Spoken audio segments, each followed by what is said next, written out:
Hello and welcome everybody. Hope you're all doing fantastic. Getting set up on my live streams here, but we're gonna get back to painting. I haven't had the opportunity to paint for like a little while. I mean, I guess I had the opportunity, but I went out to do some plein air painting, which is painting outdoors, a little while ago, and since then, I just have not been um, just have not taken the time to paint as much, doing drawing, but not as much painting.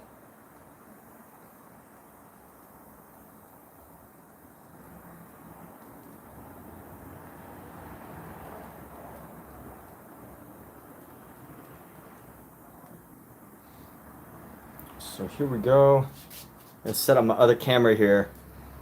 I know this was originally going to be a 4 o'clock project, but I've decided that I'm going to change it to now. We're gonna be painting throughout the day. It's a slow day for my other gigs. So, oh, gotta pop this. Here we go. All right. So setting up right now. I think I need to pop at least one here. Let's do, so I'm setting up my tripod right now. Trying to decide on just the right length here to get a tripod going. Yeah, it can be a project, you know, doing live streaming and everything. You got to be prepared for a lot of the challenges that will potentially, I mean, these aren't even really challenges, right? Like, it's just a matter of getting set up and being ready. I guess some of you get an opportunity to join in on that, so that's kind of cool, right? So here we go. Let's get this set up right here.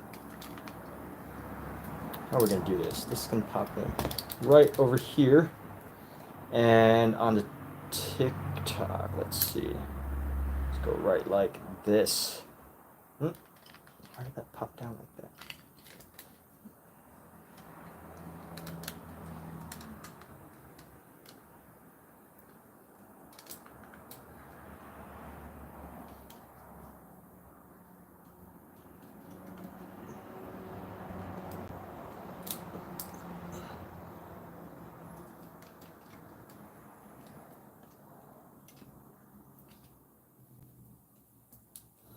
Okay, here we go. Great, wonderful. So let's get started. Let's go live.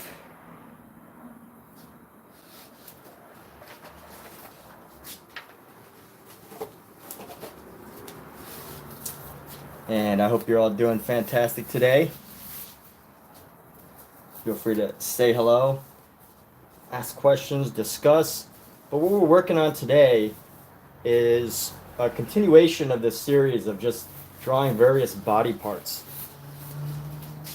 Yes, that's right, drawing various body parts. I have some cables right here I got to adjust. Let's see. We'll do that later. Let's do this. Pop this out. I don't want these cables to interfere with later's work. And almost there, people. So let's go ahead. Let's go ahead and find the page we were just on doing studies about.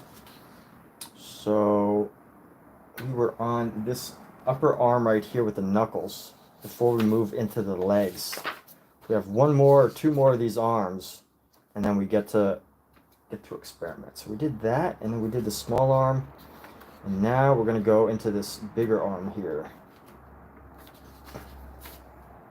Okay, we have this arm again, which we're going to do. And let's see, how do I make this stay?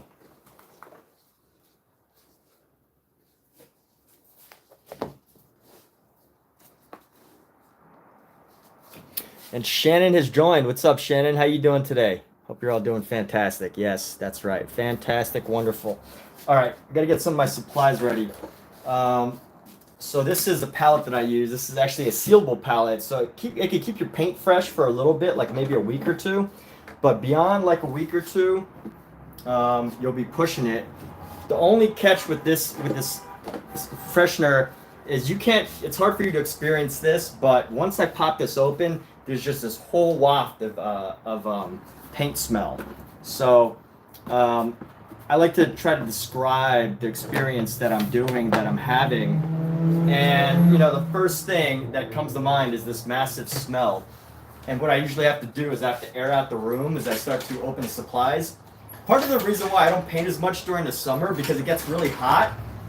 And in order for me to turn on the air conditioning, it's hard to have air conditioning and ventilation at the same time. If I turn on the air conditioning, then, you know, it's almost like it's not turning on the air conditioning because the cold air escapes and the heat kind of still comes in during the summertime. But, you know, I still try to figure out how to make it work. Sometimes I just have to talk, you know, get through it. But still setting up a couple supplies, but I hope you're all doing fantastic. Shannon, thank you for all the likes. You are a lion. I see that you are a lion, Shannon. You know what they say, you can hold a lion's tail, but never forget that it is a lion.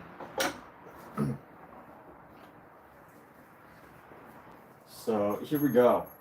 Popping open some supplies. And let's see. So this is a little off. Usually I have this a little bit higher, this piece. So we're going to bring this up a little bit. I don't like it. It needs to be, I usually like it at my height. Fortunately, this can actually go pretty high.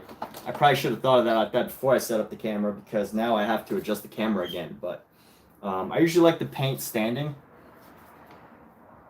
I want to paint standing for as long as I can because, you know, I think painting standing gives me a good sense of when I'm tired and like when, you know, this feeling of energy.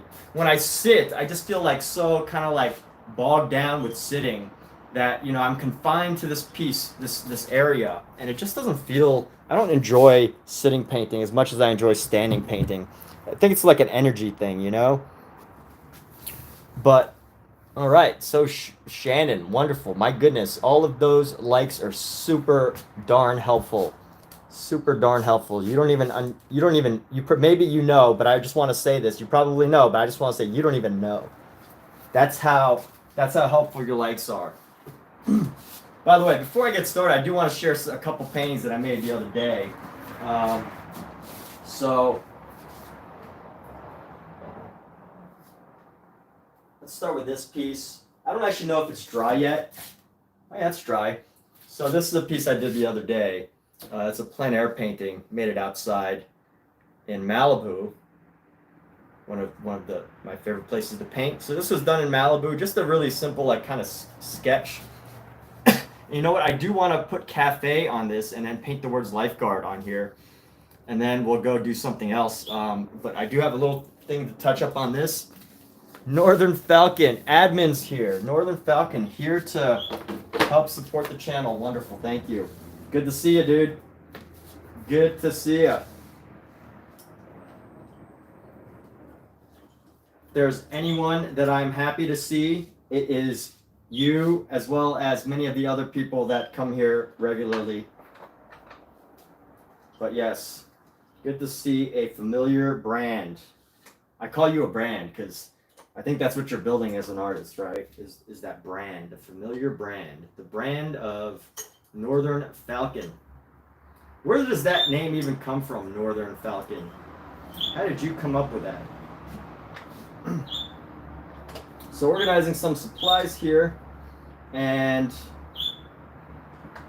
I have to do some fine detail work, which I'm not always a fan of the super fine detail work.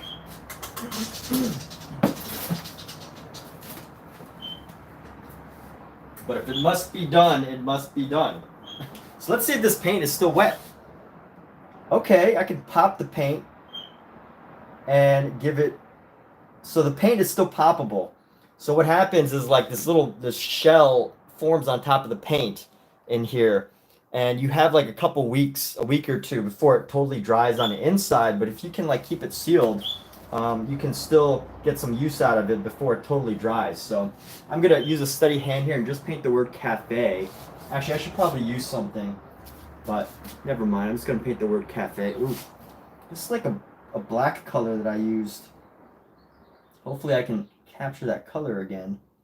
Maybe I could just use a different, let's see. Here we go. Sometimes you just gotta pop your color to get the right color.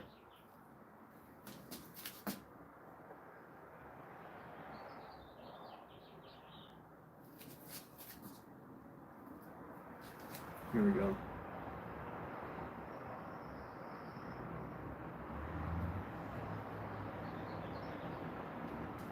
Yeah, this brush is not working for fine detail. So we're gonna clean this brush off. I think this brush has survived past its shelf life. I might be able to use it for something like grass, but as far as like fine details and lettering, it's not gonna work. But that's okay. I'm not a fine letterist anyway. Came up with it when you were like 9 or 10. It was originally Northern. What is Northern? Tell us about that. What is Northern? C-A.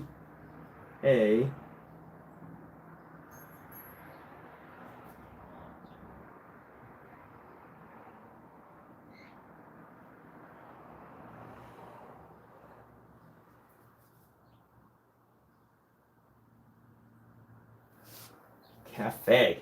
All right.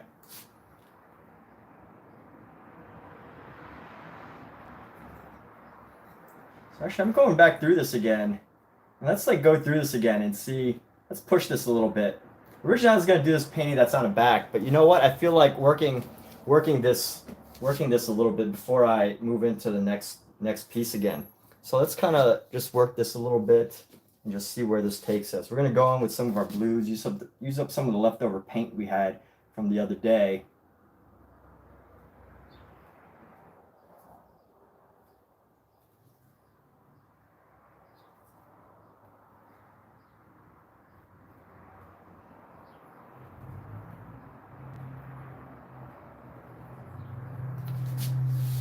Nord is actually the German word for north. So, Nord Falcon, very cool. So what's the German word for falcon? So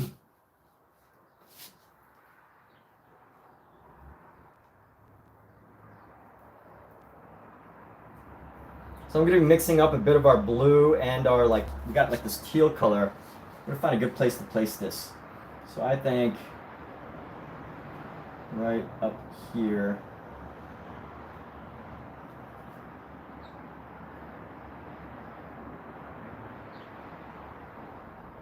By the way, I rarely do this going back into a painting after, I've already done it in plein air. I kind of like, just the naturalness of a painting once it comes up, once I like, finish it outdoors. But I think I'm going to continue on with this piece and, keep pushing some of the ideas that we were working with since we're already at it. Add a little bit more color variation, some vibrancy. I'm sure you're just told that by a friend. All right. So here we go. Let's see.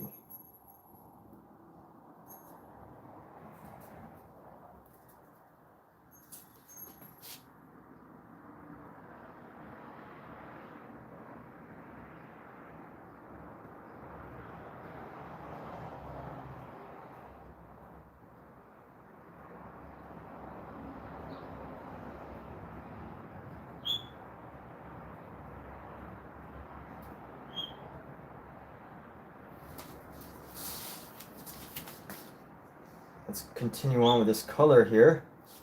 I'm going to give some of the green and the textured blues.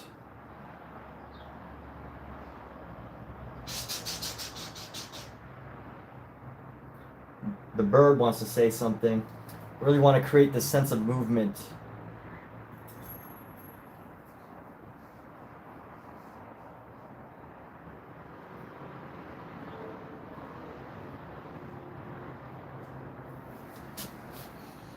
And let's keep going. So building up some of the texture of this water.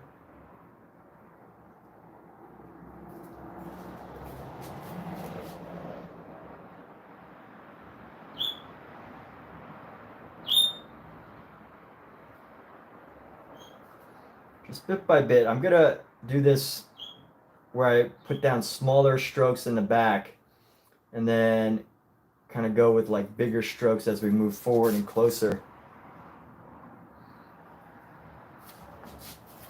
Let's see if I have any colors still available. All right, looks like I'm gonna have to pull out some new colors in a minute. But let's keep going with this, shall we? So we're gonna go give this like a nice little wave here.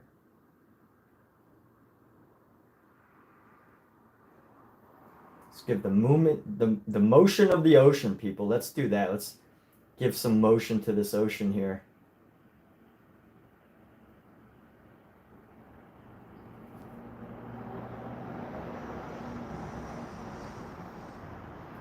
And one thing that's nice that you know I get to enjoy right now is I don't have the pressure. So I painted this outdoors, but I don't really have the pressure right now of trying to make this look exactly like what I'm seeing. You know, I painted this big piece already, and now I get to just enjoy this this element of, you know, let me just explore what I saw, you know, what I thought about, what I had witnessed out there, and that's more about what this piece is becoming now as we're playing along. So let me air out the room again a little bit. The paint smell rises straight up to my face as I'm hovering over. This clicky thing's kind of annoying. So the paint smell rises above over my face as I'm just hovering on top of it. So, Northern Falcon, are you working on anything 3D right now? What's going on? How's your, I think you're in summer, right? What's going on?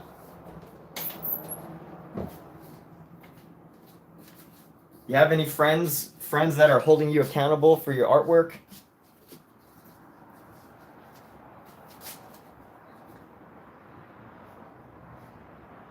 Any teachers? I think that's the hardest thing about doing artwork is, you know, trying to maintain that balance between enjoyment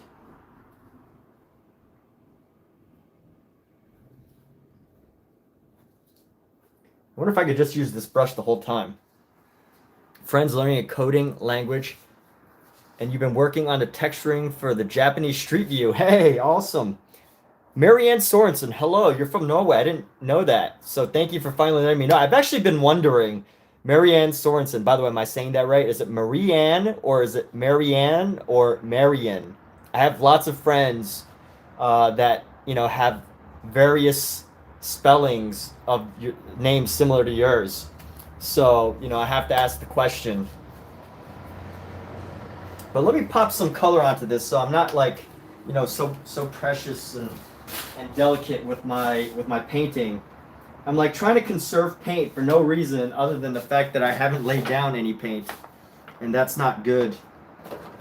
That's lazy.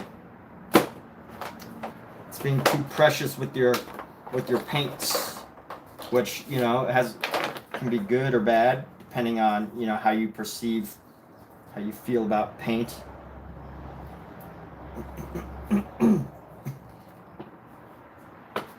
So here we go. Gonna lay down some of this Van Gogh blue. And then after that, we need some more white. Green, white. Let's get a little of this ocean green here. Marianne. Yeah, so I have a friend that's named Marion, like just Marion. And then I have another friend that's Marianne. And then, you know, I would pronounce Marianne as like Marianne. So here we go, Marianne. I'm just going to call you Marie Ann. Hold on one second. I will share with you some of the paints I use, but let me lay down some of my paint first.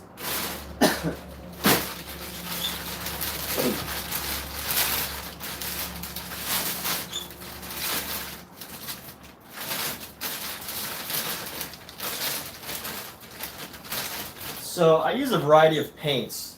I started off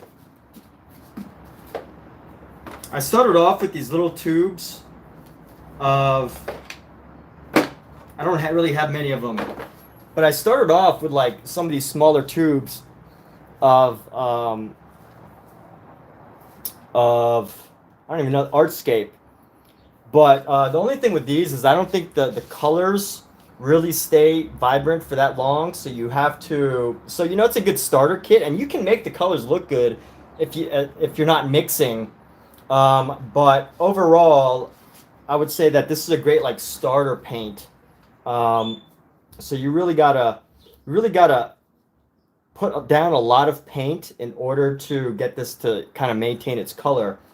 It's great if you're a very thick painter, but if you're a very thin painter, like use a lot of medium to thin out the paint, it can lose its vibrance and shine a little bit. So, you know, you can make this paint work. You just got to know how to work with it.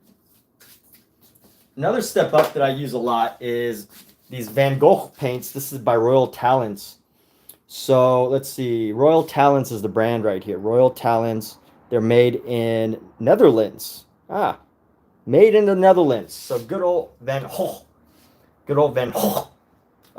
Oil paints. And these are pretty good. I actually like these. They have some really good color. They got some really good color choices. This paint, Marianne. So Van Gogh. Now, I don't know if the state actually owns the rights to his name or whatever, but they've got some really good colors that you can't really, that you don't typically mix yourself. Like, let me give an example. Let me give an example here. So, like, let me give a better example. All right, so here's a good example, right? So this is like a standard, this is Georgian brand. I love Georgian because it's really creamy. The texture is just, somehow they got the texture just right. And, you know, so far it's been a pretty great painting brand. Very affordable. And the Van Gogh brand, so one of the standard colors, French ultramarine. One of the most standard like blues that you can find. And you know, the Van Gogh brand doesn't use French ultramarine. They just use like a regular ultramarine, which is a little bit lighter. The French ultramarine seems to be more of like a dark blue if you want to like create shadows, or like something maybe even closer to like a purple. But the ultramarine seems to be a bit of like a paler blue, if that's the right term. But you can see right here, like, you know, this almost looks like a super dark purple blue. This is much lighter ocean blue. So you can get an idea. The Van Gogh colors are a little bit different, but the Georgian colors are pretty standard. So if you want like a standard set of paint, I think, you know, you could find Dale around you pretty much anywhere. And Van Gogh's pretty decent. Now, like, so some of the higher end paints,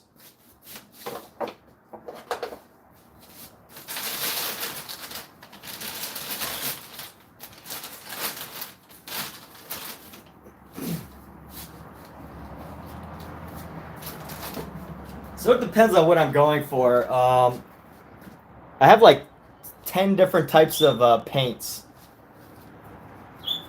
And it all depends. Like, I need lots of white. So Gamblin is one of the, you know, good names. Gamblin 1980 if you're looking for like a more, you know, if you really need a lot of colors that just like to fill space or whatever. So I use Gamblin 1980. You know, Winsor Newton is a great color for just, you know, large spaces. This is the French ultramarine. Utrecht, I needed a lot of white, and this came out on sale, so I picked up Utrecht. These are made in Brooklyn, but you know, pretty standard paints. But I use a lot of white, so that's why I picked up that one. And I have like 2 more boxes of paints that I didn't even open yet, that I haven't needed to. But I'm sure that within the next year or so, I will need them.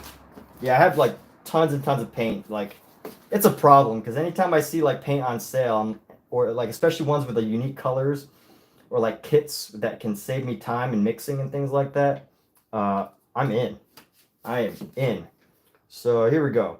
Going for like a wave thing, but not exactly how the wave is painted. Just creating like my own imaginary wave of how I guess I might experience it here.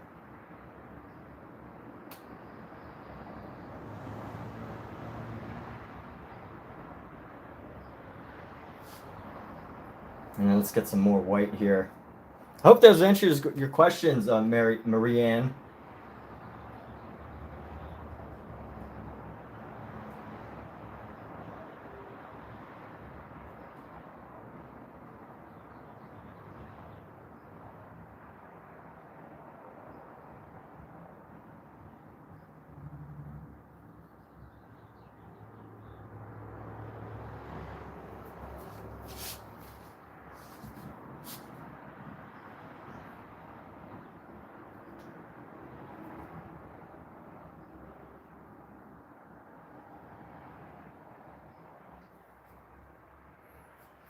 And here we go. So let's pop a little of this into this space right here.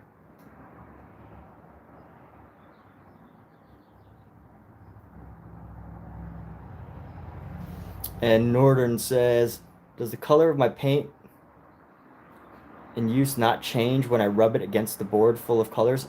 So this is actually dry. I painted this about a week ago. So this is pretty much dry right now.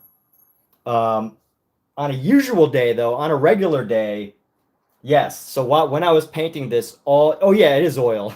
Marianne, I guess that was your question, huh? Yes, this is oil paint.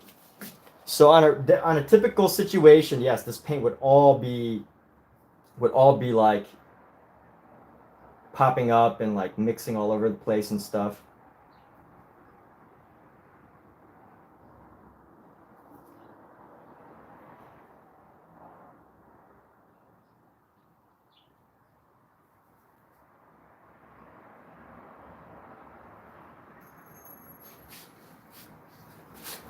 So yes, these are oil paints for sure.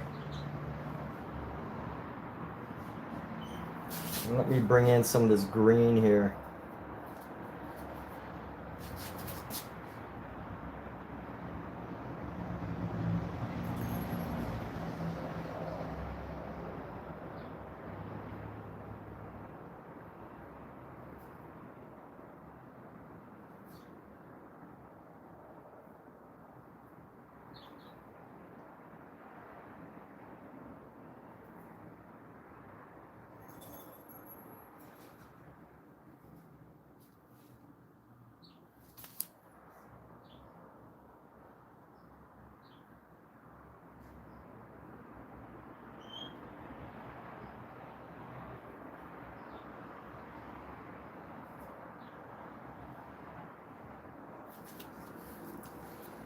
And put the colors. You meant the palette where I put the colors. Oh, so these are also dry.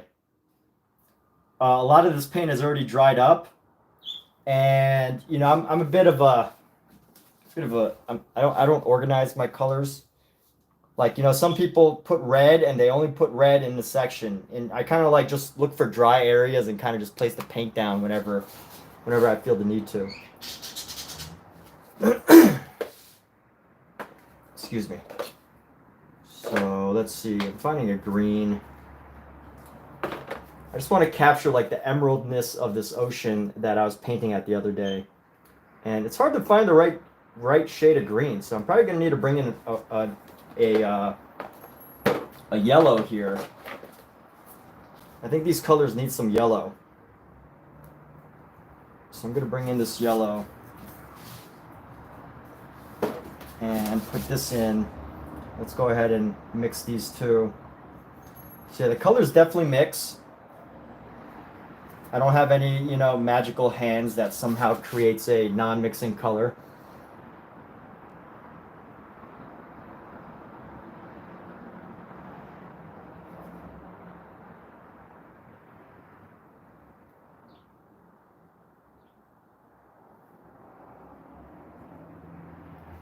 Let me grab some of this yellow here. We're gonna blend our yellow into this.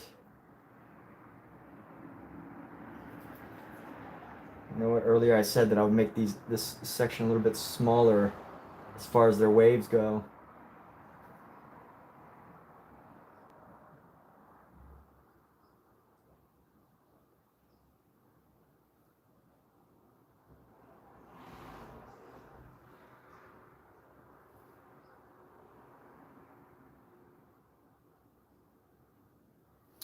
And let's see. So how do I clean it? Oh, so yeah. How do I clean it? This is the fun part, by the way. Good old razor. Pop this up. Pop this up.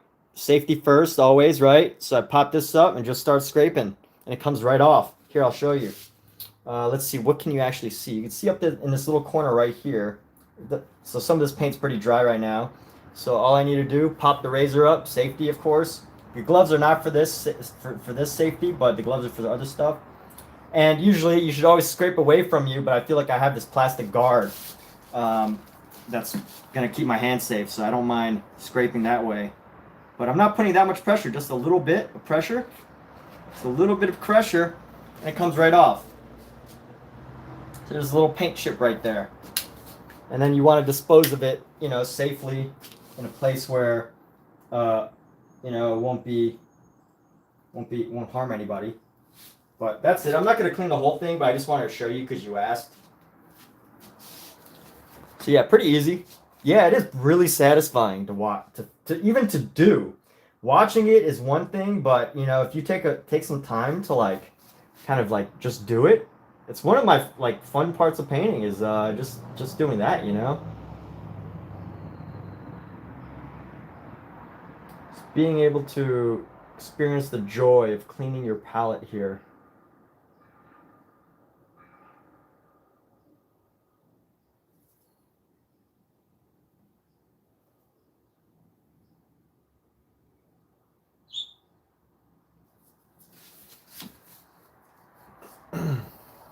So let's go ahead and keep building into this painting here that we've got. What do I think of Asbury? I've never done it, honestly.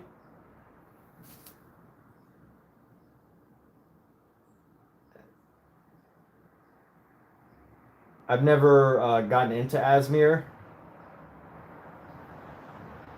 myself. But, you know, I wouldn't be opposed to doing it.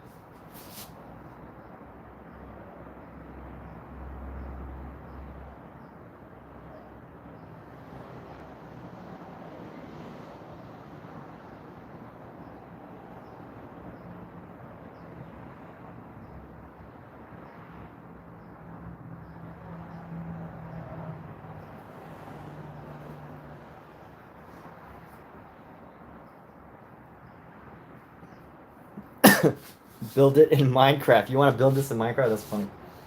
Yeah. Well, feel free to build this in Minecraft. That's cool.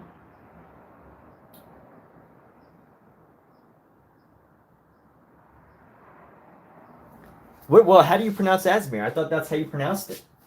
Here I am thinking that I actually know how to pronounce Asmere, and apparently that's not the case, huh?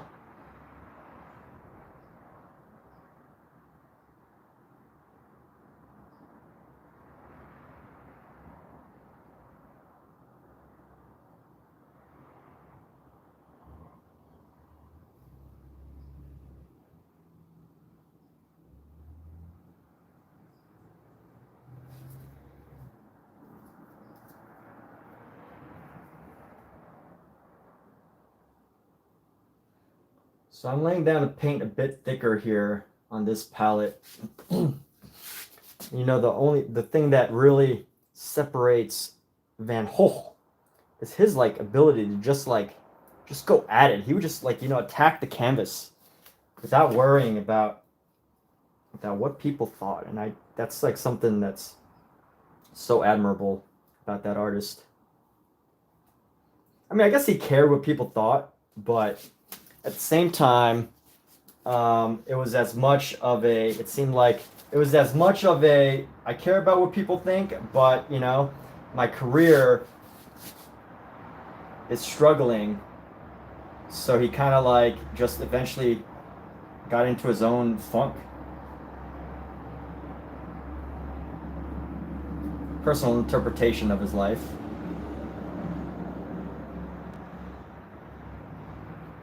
Just kind of eventually started to do his own thing, his own ideas.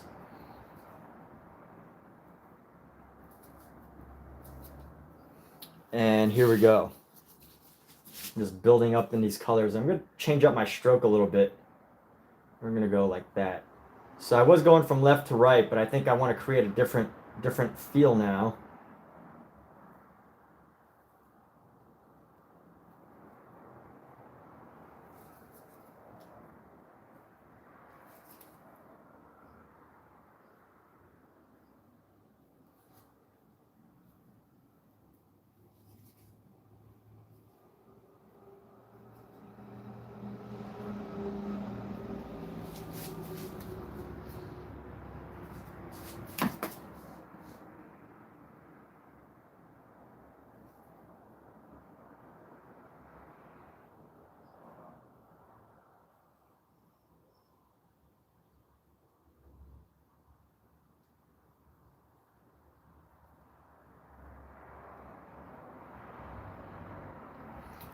And Noodle, what's going on? The chat's all blue. Yeah, I know. All these wonderful people that I can't say no to, you know? It's like Northern Falcon's been here since one of my first streams, and he's an artist, and you know, how do I say no, right? I think eventually, you know, I will learn how to, but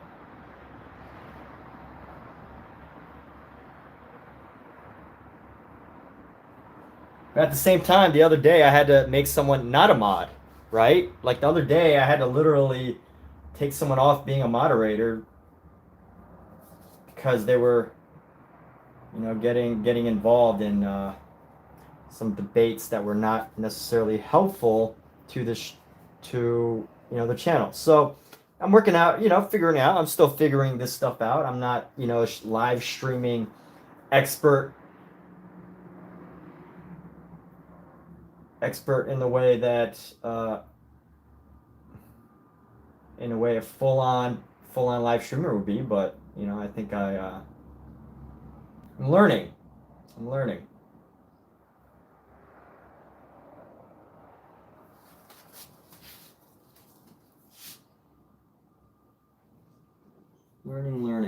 It all takes time, right?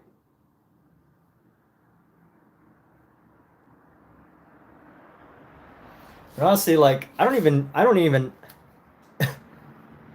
and honestly, the other, like, I don't even know, I wouldn't even want to be a mod if someone made me a mod, but some people want it. So when you find people that want to do things, I don't think it's necessarily something you should stop them from.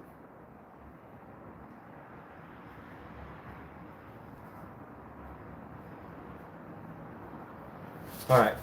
We're going to continue building up these colors, and maybe we're going to do like a transition into our, like a darker green here. We're going to go for a transition here and just go.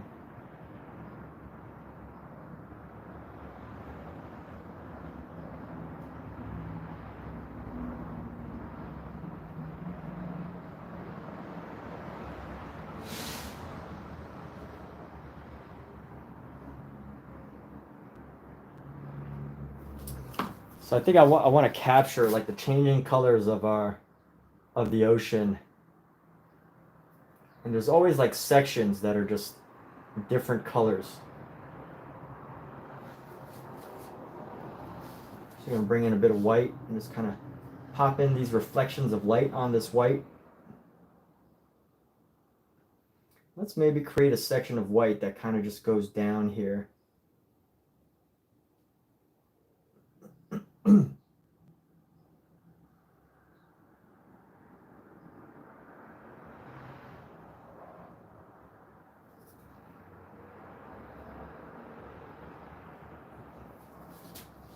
Let's get another section of white. Let's figure out where we want these little areas of white reflective surfaces. So we're gonna go right in here.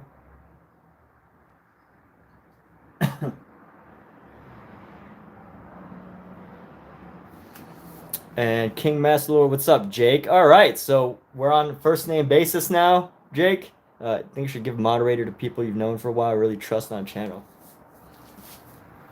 Yeah, no, I totally agree, Northern.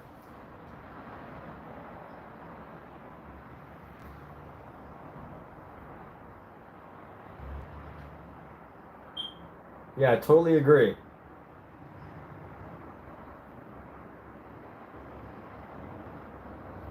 But also at the same time, I definitely think at the same time, it's worthwhile to like, give people a shot and just see, because you can't really know how someone's gonna be. I mean, I could spend an entire year trying to get to know somebody before letting them be a mod, but like, sometimes you just gotta use your sense, and then, sometimes you're wrong, or I'm wrong. I'm not talking about you. I'm saying you as in me. I'm talking about myself in third person. But yeah, sometimes you just don't know, right?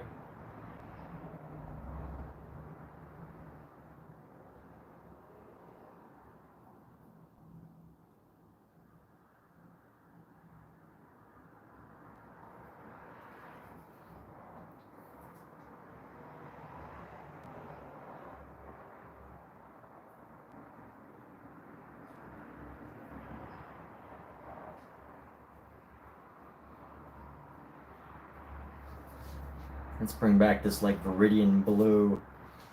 I'm gonna paint this out.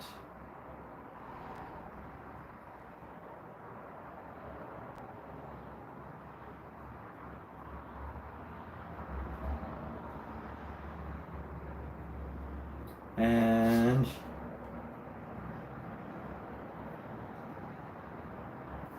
I think too many of these waves, I have this habit, you kind of see my habits kind of like going that way. So I'm going to switch it up a bit. I'm going to build out the ocean using angles like these angles now from here.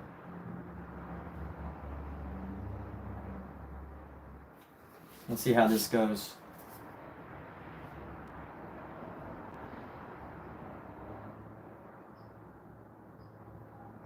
And by the way, my channel is not like a how to paint channel. This is more of how I paint.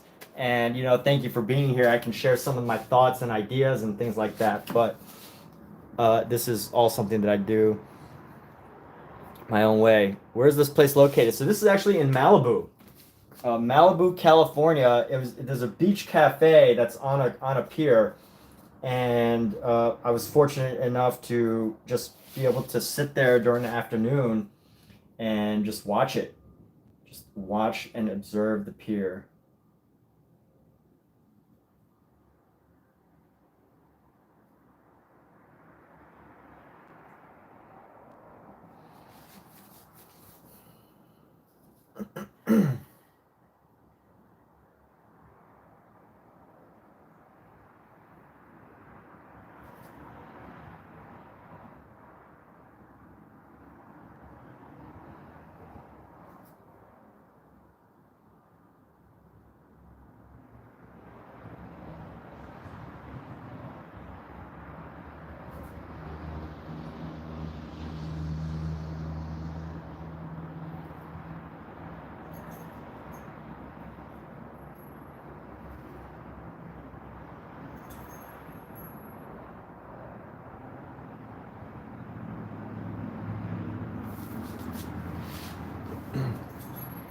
This is just one wild painting. So this isn't third person. You said something you just don't know.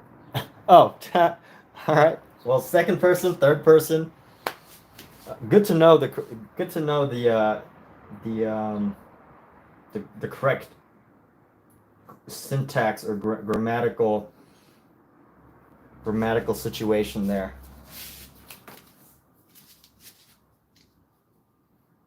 Very useful. So here we go. We're gonna go down like this.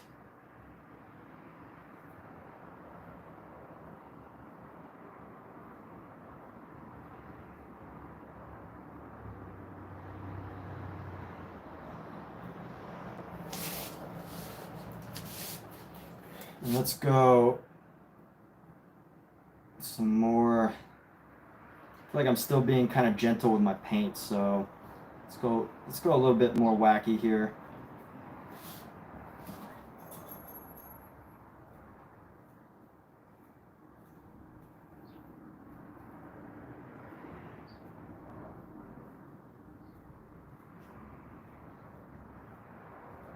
Cold blue ocean.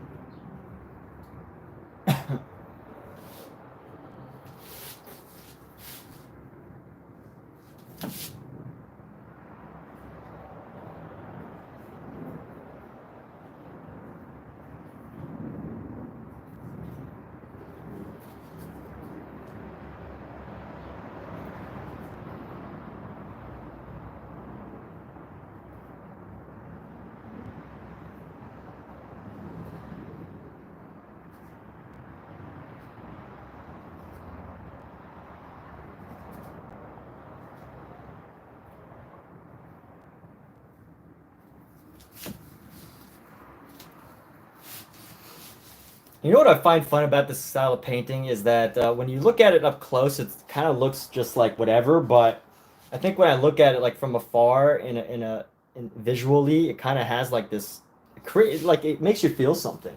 In my opinion, I might just be kind of tooting my own horn. But if anybody else wants to toot my horn for me, please do so.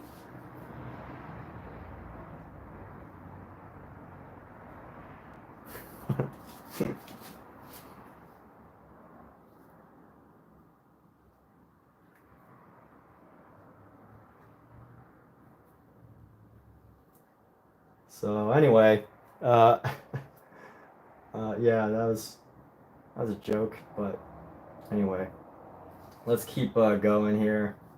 Let's go like so, and we're just gonna create rhythm.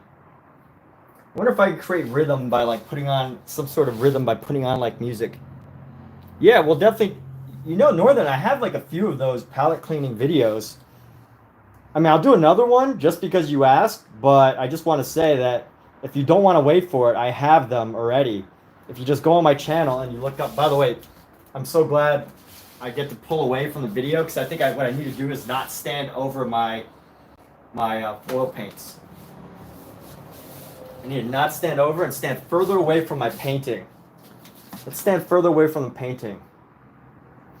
I saw this really beautiful painting yesterday, and it was a drip painting. So the artist basically just let stuff drip down her painting.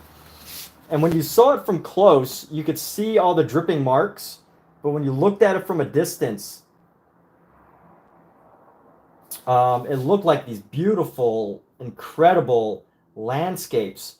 And I couldn't help but just imagine, you know, that this artist had spent a lot of time to figure that out, right? Like, how do you drip painting in like a beautiful way that's not just this expressionist, you know, style, this like that's not just trying to pull off a new Jackson Pollock, you know? How do you do that?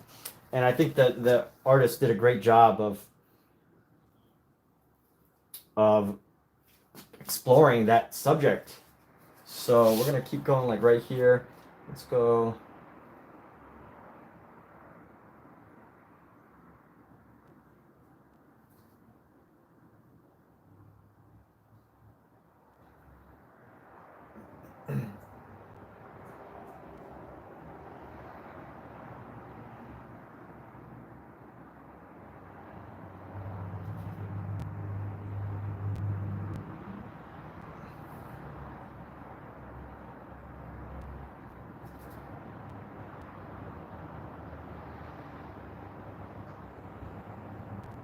So let's see where this painting kind of takes us.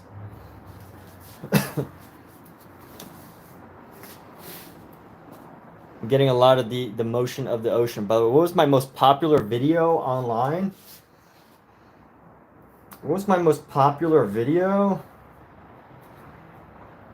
I don't have it up anymore, but one of my most popular videos, I guess it's not online. I mean, it is online. I just have it in private. But one of my most popular videos was, so I used to read the newspaper. This is going to sound really boring, but I used to make these videos, and I would just talk about stuff that was on a newspaper. And one of my most popular, the most popular like news articles was there was something being imported from China. I don't remember what they were, but I think they were like killing off plants. And for whatever reason, that was a really popular video. People really loved this idea that, I guess, I mean, they didn't love the idea, but they were really interested in hearing about it. This situation with China where they were importing some plants that were causing some problems, I guess, for farmers or something like that. So that's probably one of my most popular videos. But as far as art goes, I think my Memorial Day painting was one of my, yeah, I was basically kind of being a news reporter.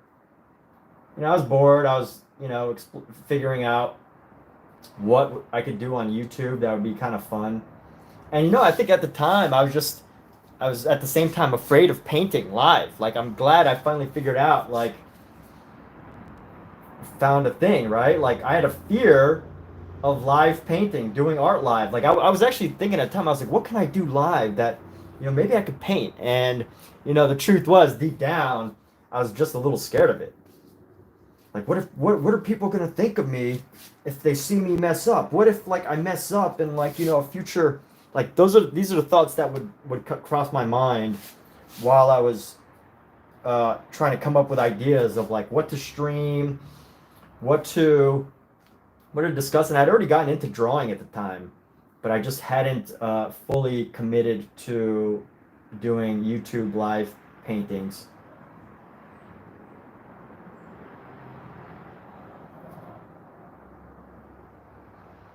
Let's try to find different little sections here. Let's create a swell right here. We're going to create a nice little swell, nice little motion of the ocean type thing. We're going to give another one. Oops. Let's give another one right here.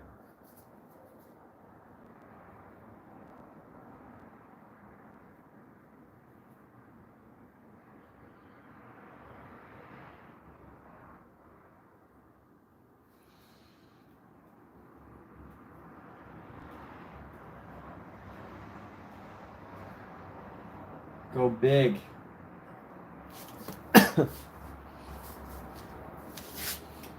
And then we're going to add some white into this, because you always need the sea foam there, right? You need the sea foam at the top of this.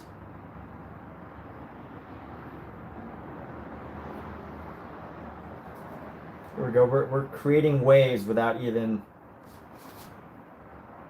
over painting the waves.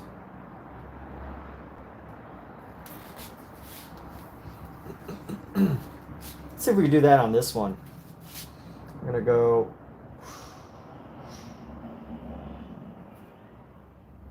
One of my art mentors that I really loved, that he taught me. He was an amazing artist, so detailed. One time he painted like this entire massive scene, he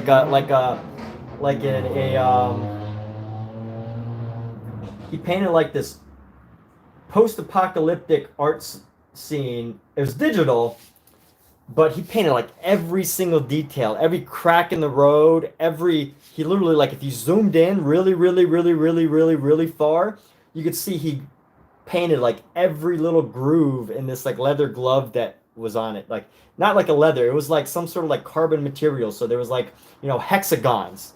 And supposedly he painted like every single hexagon on that glove, just these tiny little things on an entire glove.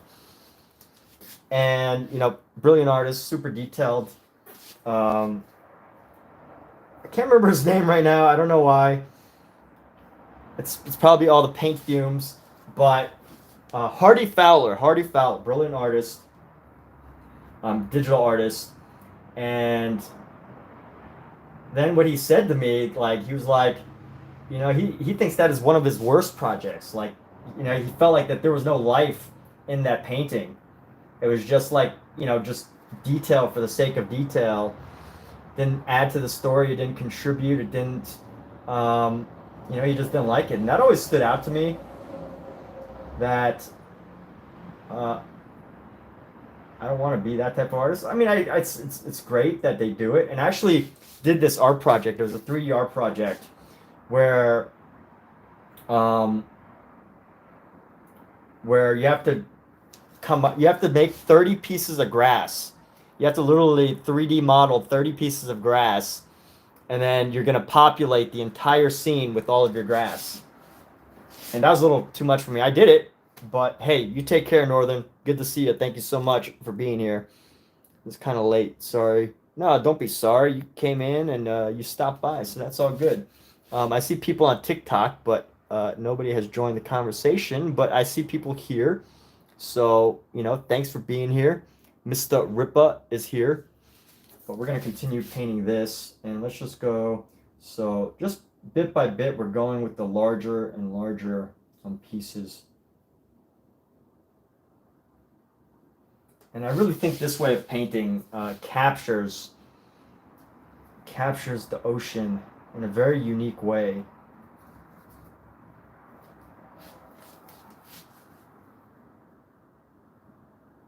The beauty of the ocean.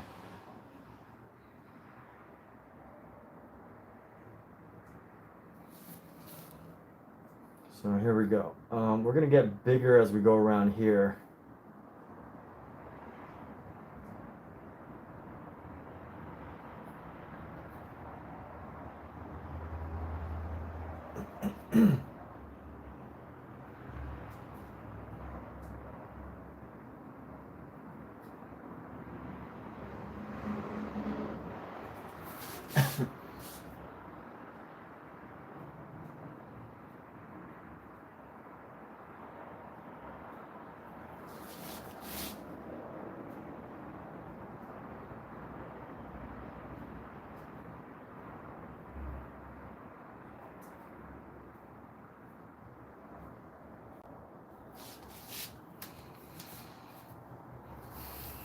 All right.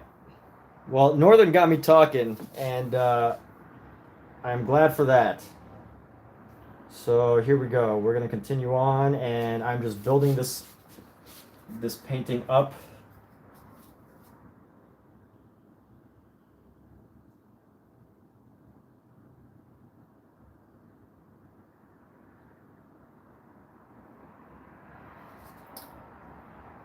I'm so glad I don't have to look at the ocean right now while I'm doing this, that I get to paint this from home, because when I look at the ocean, you can't help but want to paint something that you're seeing the way that you're seeing it, for better or worse. And I think this way, painting at home, bringing this painting home with me, I really get to push the boundaries, because I'm not so focused on how it's done. So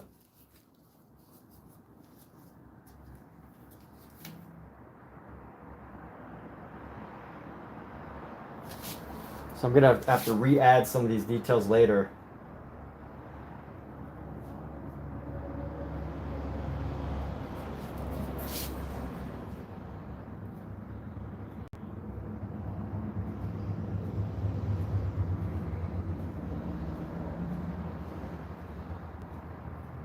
And how am I deciding where to put down a paint? I'm just getting a feel for it, I just kind of feel it out.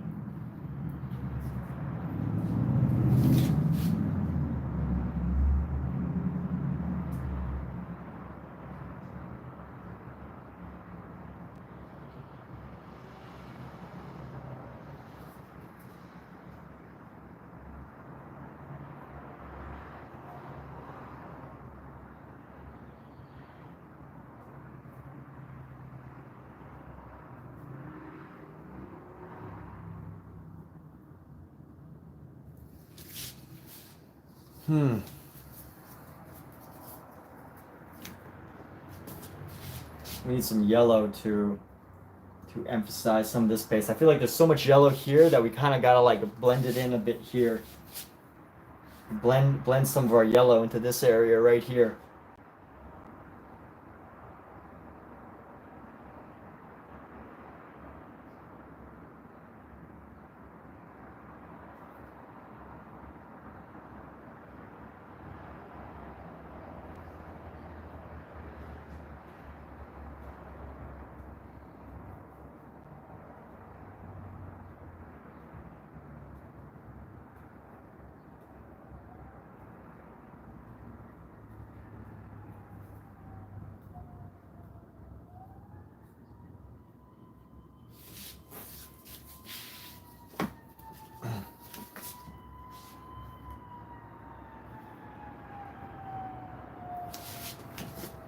Let's go a little bit, and a couple little dashes right there.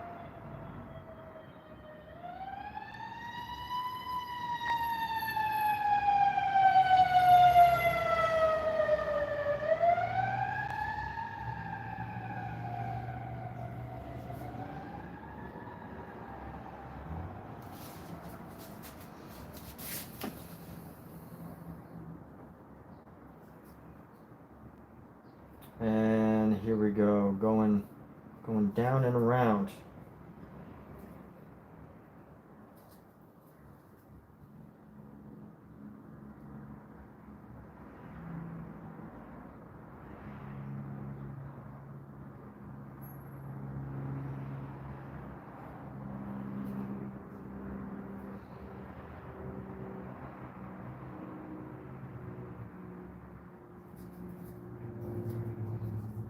Keeping the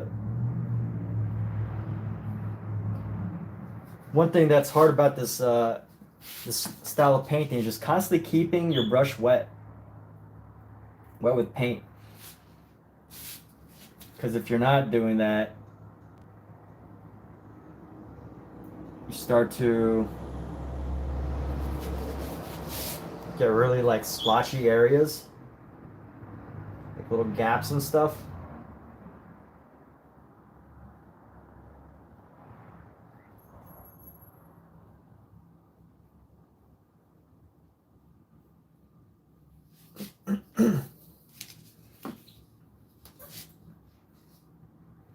So focusing on just the green right now.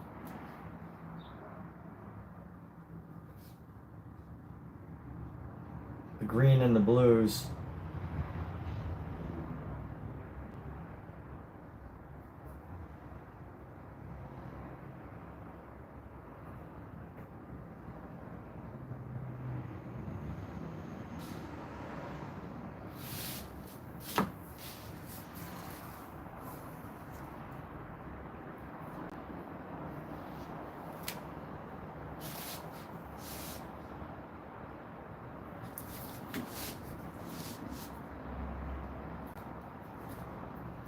This is definitely a, I would definitely call my style very visually intense, in that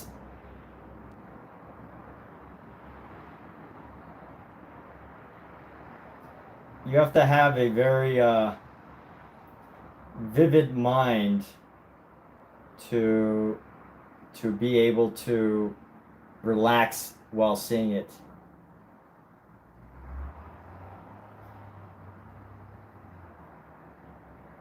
It's very stimulating, the work that I do.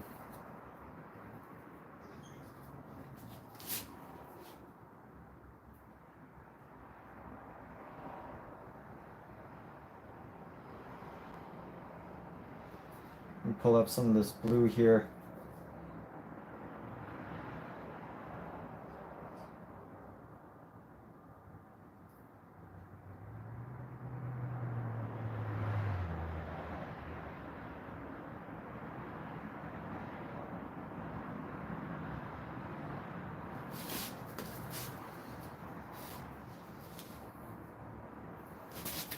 And here's what we're going to keep doing here. We're going to push this.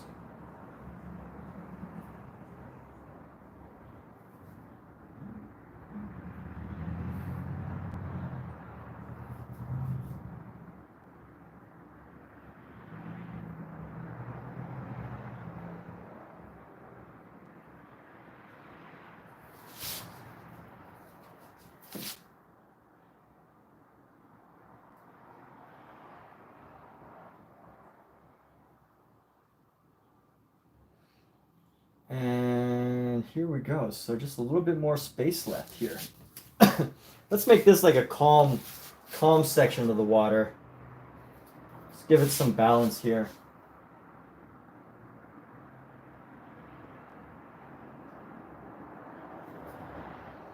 Because the ocean definitely switches between sections of calm water and wild water. And I think I've spent a lot of time just doing the wild and crazy water when there was a lot of calm. It was a very calm day.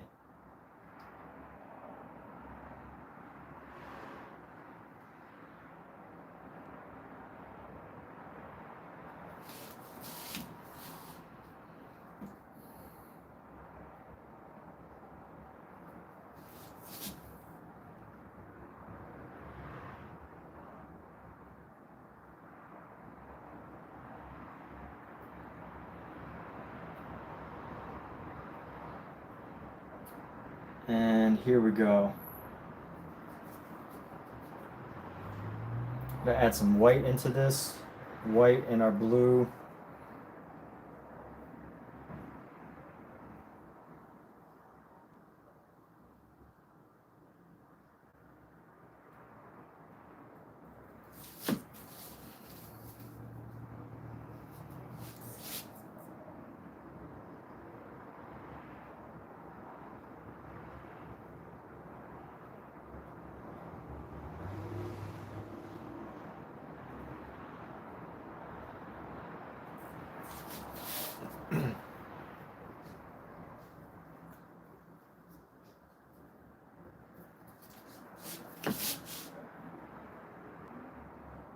I love this one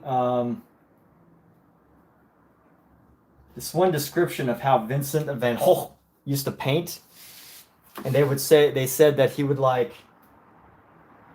compared to like Paul Gauguin, who he lived with for a little bit, but he said that like once Vincent started painting, he would like attack the canvas, like just endlessly, just attacking the canvas like a madman, and that's like how he painted. I love that idea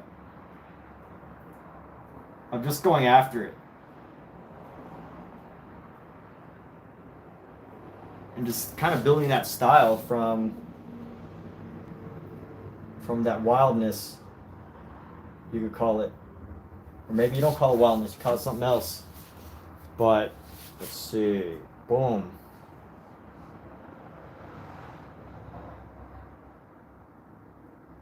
So something a little bit chiller right here.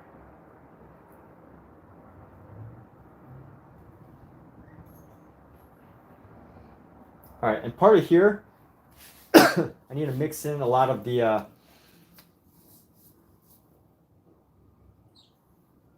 trying to think of how I'm gonna do this section.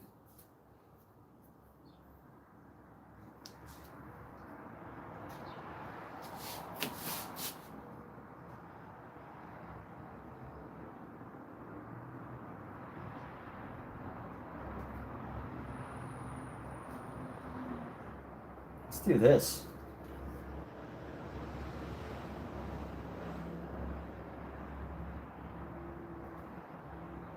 I'm gonna go into it.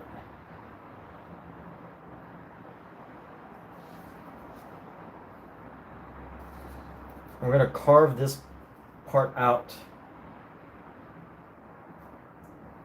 What I mean by that is after we're done with some of these layers of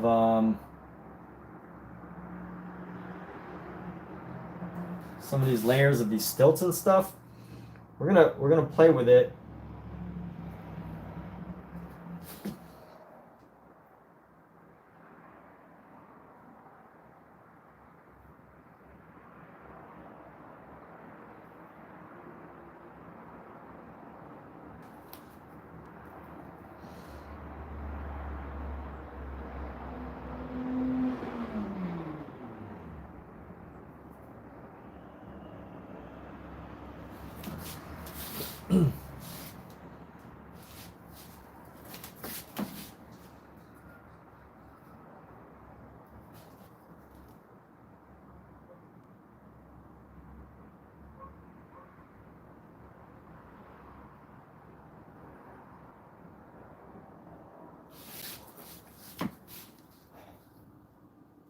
We're gonna play with this section here.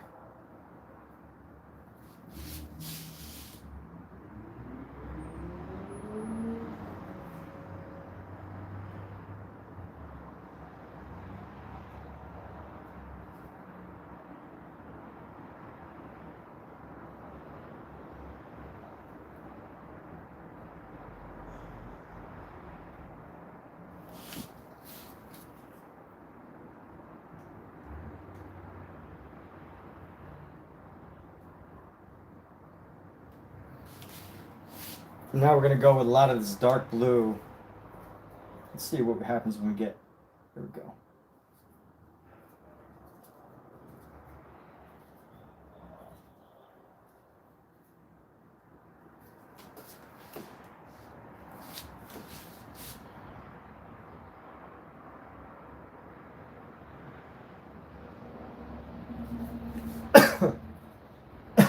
Going with this French ultramarine. The actual color that I saw was black. Black, because the shadows were reflecting on the water.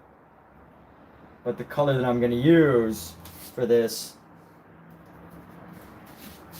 is an ultramarine blue.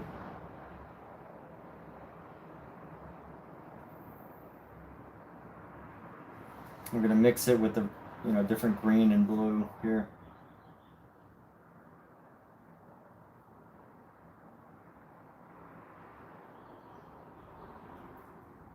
So I'm using a little bit of like light thinking as far as where the lights need to go, where shadows are, but not that much.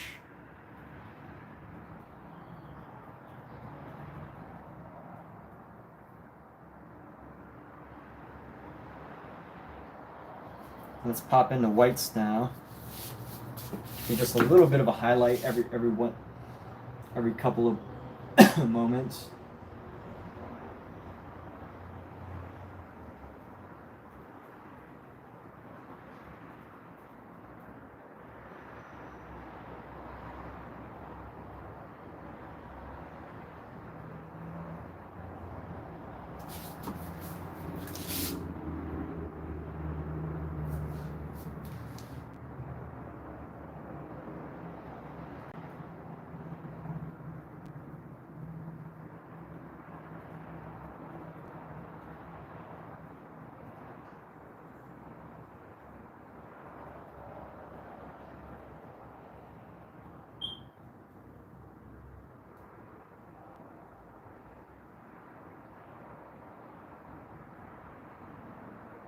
Okay, and here's what we got to do. And let's place some more of these colors here.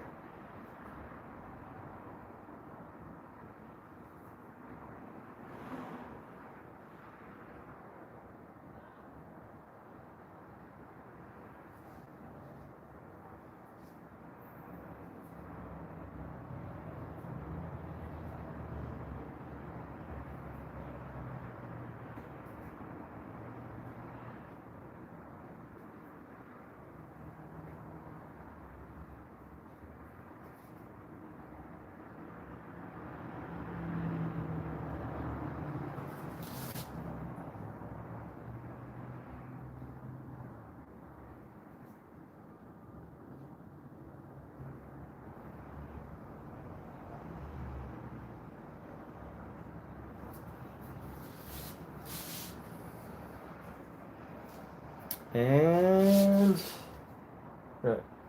add this guy in a little bit.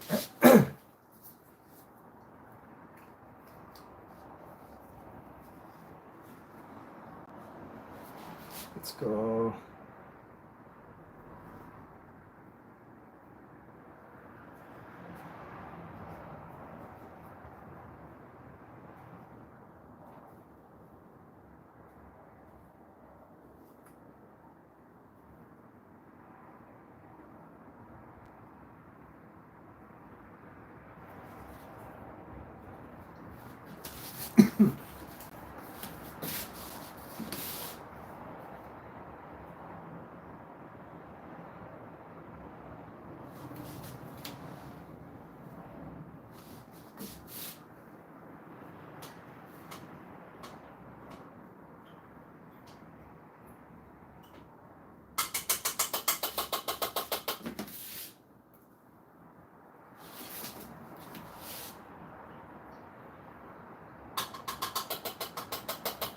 So now just cleaning off the brush.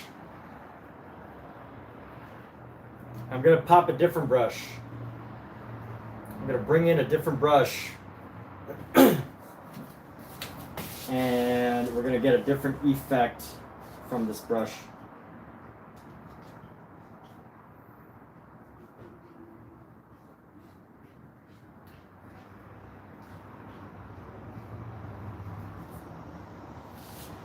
We're going to clean this one off.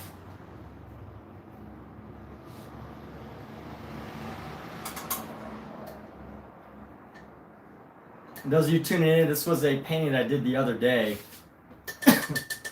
And now I didn't feel like it was exciting. So I decided to pump it up a little bit. And with that, I'm going to actually add red. Got to pop in my vermilion here. I love the color vermilion.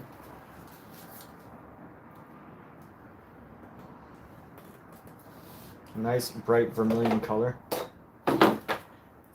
And we're gonna mix up this. Let's pop this baby open.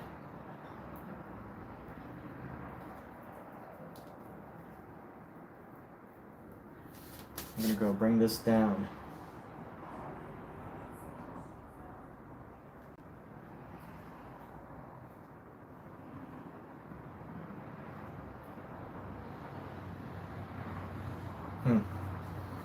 Let's go on the rocks here.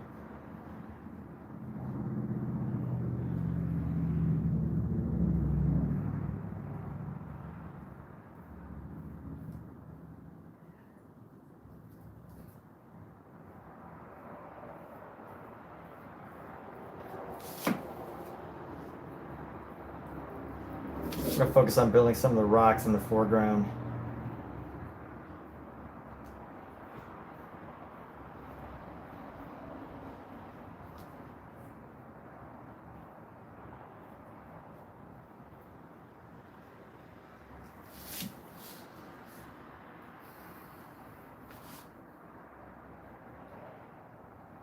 Let's see, so this one's gonna come down like so.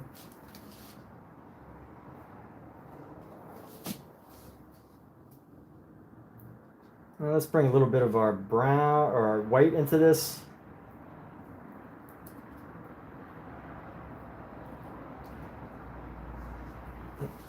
We need some ochre.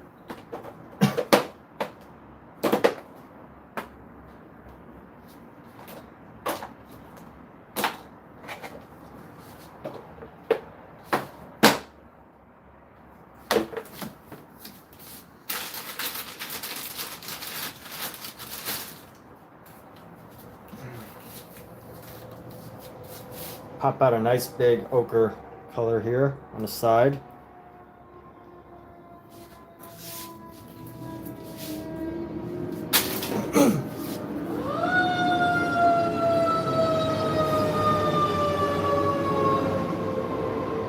This would be on the lighter side, so let's go like right here.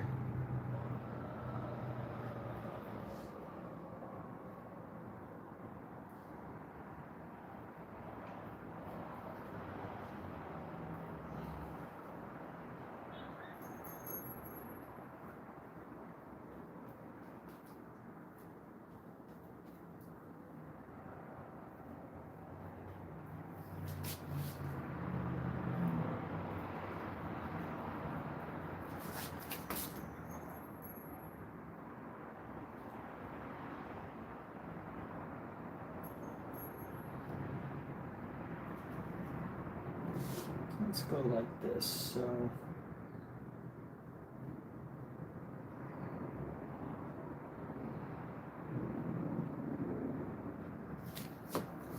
we're gonna create like a rocky face.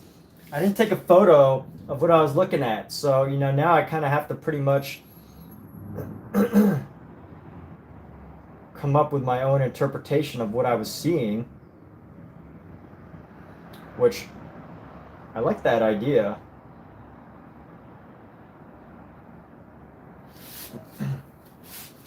Just kind of working off instinct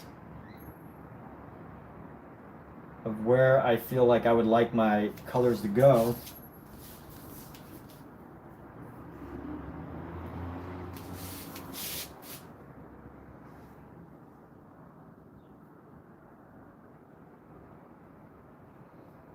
I'm gonna make some of these yellows a little bit more,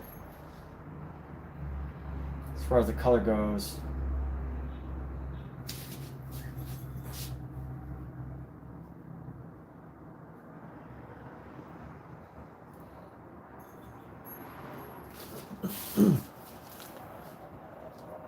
Let's just take some white. I'm gonna lay it down in some of these areas here.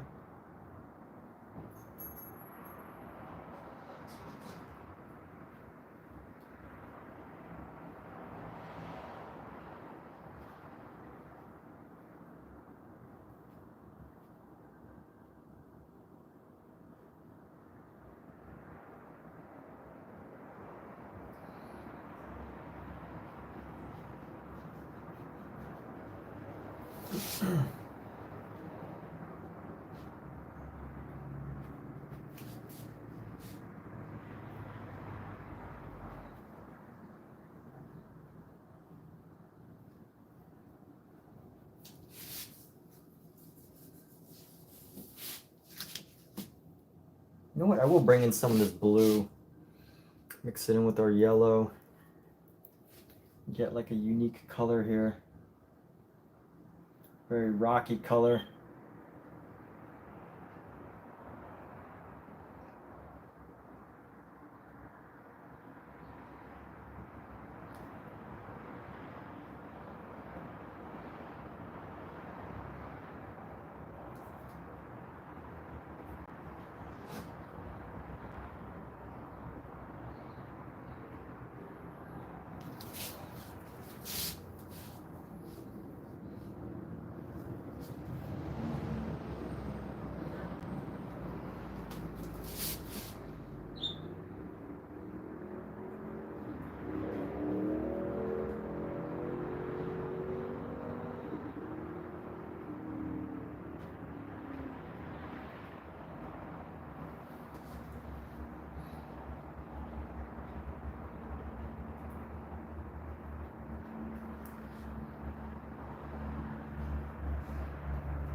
And let's bring in some dark brown.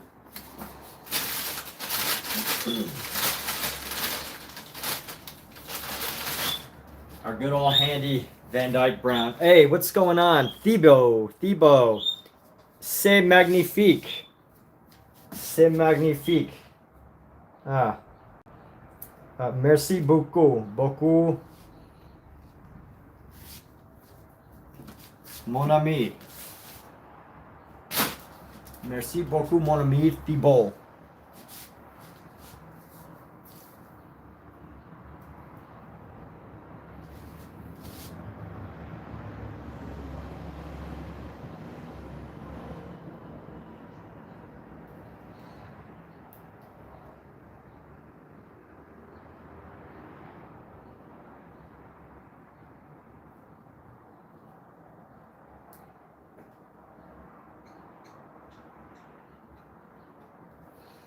So, just throwing in some of this, gotta add some more shadows into these areas here. Just to create a little bit of a differentiation between the spaces. And, you know, this is gonna help ultimately inform, in a sense, like where the light's coming from. But you know, that's not, you know, the most important thing of my piece here.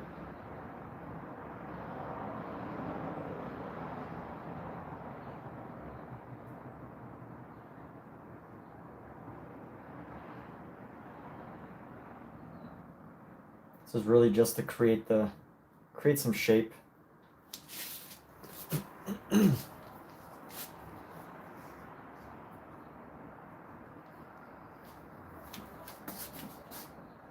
Bring in some of this blue. Comment ça va, Thibaut? Comment ça va?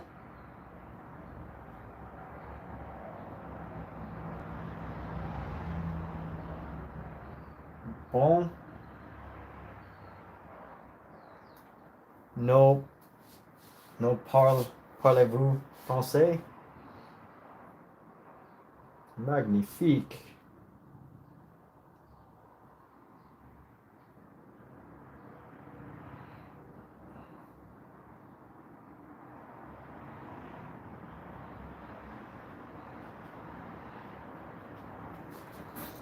C'est bon. Guess I should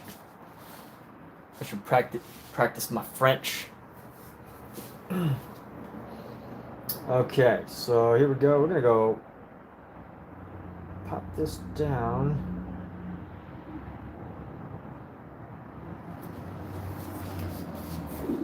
And yeah, I actually like that. Okay. Let's go like this. We're gonna go.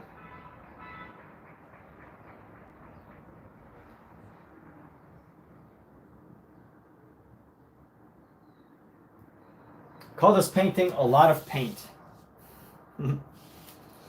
Let's go. How do we do this? Let's see what's our next section here.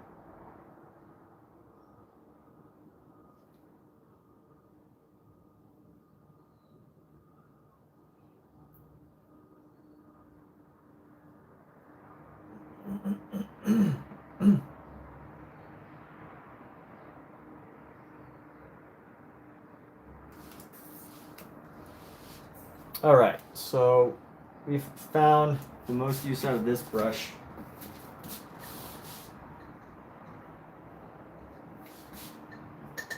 Let's clean it off.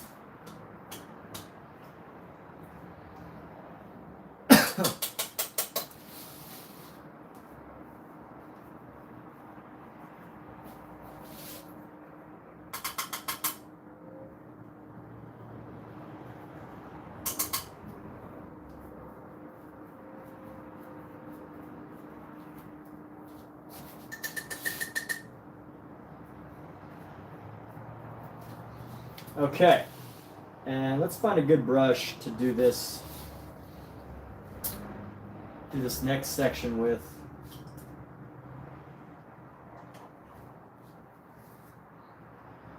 I need a brush that could do a little bit of carving. Here's a brush I haven't used in a while. It's a flat brush.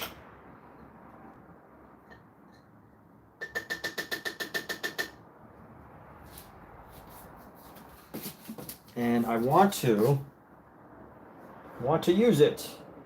So let's use it.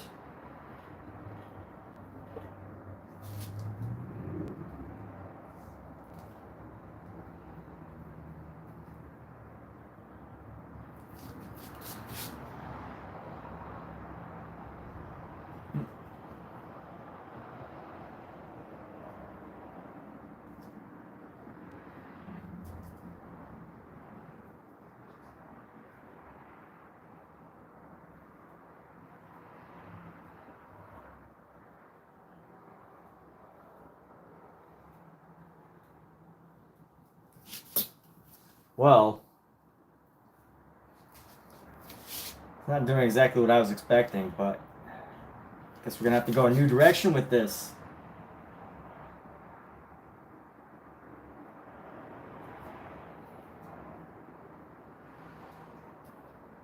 It is at least carving out some of these areas. There we go. That's acceptable.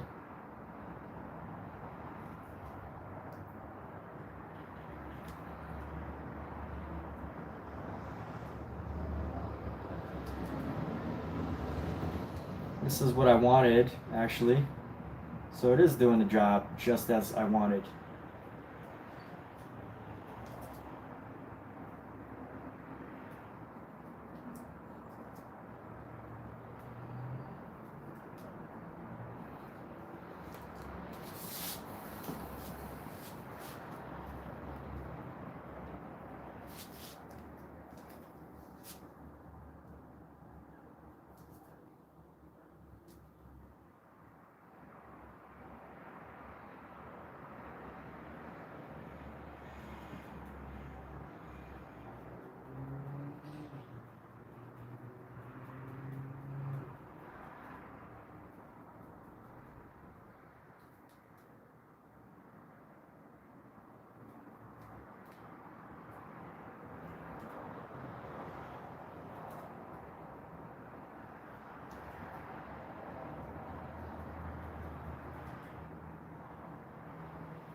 this, bring this down, bring some of these other pieces down.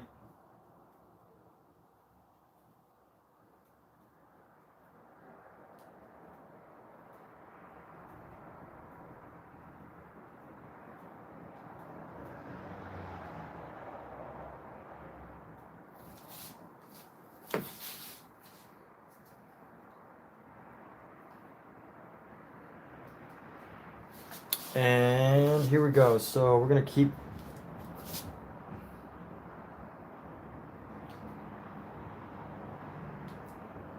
going right here.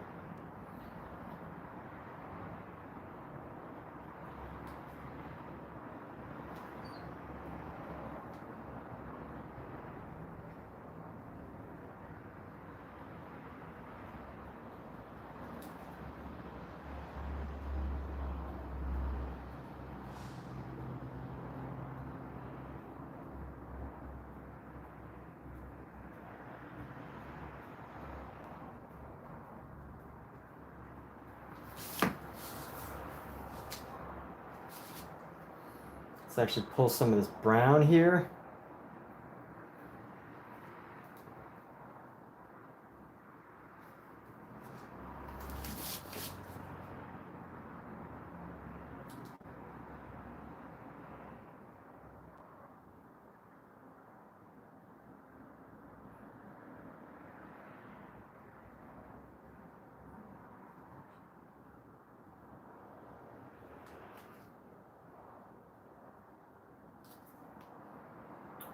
And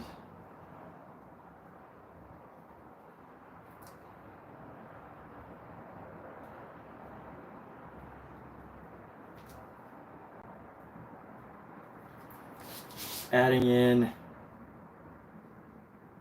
whatever's going on here.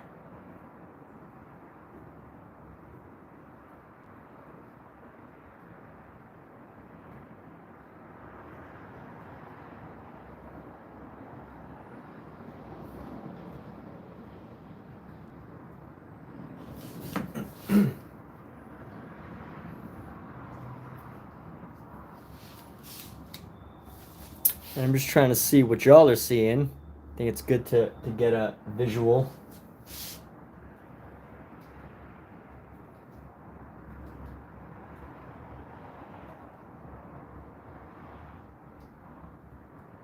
That's one thing I love about like live stream painting is you can see, you know, you kind of like pop up in and out of the live, and I can kind of catch what's going on.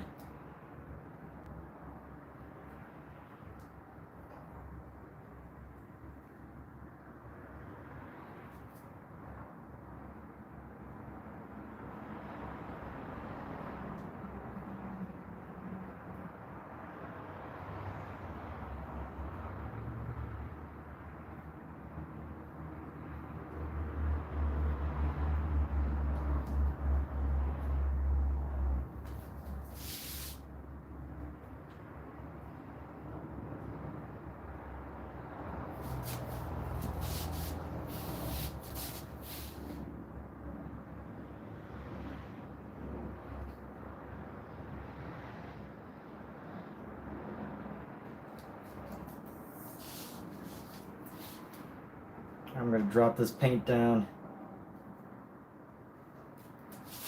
and we're going to clean off this brush.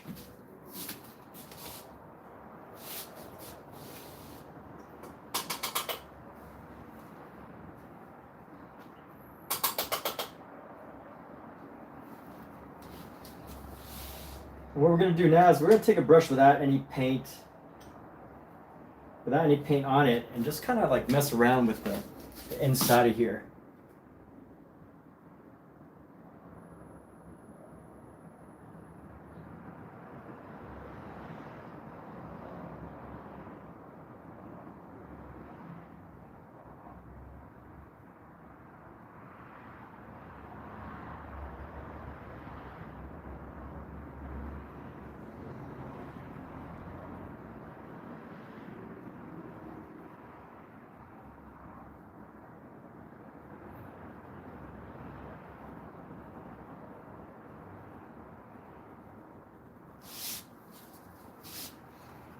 And this is just gonna help blend in some of the spaces.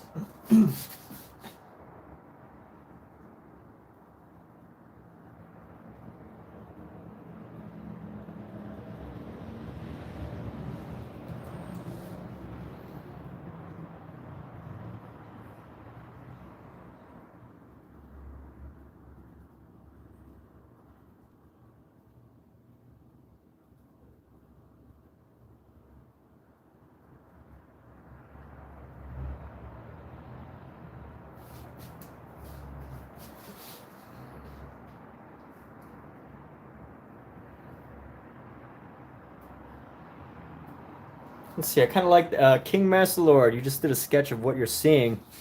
You're gonna put it on IG. All right, cool. Sounds good to me.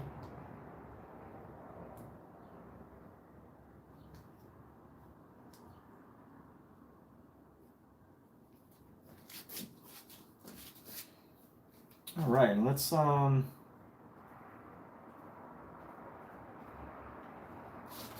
clean off this brush too.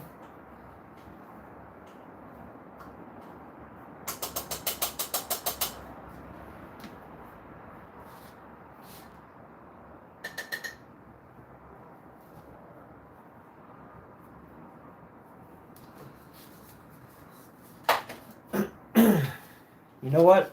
I want to keep the sky kind of calm, but I do want to put lifeguard on this boat. Let's tighten up the boat a little bit. I want to put the word lifeguard on this boat because I wasn't able to before. I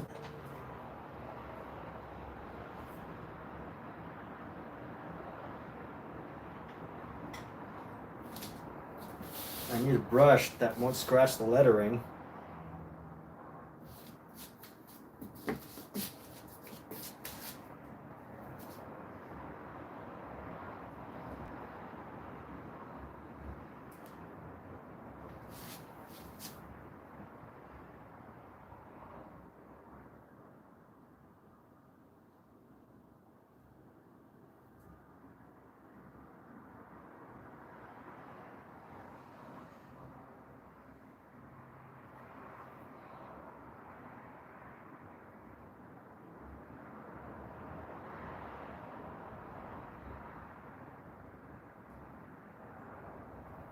Lifeguard.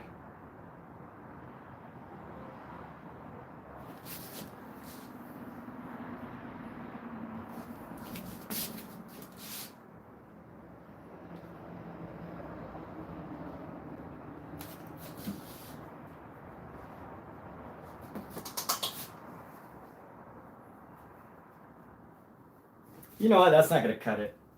I'm going to paint over this with white, which is eventually going to basically turn this yellow pink.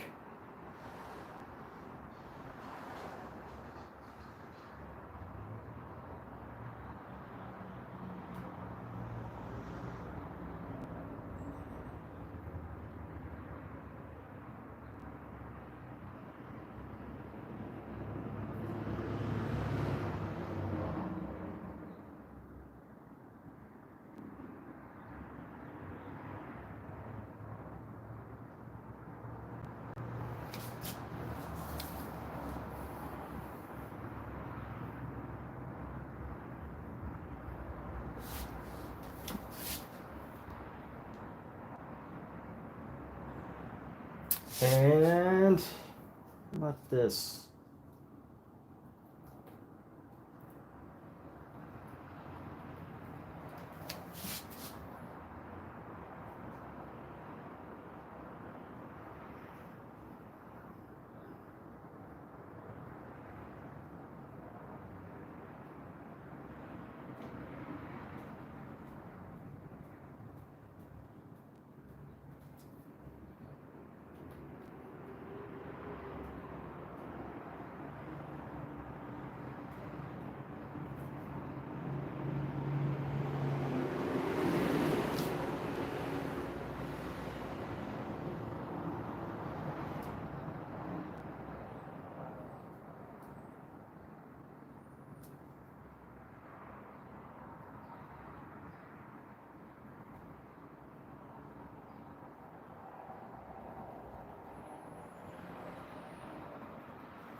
And let's go popping these little bridge pieces in here.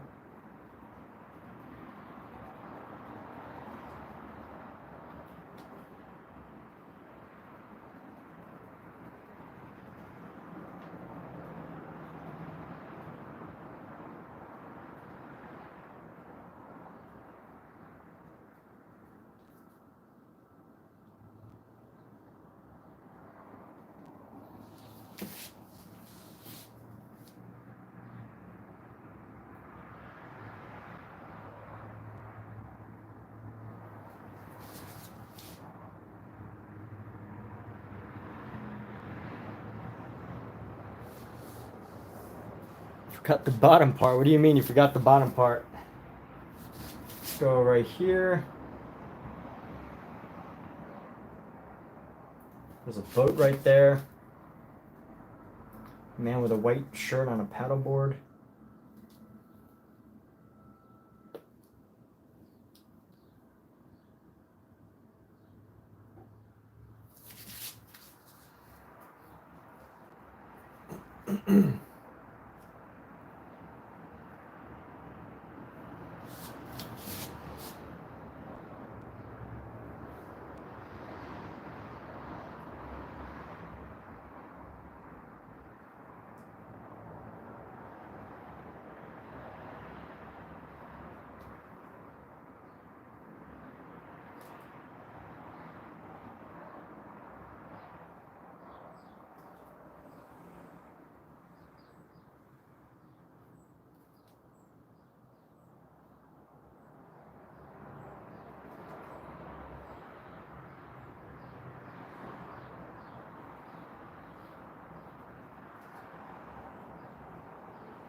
Hey, Kathleen is back.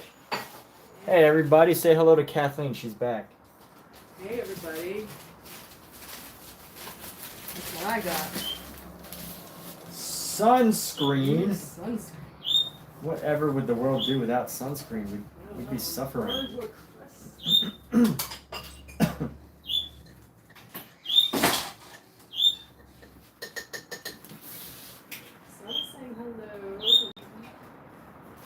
Yes, yes, he is. She is. So let's give this.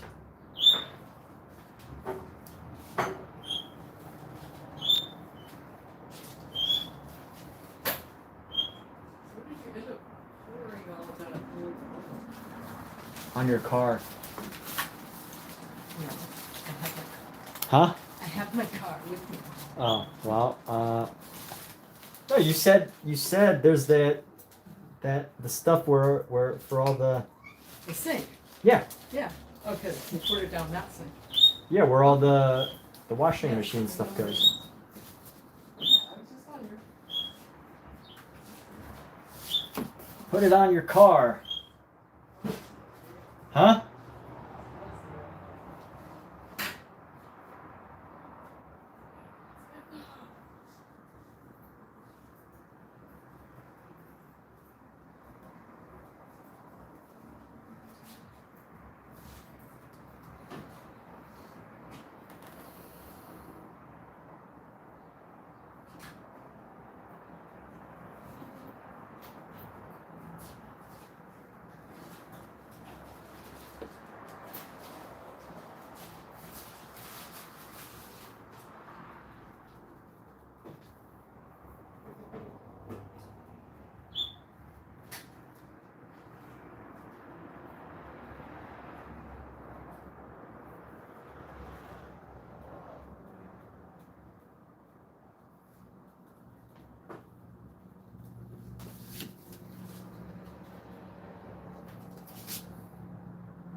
All right.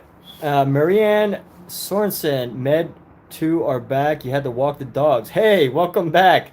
What's going on, Marie Ann? Hope you had a good dog walk. So here we go. So right now I'm just finalizing some of the features here of this painting.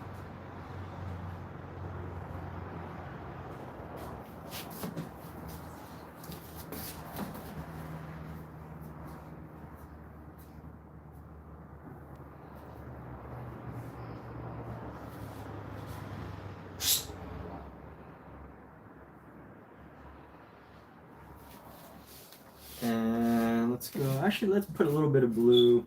Need this blue outline.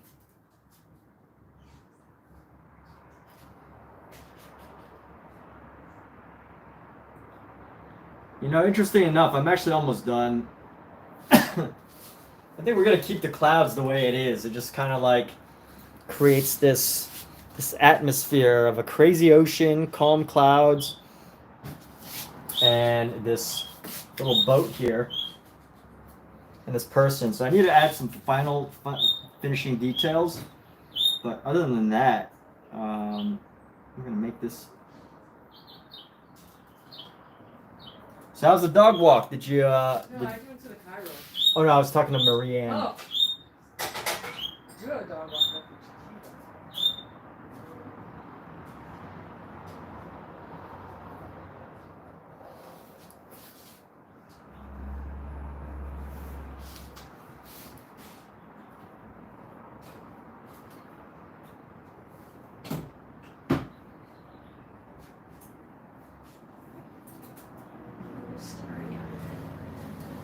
Is that Fern?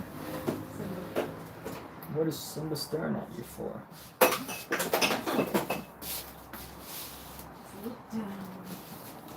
It was fine, awesome. So you, Marie Ann, are you doing any painting today? Are you doing any artwork?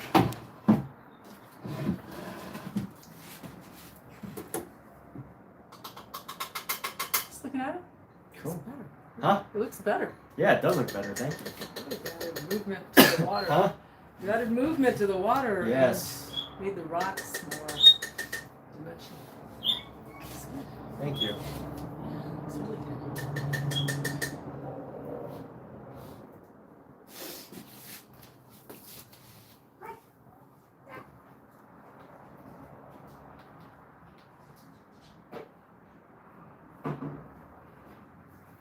So it's really gonna bother me if I don't put the lettering on this thing. I don't have.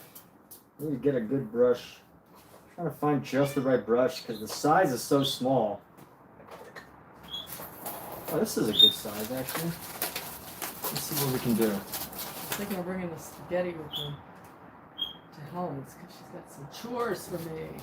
Okay. I'm not hungry right this minute. I won't eat it all though. If you want some. You gonna want some, or you want to eat the stew?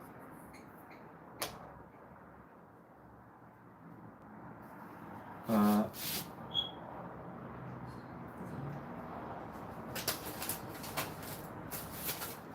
don't know. I thought you were gonna figure out dinner. I am. That's dinner. It's not lunch. Okay. It's later. I don't have time to cook that now. It'll be a later project.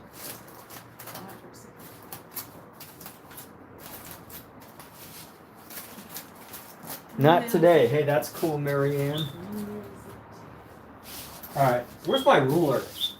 Kat, you seen that ruler around anywhere? I have. Where? I know where everything is. Yes. Where is it? Just point it out. It should be behind there. I can't see it, but I did. Ah, yes. In the old crevice. In the old crevice. If you get a studio, you're gonna know where every single thing is. I'm not even. I don't know if that's true. I think I'll just not have someone else to depend on for knowing where everything is. Well, I won't know where anything is because I won't go in the studio. Right. And I won't move anything because I don't need to. Alright, so I needed this. Hi. I'm fucking These are not steady hands. It's part of the reason why I never became a surgeon. Ha!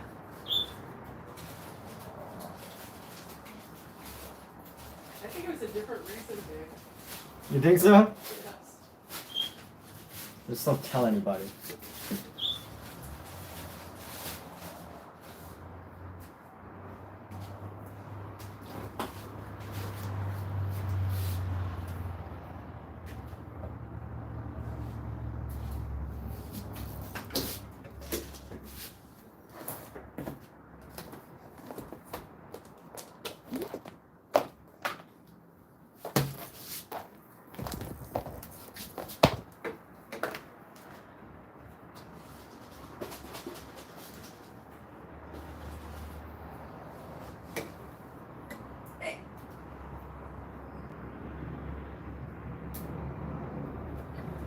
Cat water spray.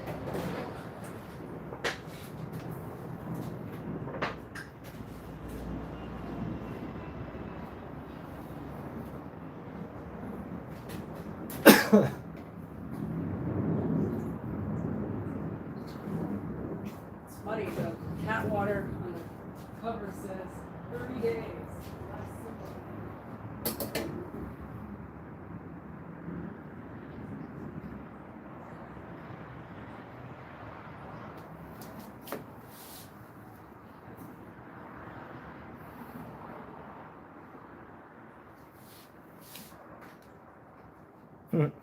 All right, so here we go. We got the little lifeguard boat here.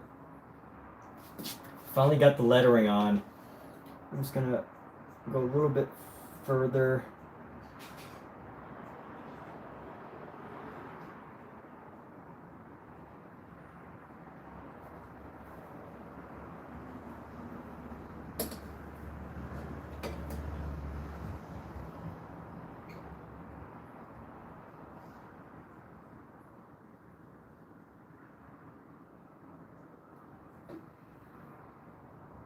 Lifeguard. Okay. That's it. And then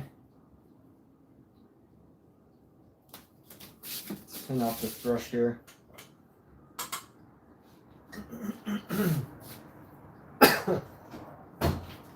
And let's do this. So, oh yeah, we need to top off that guy.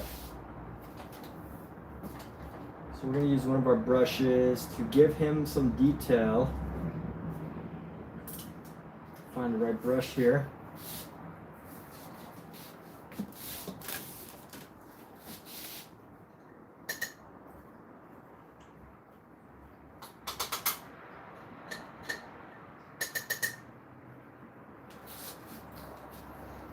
And let's give him this dot of white. Give him some pants coming down.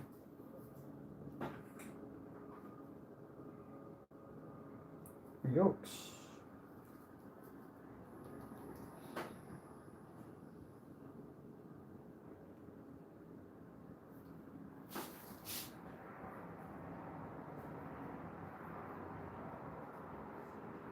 Give a little green at the top, because I remember this lifeguard had like a green cover.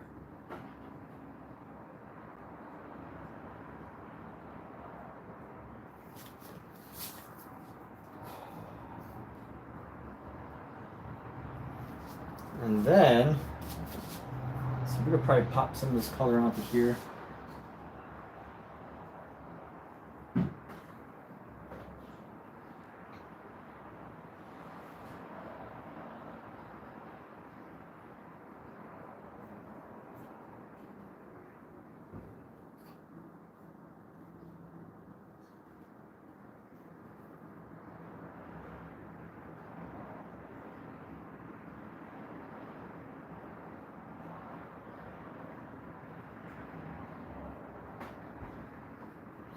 And going down right around here.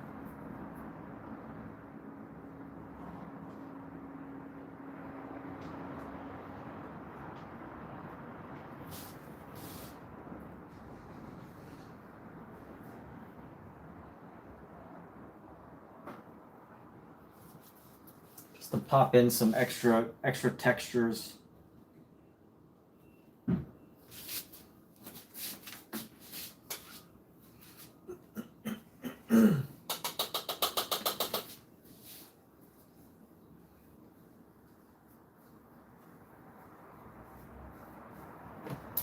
And we're gonna go with that.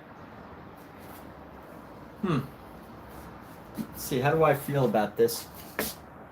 I gave the snail an eyebrow.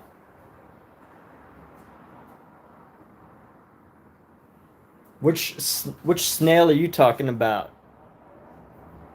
The snail and eyebrow. There we go. Tag me on IG. Cool. Thank you. Gave the snail an eyebrow. You know what would be interesting is if I turned this into a snail. And I guess there's something I kind of paint in this background here.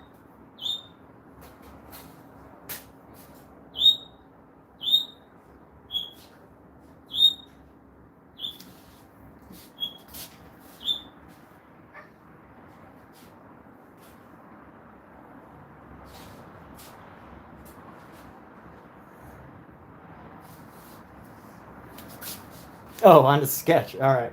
So we'll look at that sketch. But for now, I think we're going to call this one a done deal unless I come back to it later. But for now, let's look at this other painting I did the other day. So I'm going to put this somewhere.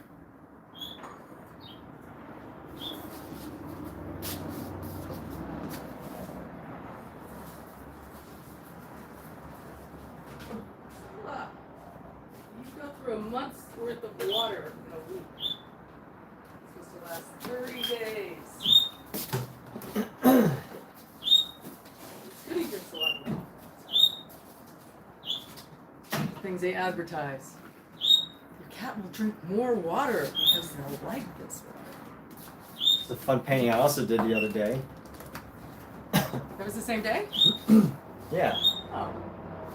It's a little bit different. Is that a duck with clothes on? No, that was you sitting on the rocks. That's not me. I don't have a beak. There's no beak. Not a beak? No. Oh. Just a red line by your face. Okay, looks like a beak. Not really a duck. I did give you a blue face. That's blue? Yeah. Oh, that's white.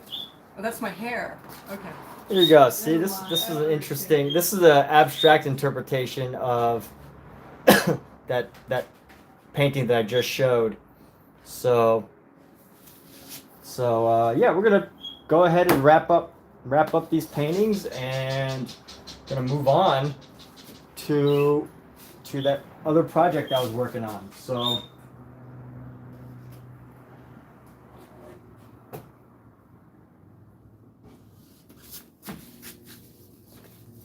that's one of those projects. I have so many paintings that I need to paint over. Hold on, let me show you some of these paintings that I'm gonna paint over.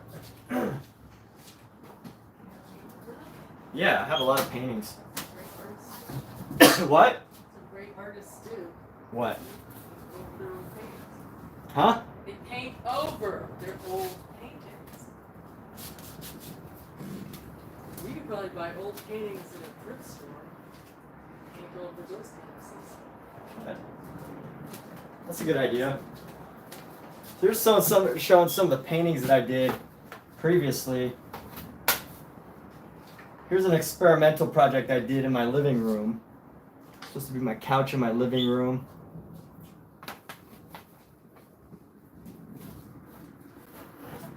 Here's one of my goofy ideas. When I paint kind of cheesy. It's called Good Day Dog.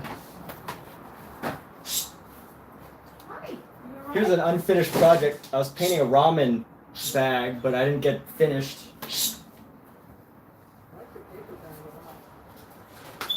Your best ones.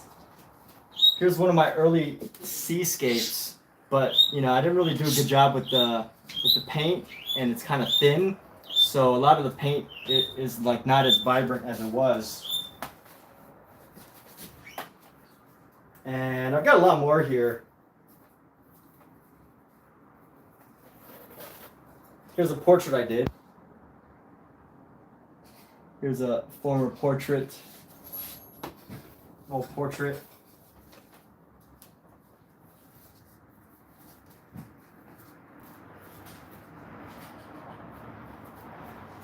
And overall, just gonna probably go through those and paint over them. But let's see, Alex Appel, Luchmond Kackstreifen. Luchmond Kackstreifen. What does that mean?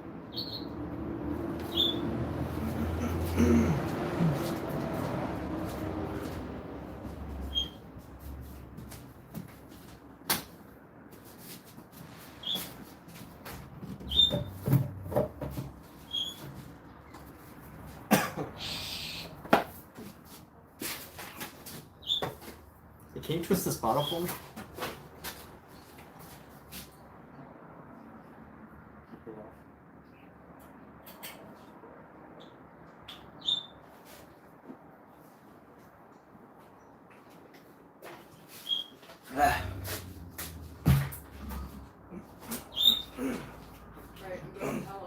All right, see you later, babe.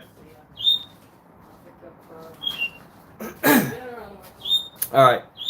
So bird concert, yes. And let's go. Let's do another painting here.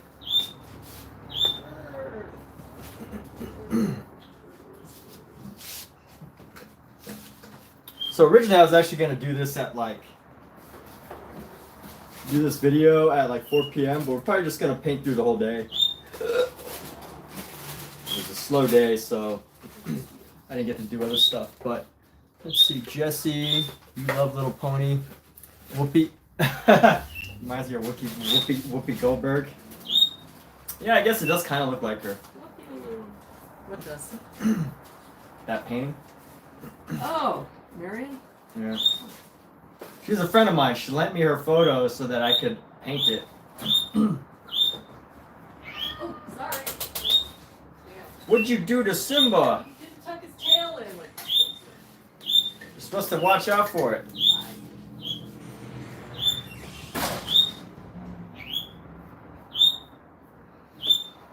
All right, who's ready for another painting? So I'm trying to think of the color combination here.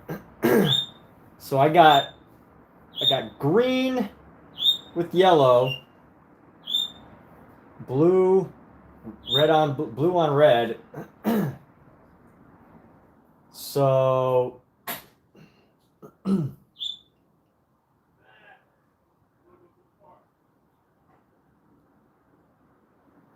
what I'm gonna play with here.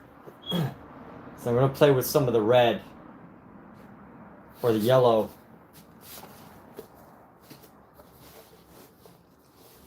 So really deciding on a good color combination here.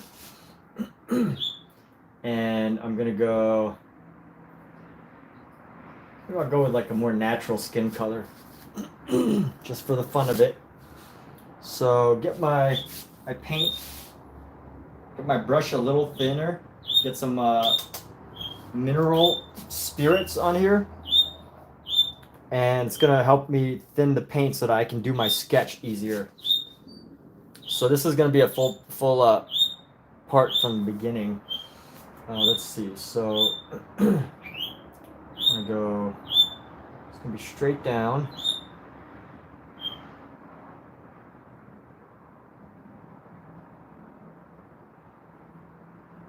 Let's see, let's do the bottom right here.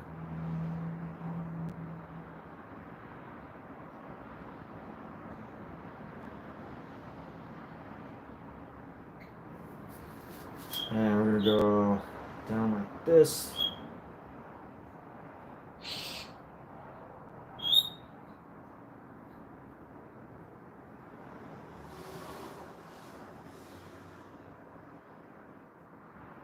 So that has to be about 1, 2, 3, 4. 4 lengths of this. So probably gotta come up right around here. And we don't really have a choice.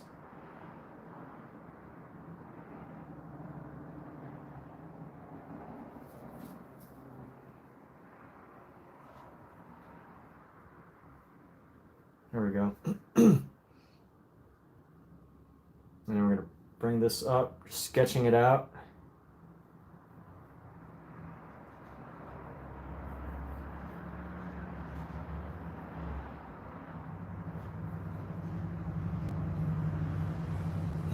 Bring it straight across and then down. Pop this down.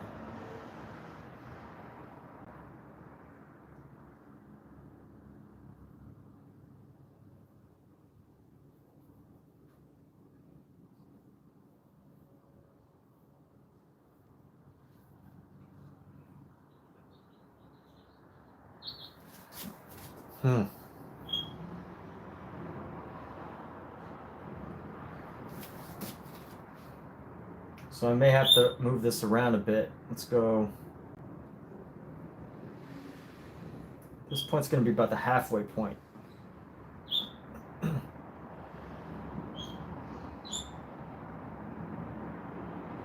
I need to set the hand right about here.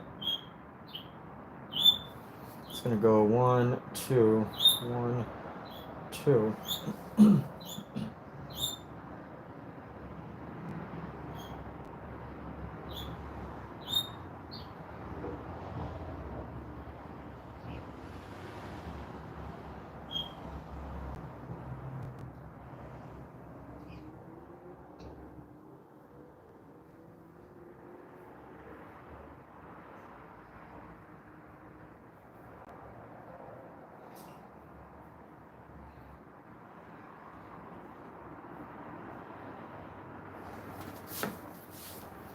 All right, I need to redo this. I should have planned a little better. Let's see, I want the top of the knuckle to be right around here.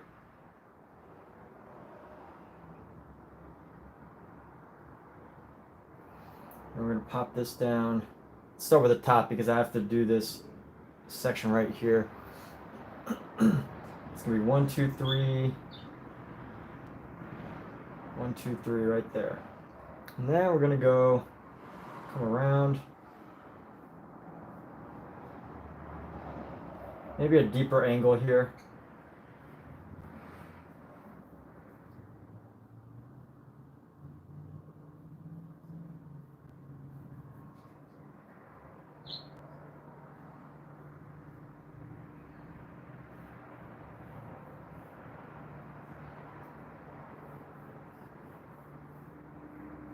So this is definitely going to trip me out, but that's okay. We'll paint on top of it later. So this knuckle here is going to be about 1 and then 2. So 1 and then 2. It's going to come down a little further.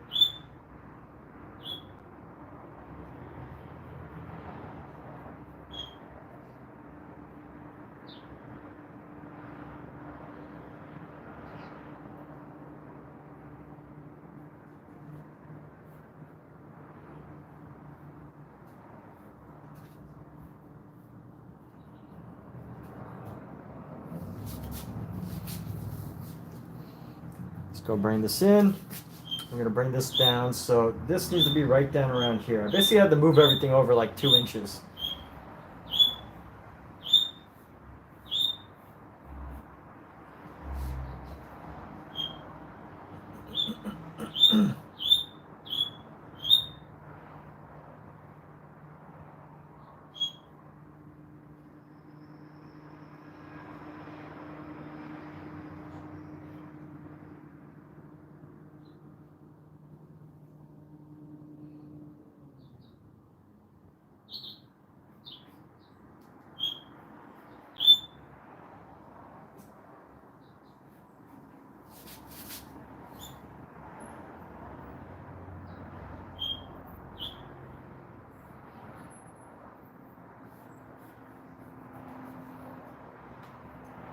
And let's go all the way around. So we're going to bring this knuckle up.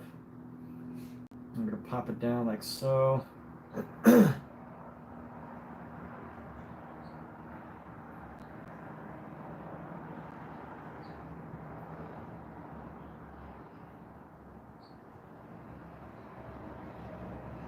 go like this.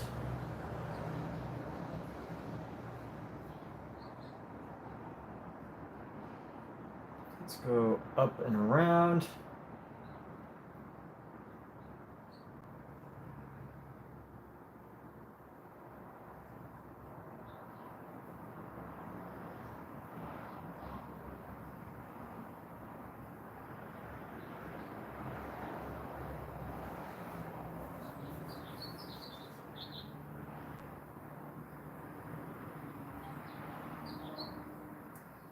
whatever this is 1, and then this needs to be double that pretty much. So that's going to be like so.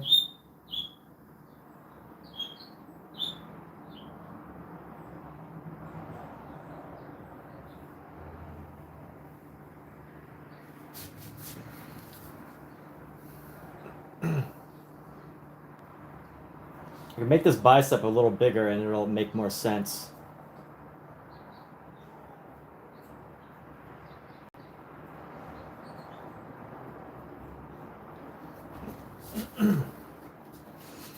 And there we go. Make the forearm a little smaller.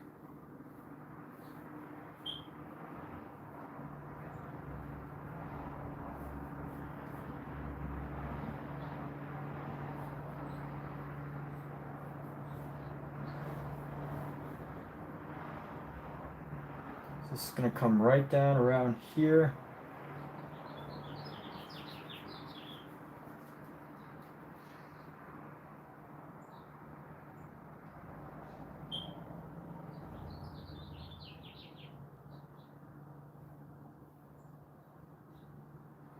A little bit too exaggerated as far as this goes, so I'm going to go bring this up a bit right here, pop this over here, bring this down.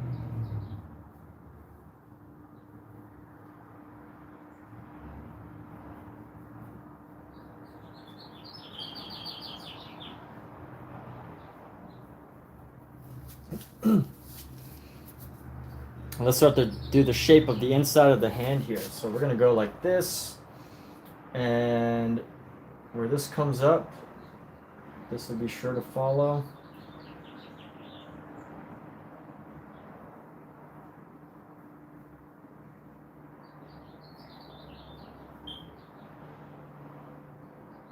And this needs to be a curve.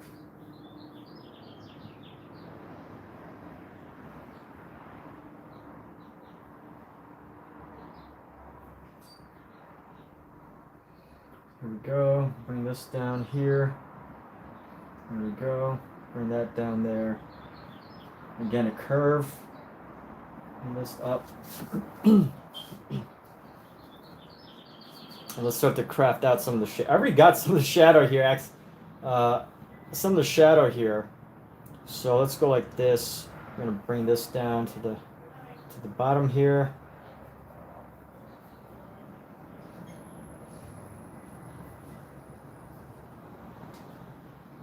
And there we go. So what are we going to do with this? We'll figure it out. But for now, let's keep going. Portrait reminds me of Whoopi Goldberg. Oh, yeah. Okay. So here we go. Let's do some shadow. Let's throw some shadow into this arm here. Now's the time to start painting. We're going to throw in the shadow, the darker spaces right around.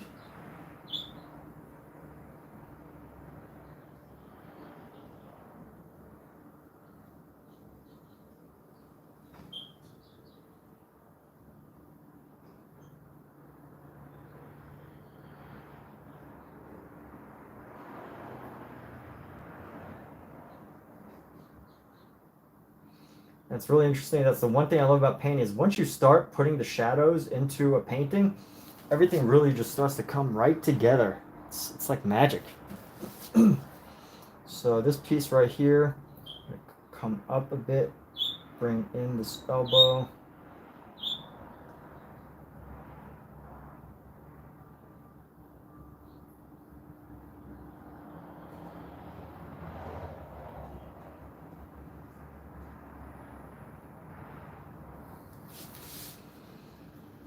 And let's go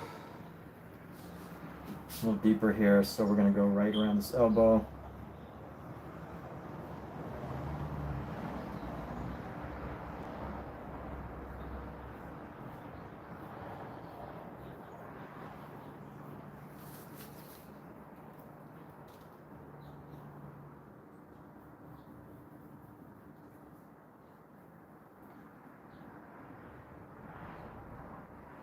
I'm going to do this one a bit looser than the other ones.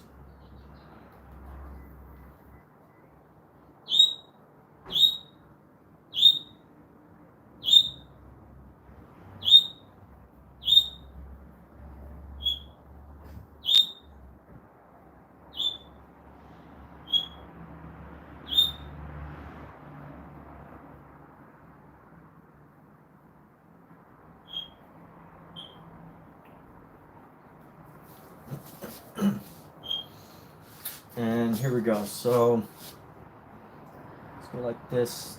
This is definitely going to be in shadow, so bring this up.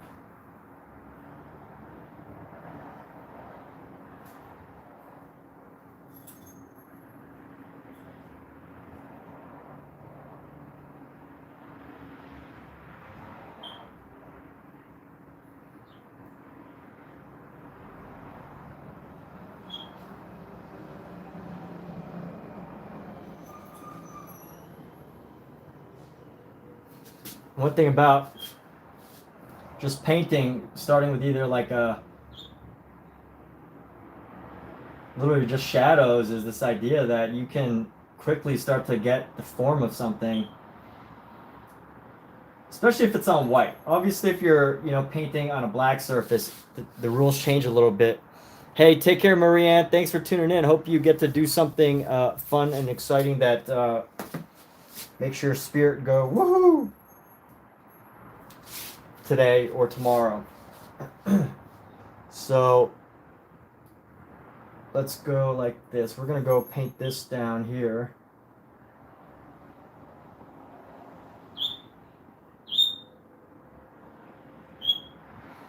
And let's go with the knuckle.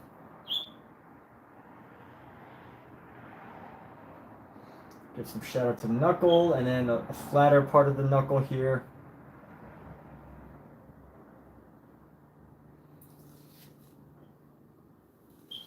And let's go bring this in and down.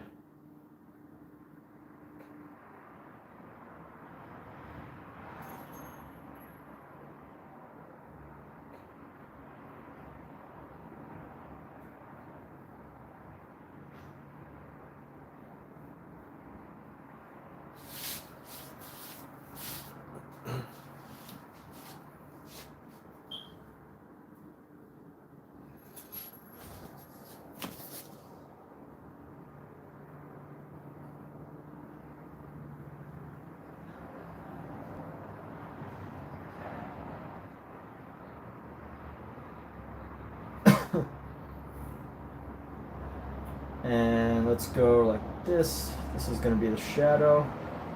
Pop up a little bit more. Create like a triangle here.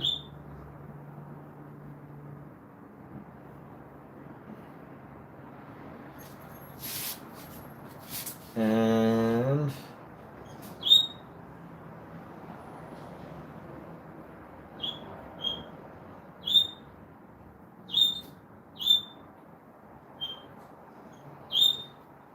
go around.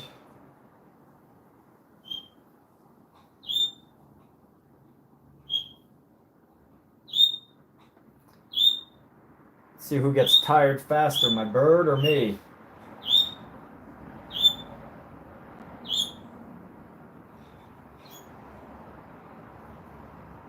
I'm usually amazed at how long animals can chirp for. Right, bird? What's going on? How you doing over there? Doing all right? You know I'm talking to you?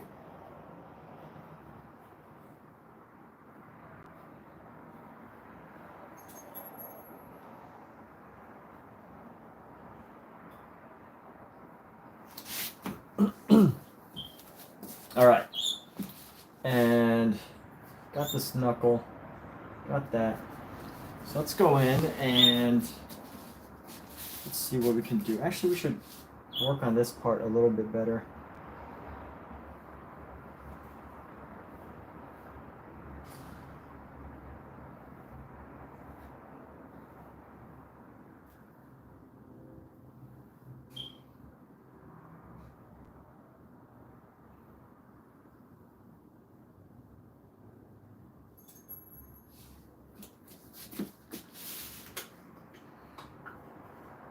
A little bit of brush cleaner right now.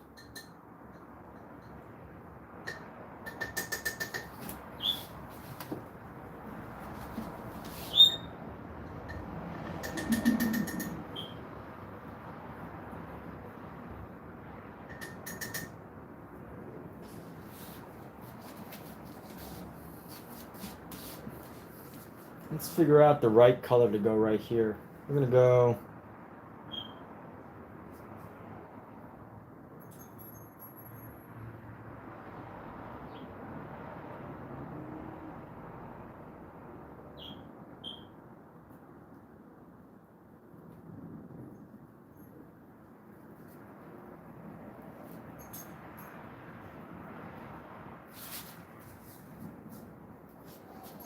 I'm gonna go with just white highlights.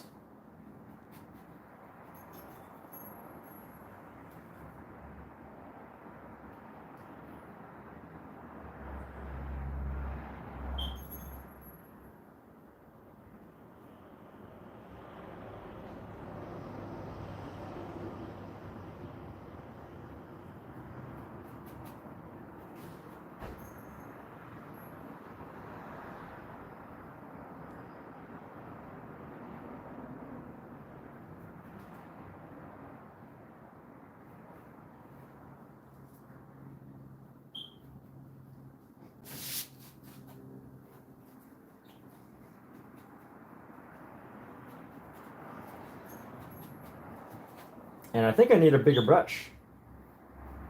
I'm gonna work this with a bigger brush. Work it with a bigger brush. Let's clean this up.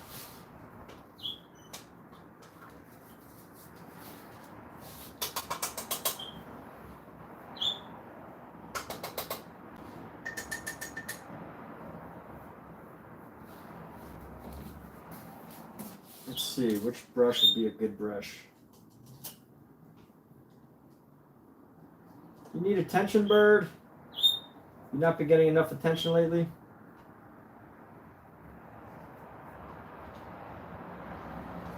This looks like a good brush for spreading.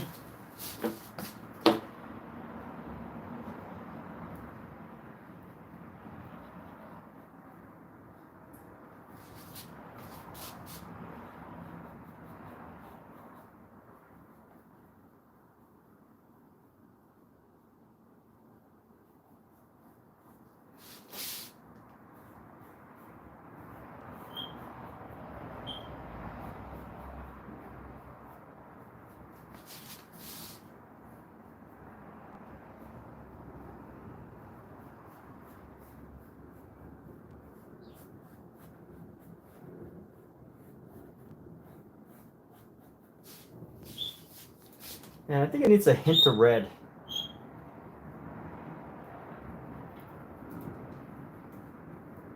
This person's too pale.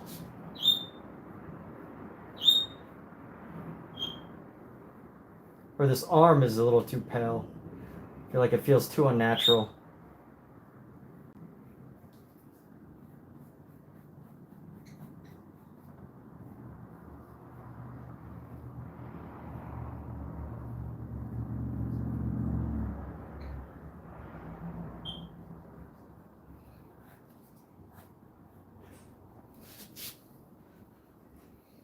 A bit more white, at least in the center here.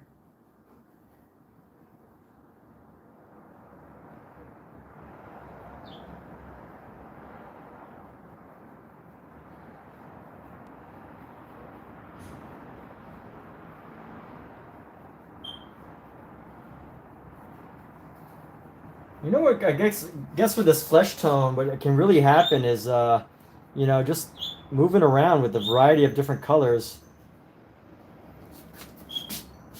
and what you'll come up with is something more natural. It's one of the most exciting things I learned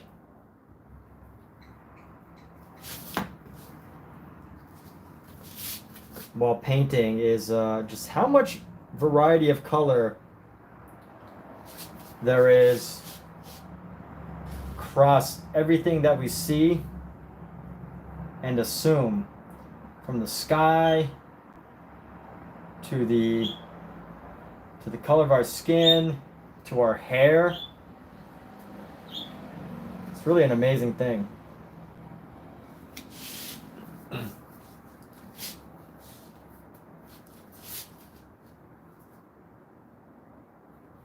There's so much variation in all of us.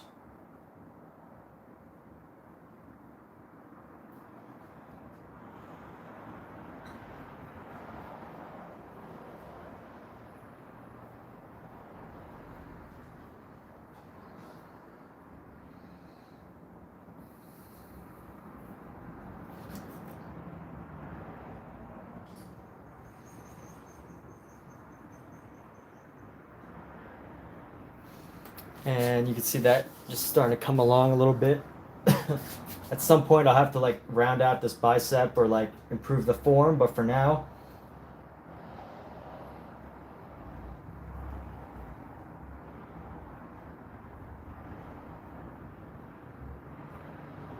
I'm absolutely loving this brush though. This is a Rosemary and Co. brush.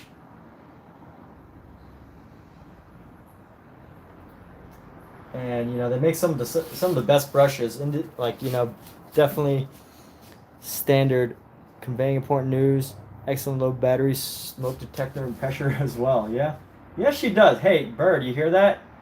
You're getting a compliment from King Master Lord here about your chirping. You could definitely be a smoke detector.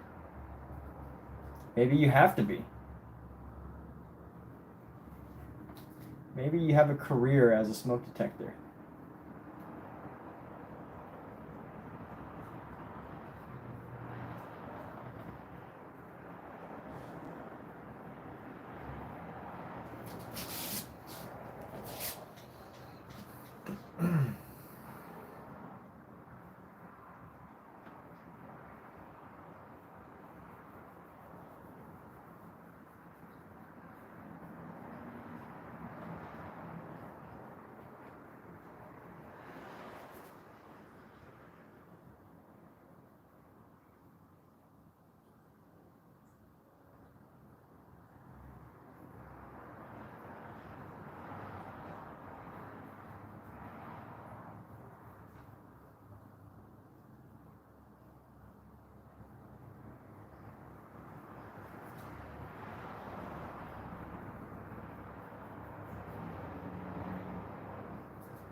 All right.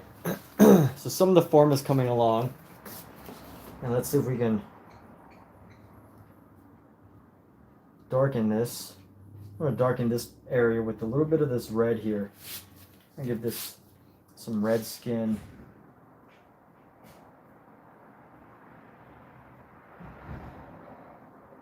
Make the shadow purple.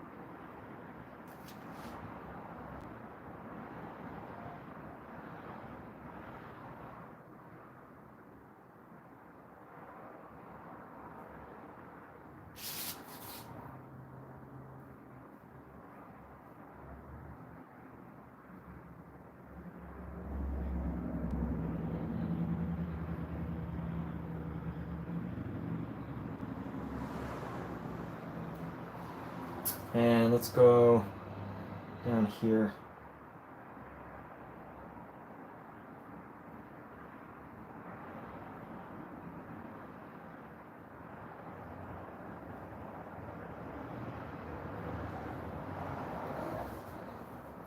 Get a little bit of, a little bit more in here.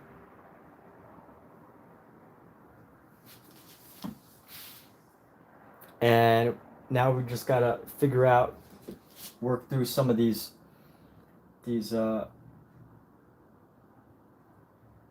more challenging spaces.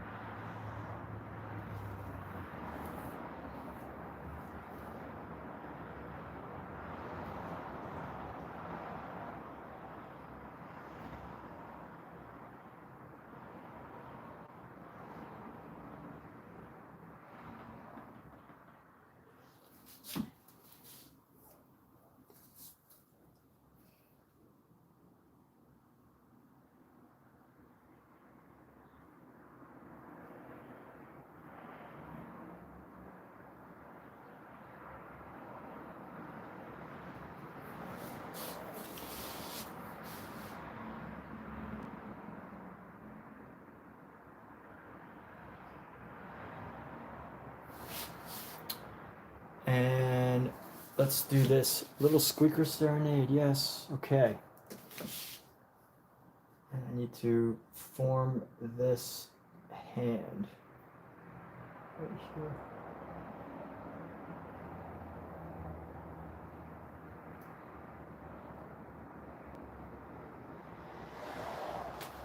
Okay. Now let's clean up this brush.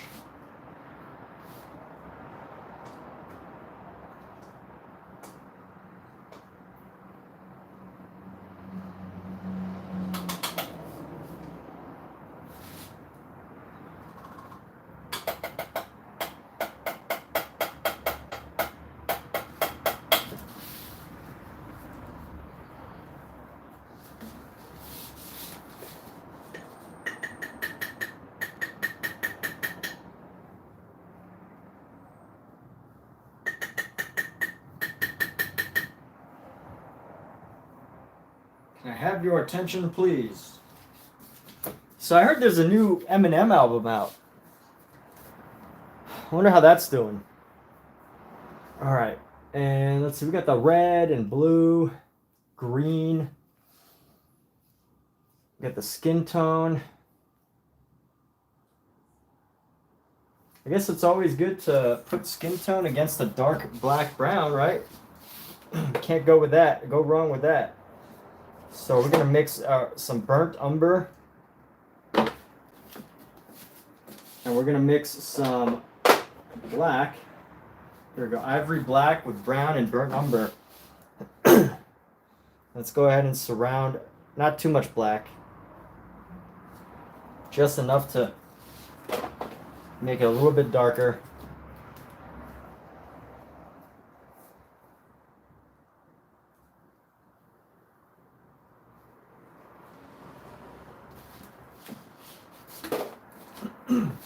I'm actually going to use a different brush for this part. I like to switch brushes quite a lot.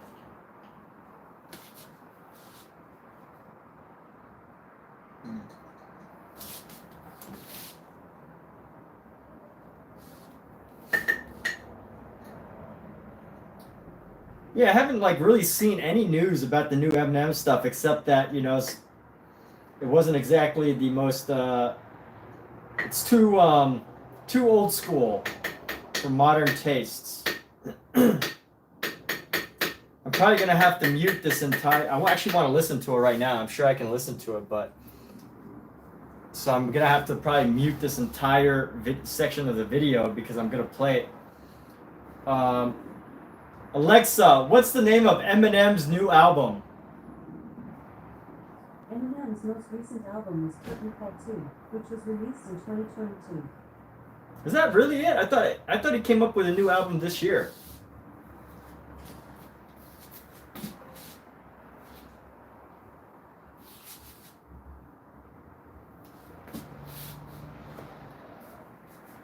Alexa, play Eminem's newest song. This is Eminem from Spotify.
Eminem's 2 album. This is Eminem from Spotify.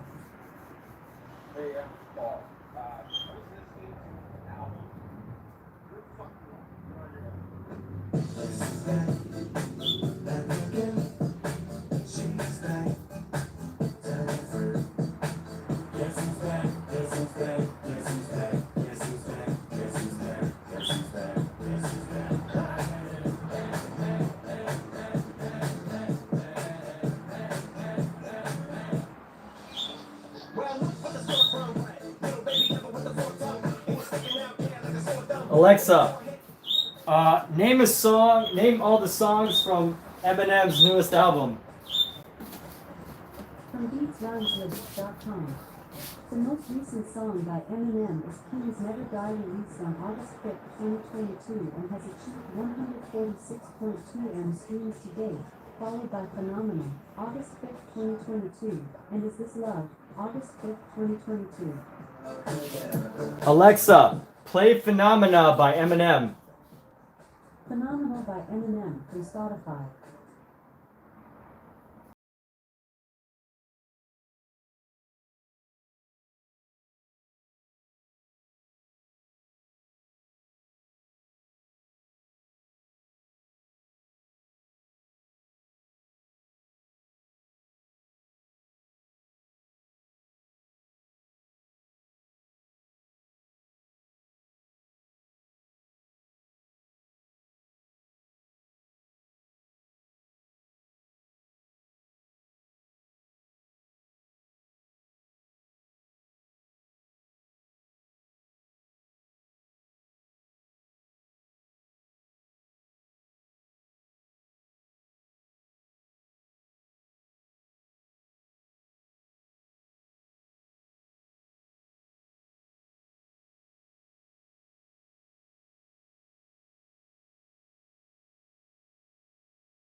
This is Eminem from Spotify.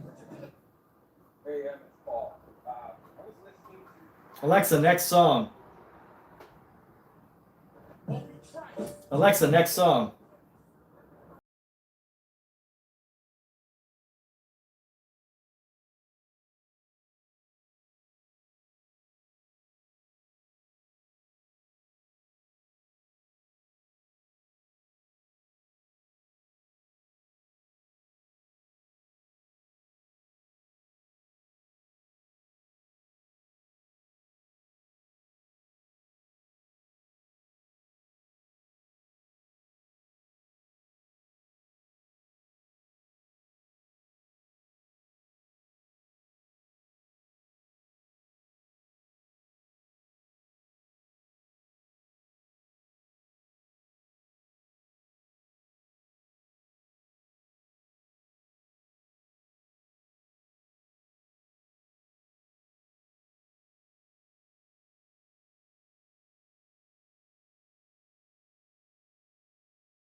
That's enough Eminem for me. Oof. My goodness, Eminem. He hits pretty hard, doesn't he? So let's see. You're learning how to do side profiles. Primarily click full body and learning how to use line of action. All right, cool. Well, hey, thanks for jumping in when you did.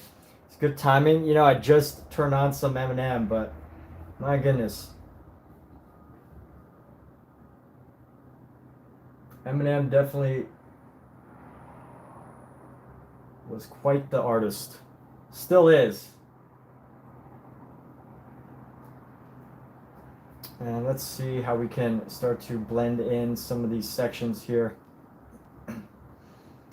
Okay.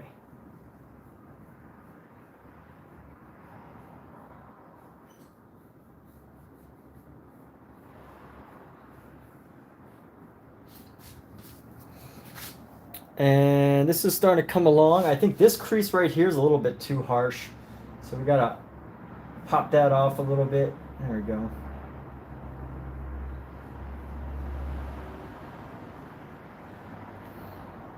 There we go. That's a little bit more of a natural crease.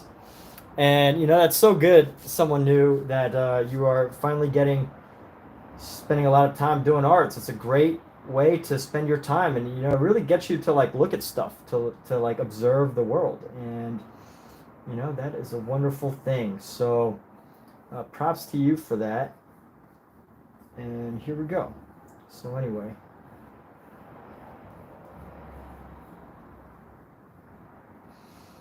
I'm gonna blend some more of this. These edges are a bit too hard still, so I'm using some, just getting this brush work going so that I can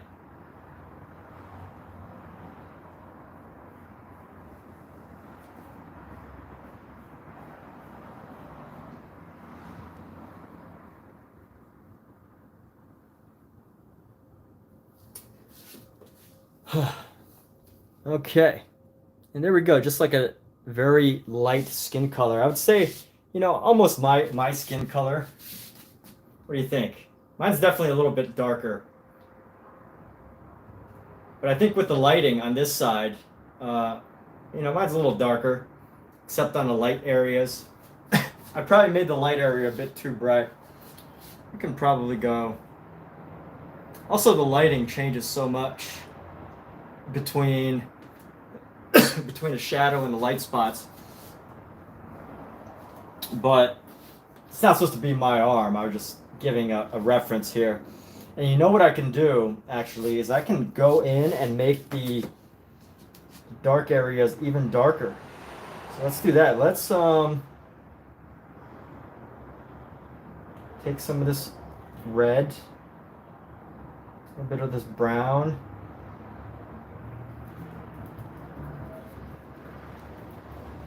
Maybe grab some of this blue too.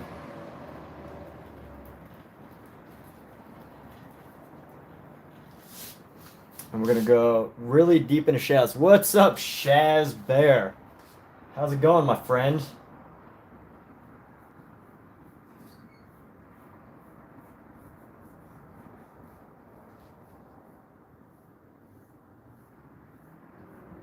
The hardest thing to get used to is like the actual color of shadow. Sometimes it can be really difficult to get used to what the color of shadow is.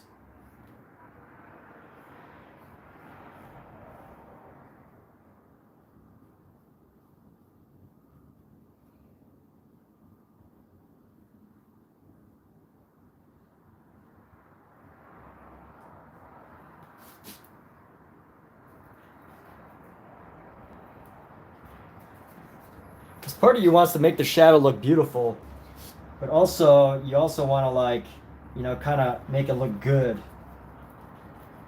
So finding just that right balance of between shadow, like a nice dark shadow, and color can be one of the biggest challenges.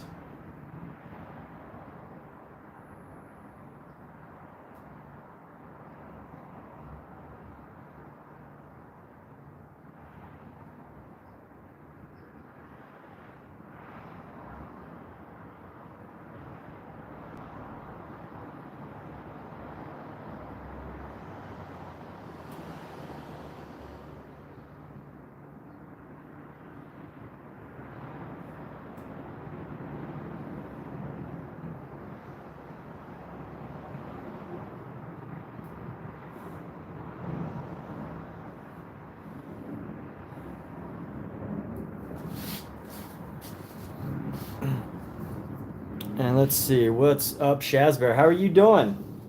What's the latest with you? You knocking out any creative projects? Are you changing the world one video game at a time? Are you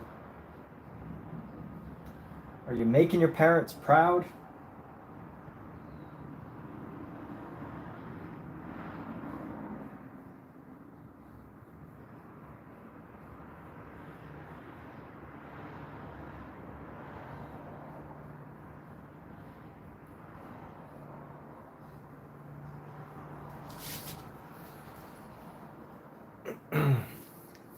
And let's go like this. We're actually gonna, since the light's coming down this way, gonna throw some light into this section right here. Throw a little bit of color into this area.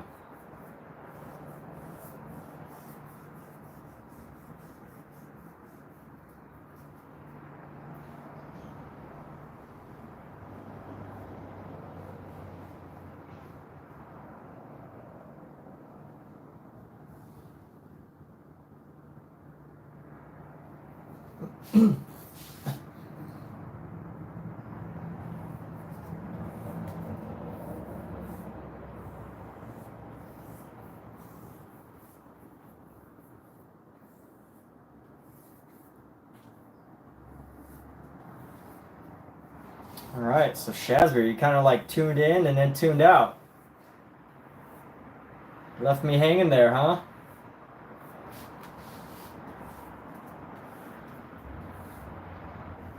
All right, cleaning off this brush. We'll be done with this part.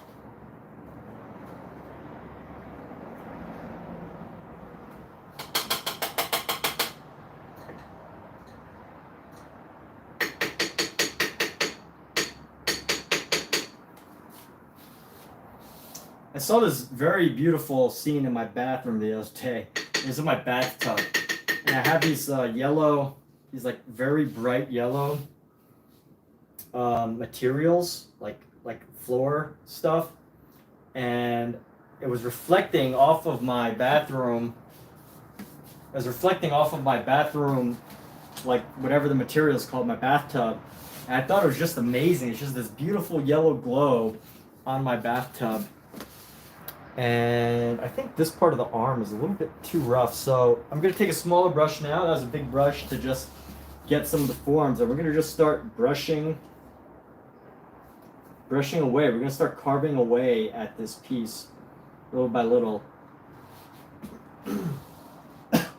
until we get it.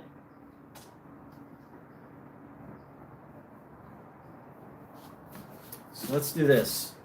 We're going to pull out our... Let's go pull out our...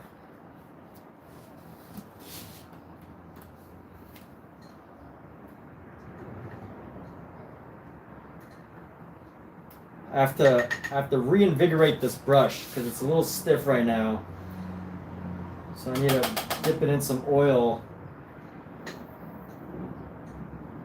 to give it some life again.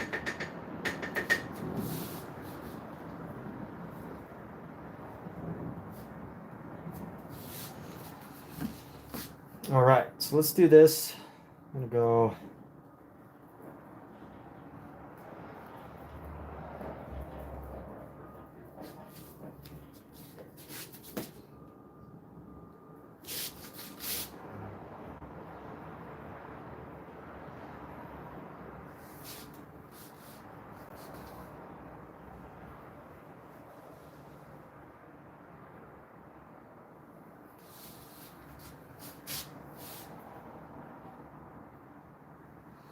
I'm going to start carving this out again.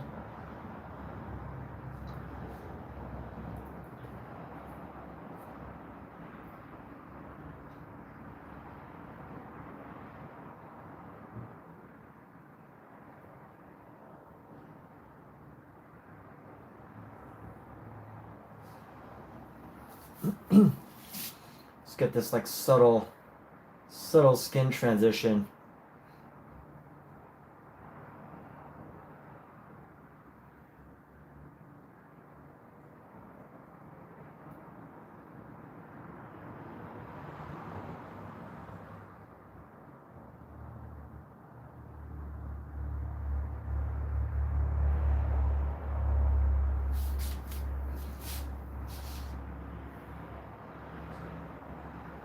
And you know what? I need to push this arm piece out a little bit further.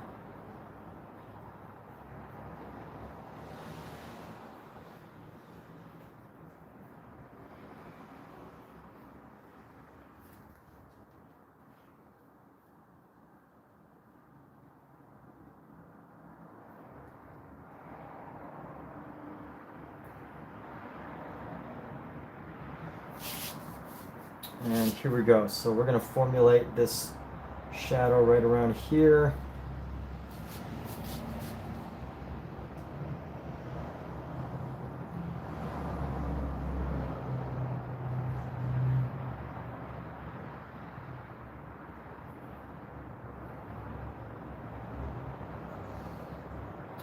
And this will come down a bit.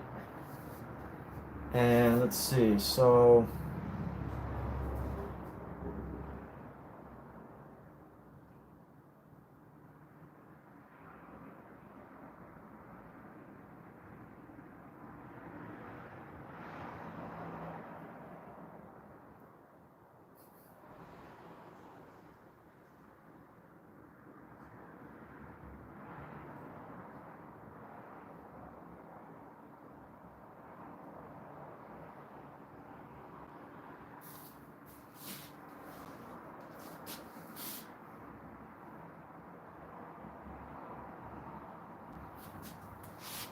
let's go like this. Soften this edge.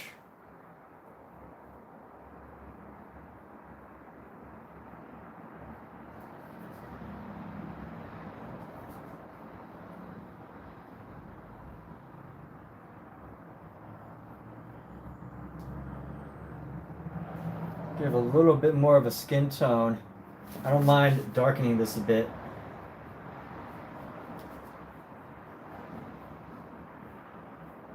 Give like a more natural skin color.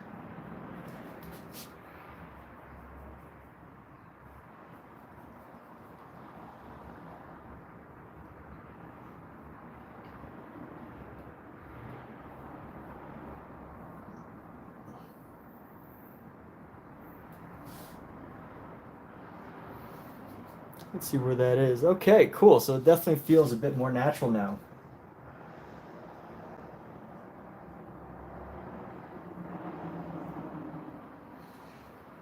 And carve that part of the arm.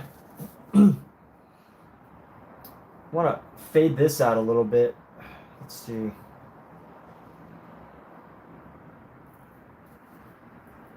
I want to fade this part out a little bit. It looks kind of weird right there. So this is supposed to be a bit more natural here.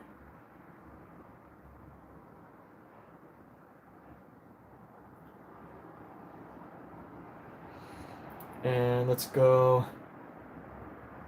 with this arm.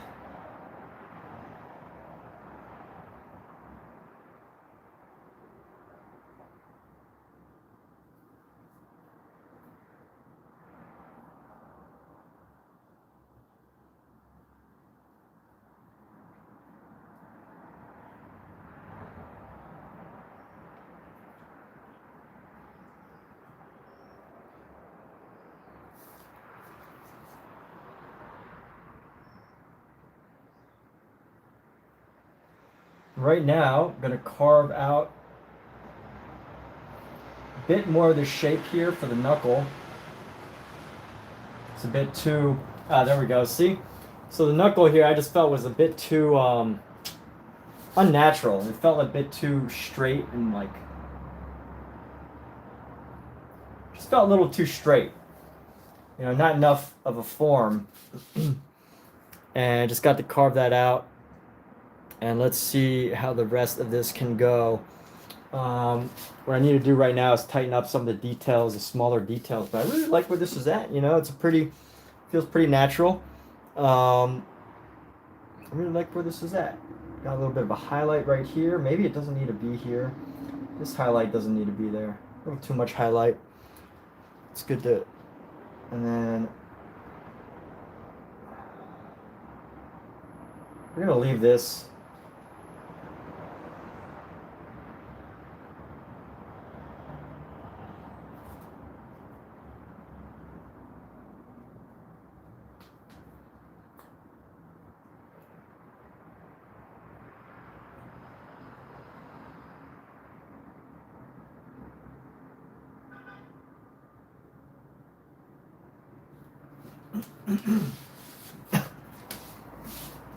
Let's clean this brush off.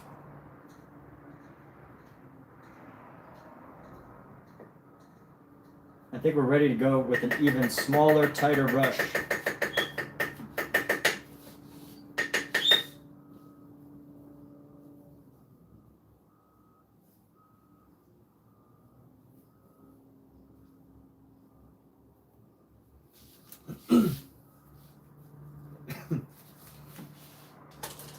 So let's go with an even smaller, tighter brush. Where is it at? Let's find a good, nice, tight brush here. That's too big.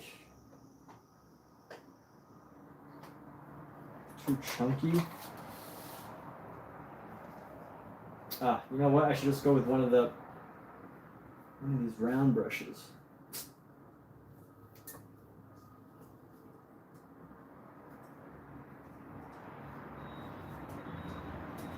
All right, we're gonna go with a filbert.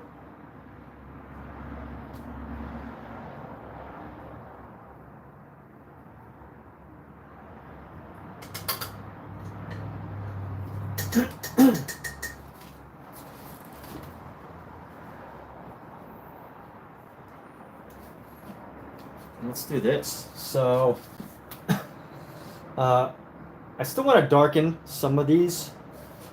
I feel like the shadows are still a little bit too bright. But I want to darken it with this red here.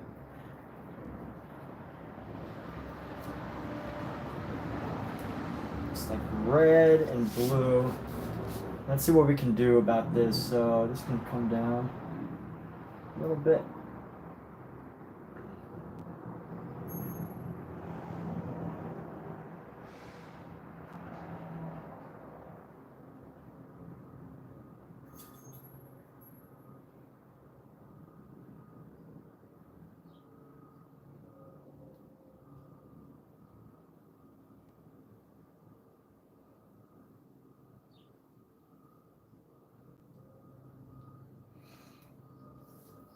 And let's see how these shadows, I don't know what I would do without being able to see on a camera, because it really helps me to make certain decisions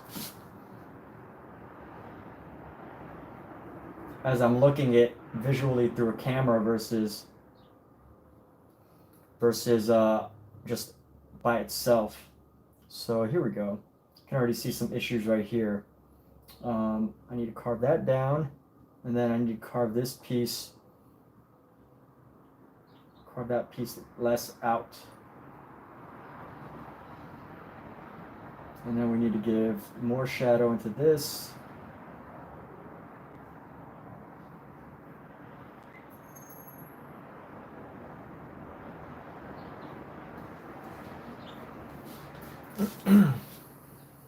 And let's see, so a little bit of this.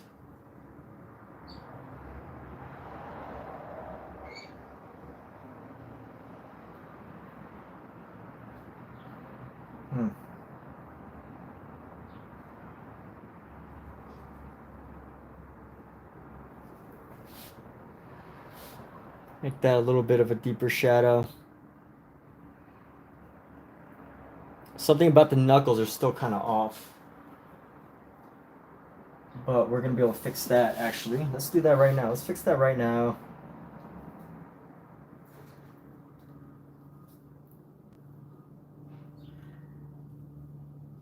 Go like this. Got to carve this piece of the hand out.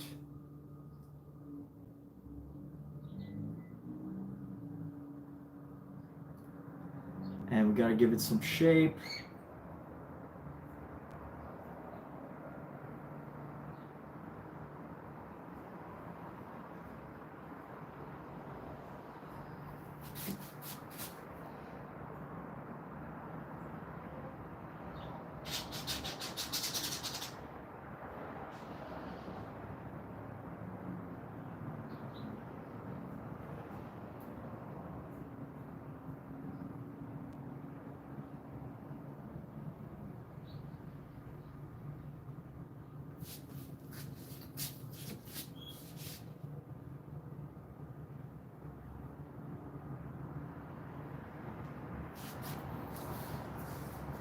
There we go.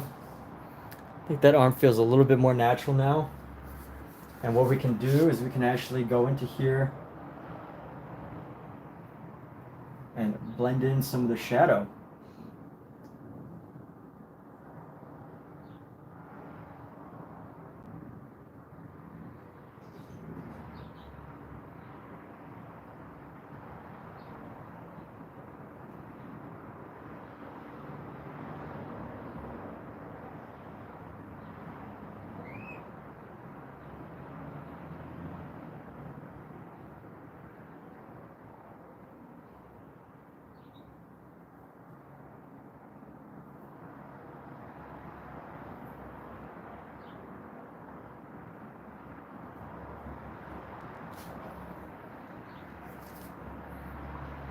And we can actually go into here too, give it a little bit more.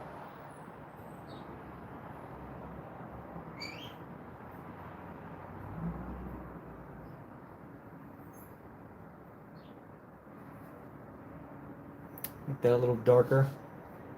Probably just blend in. Oh, nope, that's not good. So let's do this. What can we do right here? Go right there.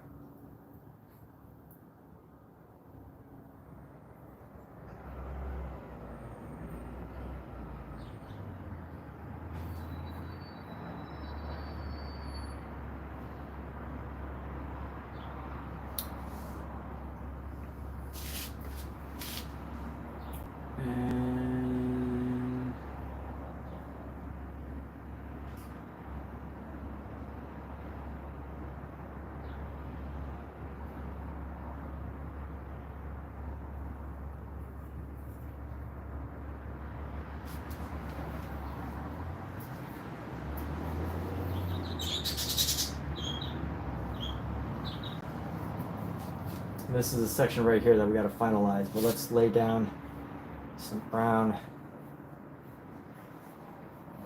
This is just going to start to add like design into our painting.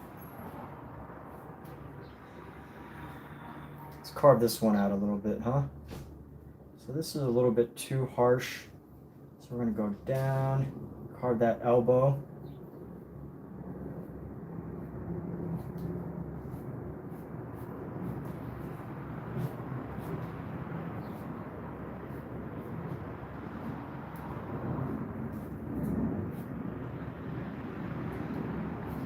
Now you can actually start to see some movement.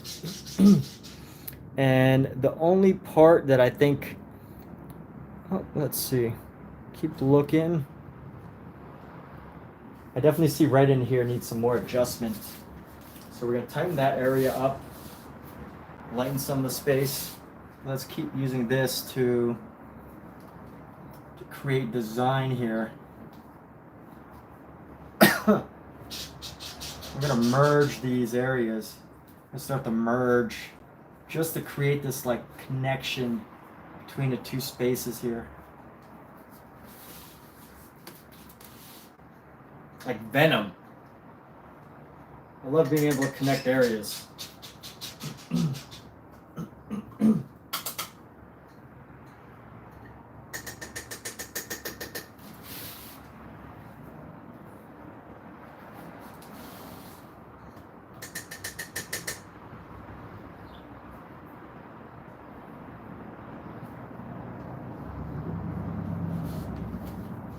Okay. Now let's get back into these knuckle, this space right here specifically. This area of the knuckle needs some work. So let's go right here. Makes sense, it's just needs some more form. How does that look? Okay. A little better.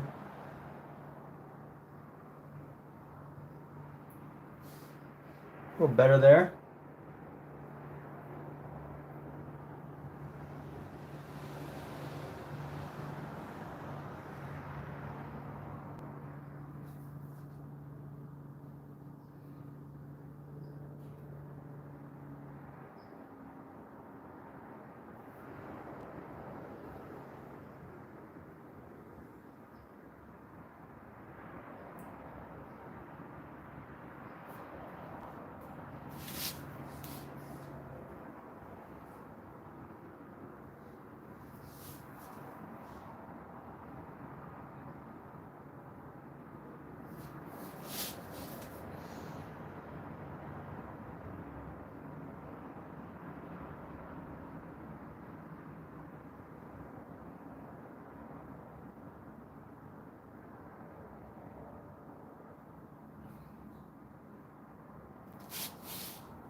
Let's see, what is up with this part right here?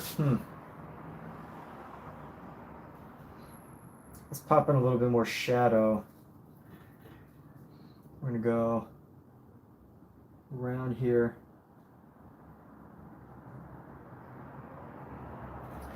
Bring that in. And then maybe we have to just soften some of these shadows here, so it's not as harsh. Just this area looks so weird.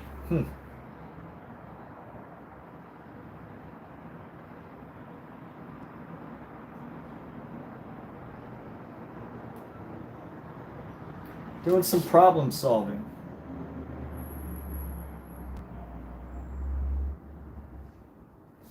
So that knuckle's gonna pop up, but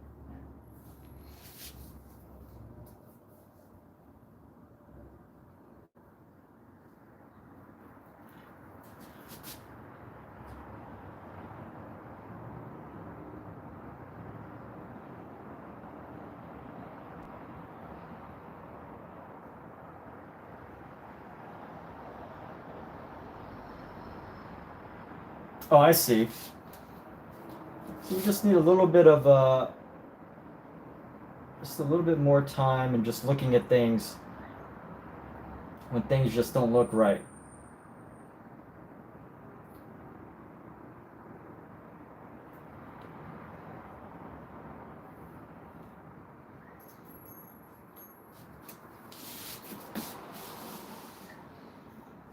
And here we go, I can see what's wrong. When you have enough time to just stare at something, you'll be able to find your issues. So what's going on here is that this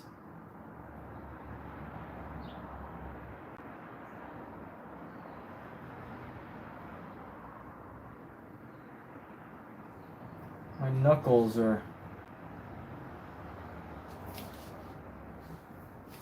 formed a little not tight enough.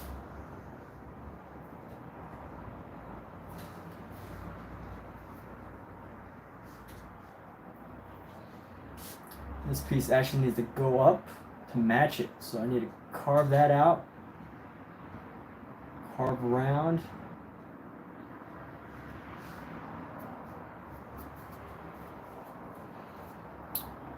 And then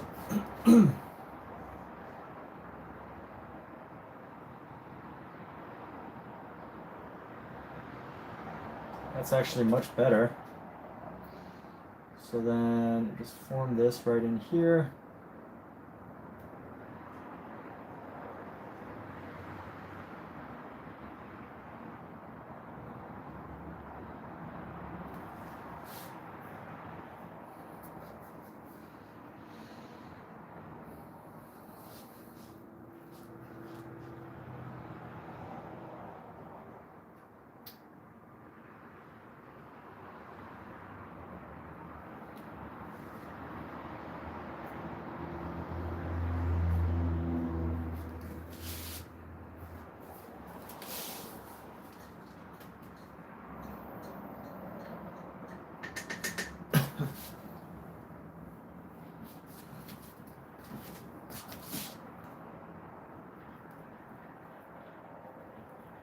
We're gonna start to carve. Let's just do one more, almost there,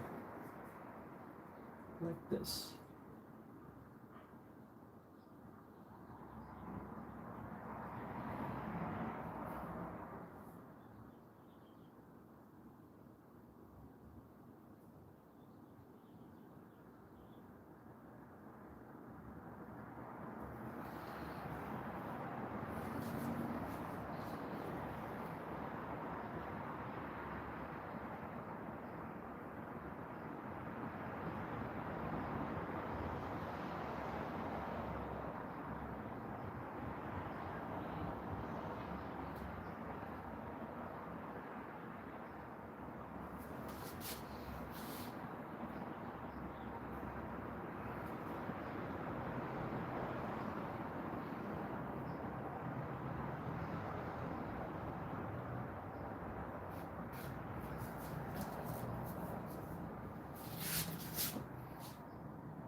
And let's keep going. Let's see.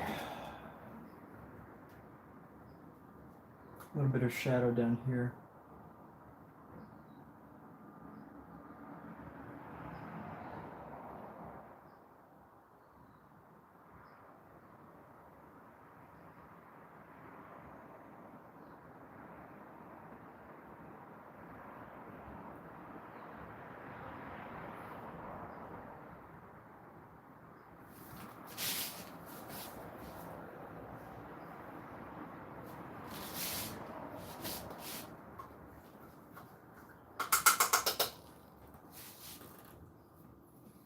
You know what? You can just keep working it until it's just right.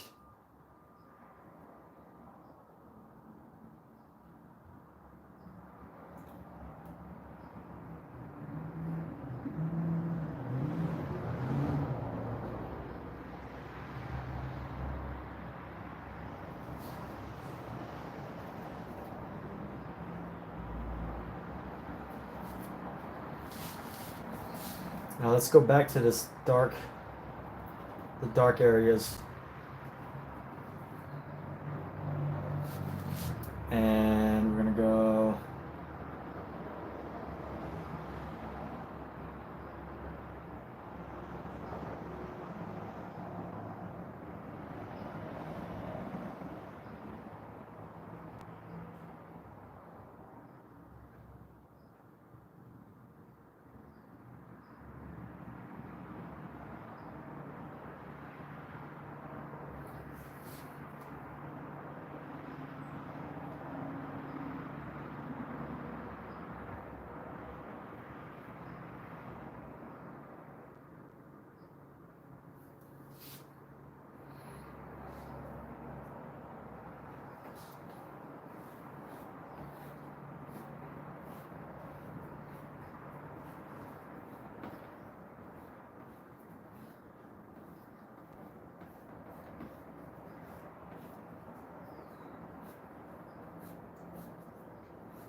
all right.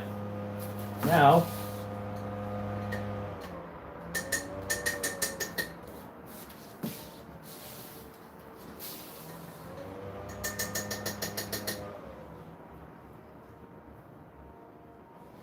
let's loosen up on this painting, and we're gonna go just pop in various colors of like blue. I'm gonna pop in some blues.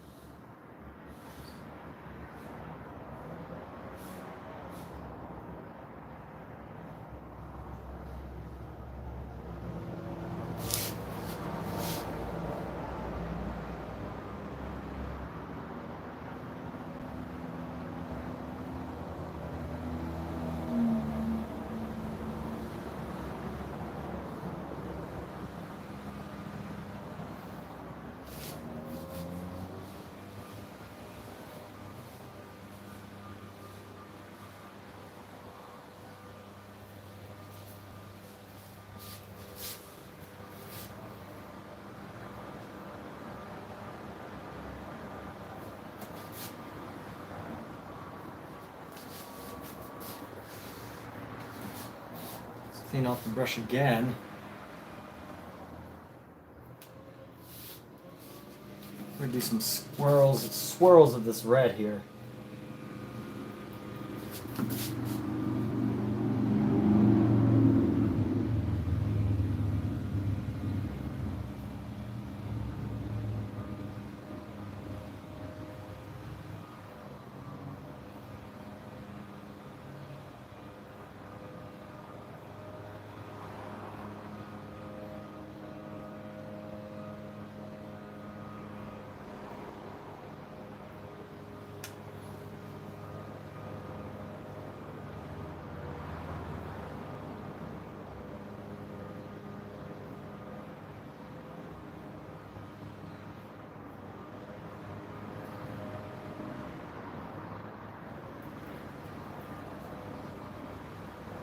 I'm gonna bring in a bit of this yellow.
Okay. Let's go around this way.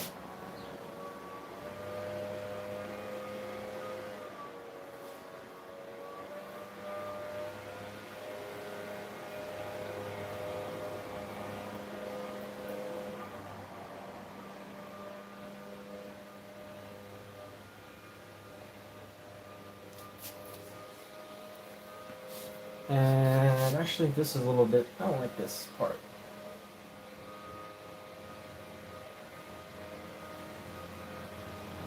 I don't want that to be too harsh.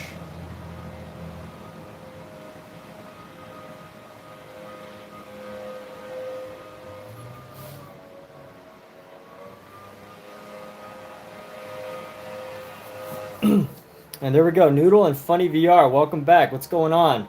Yeah, no, this is the same arm I've been working on, you know?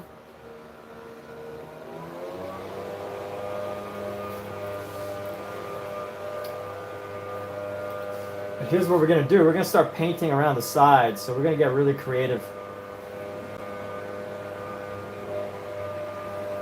And let's just make use of whatever paint we have here.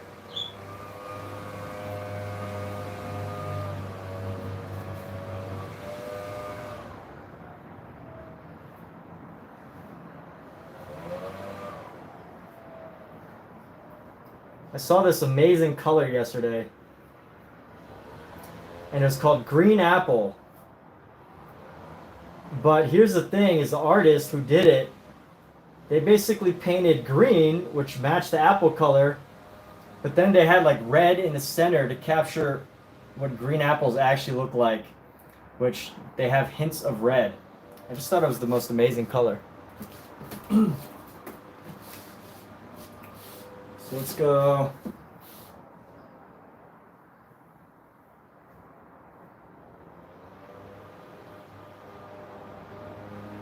I'm gonna get really abstract here. Maybe not really abstract, but just mess around with everything. Clean off this brush.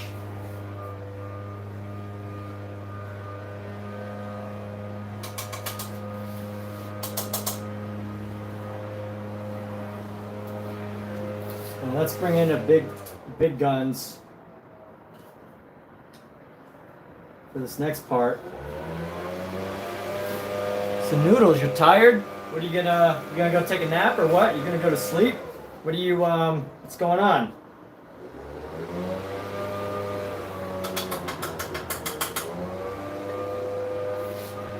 I guess the question is, how come you're not asleep yet?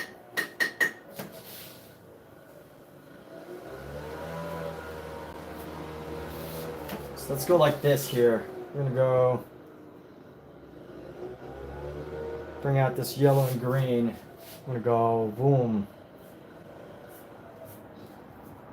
Make this really pop.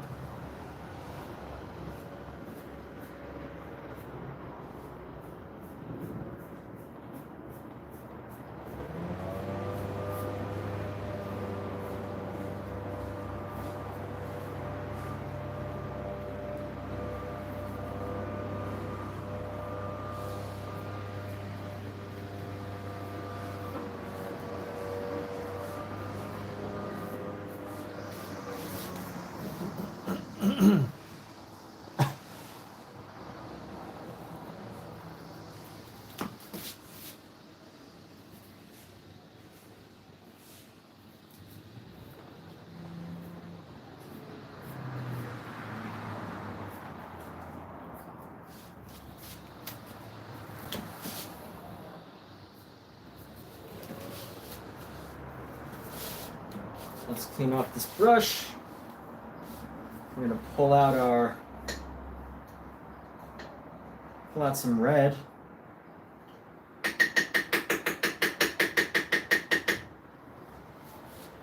I really don't want too harsh of a red. So actually, you know what? I probably don't need more color. I probably just need to work with our umber here.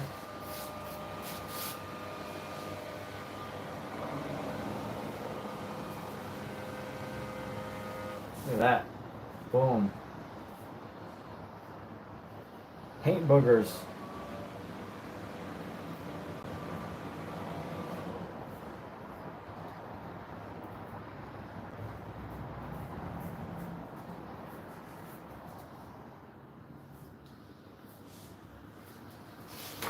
And now's the time for some more burnt sienna. That should be good.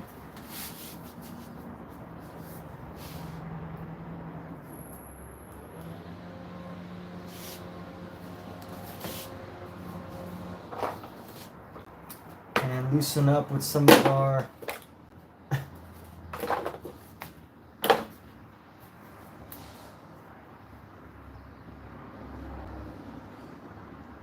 quinadricone credone rose.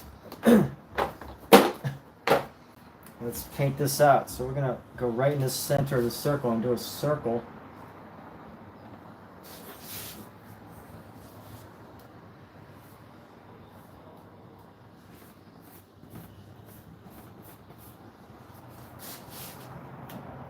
And here we go.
And let's see where we keep going with this. It's where I get to have a little fun after working on this piece for a long time.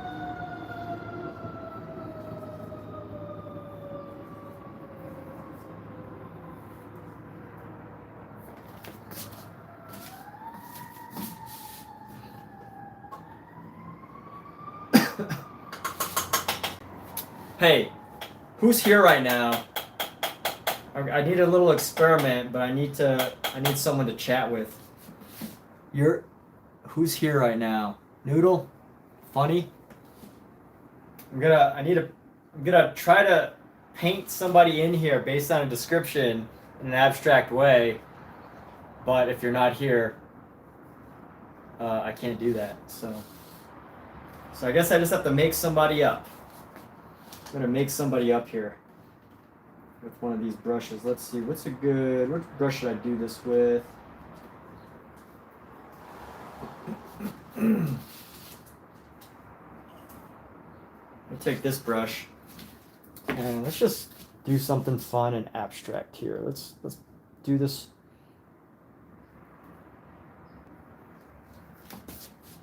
I don't know how this is gonna fit in here, but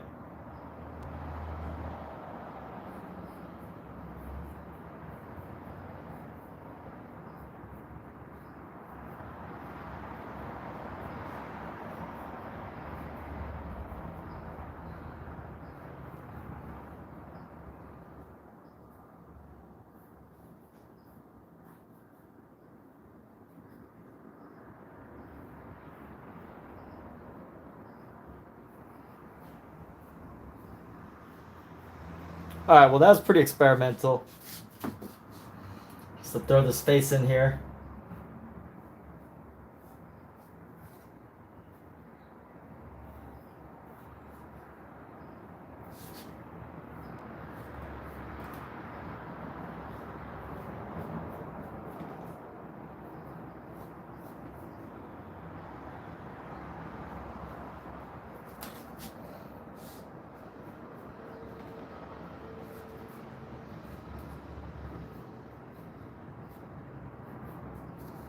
life.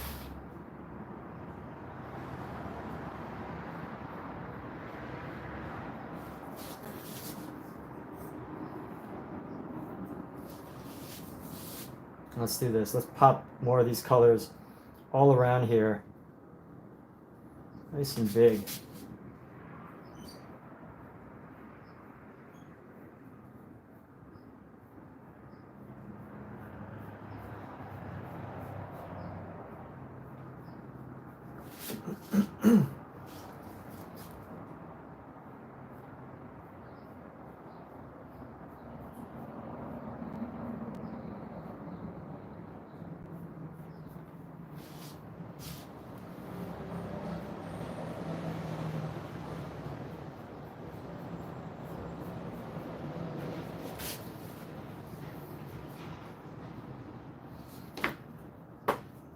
Bring that green back.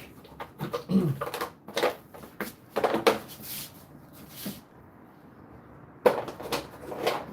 we go. We got our Georgian permanent light green.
Create a sense of movement around this baby.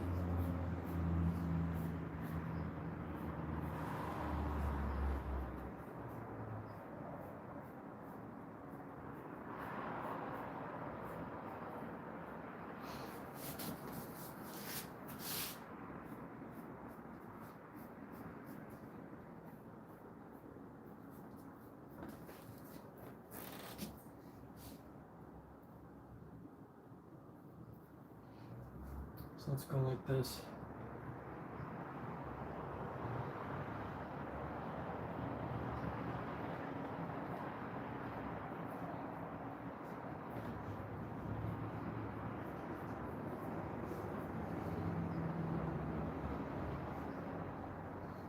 Trying to find just the right color combo here.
This is a wild and interesting painting, right? So let's do that, and then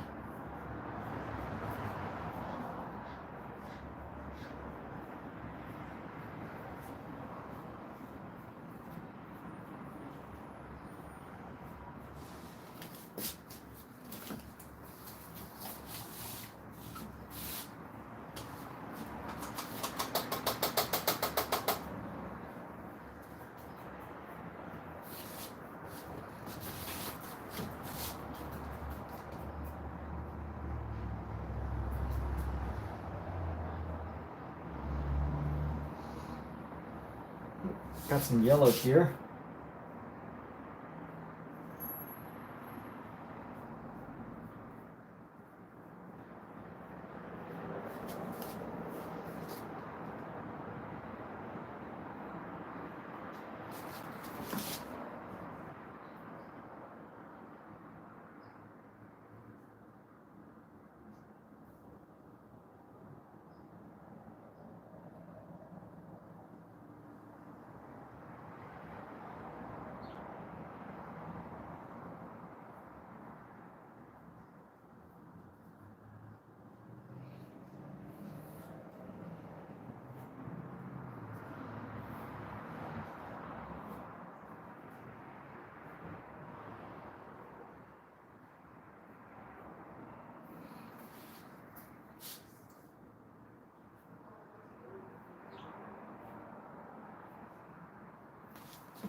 Now, yeah, I think we'll leave it at this. A couple more movements, actually.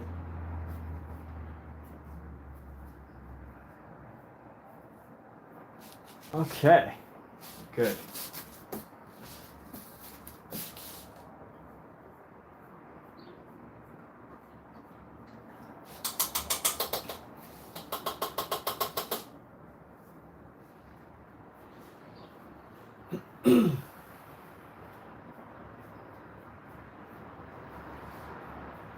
So this is definitely a painting where the paint is laid on really thick. The only problem with doing this type of work is that the paint can take a long time to dry.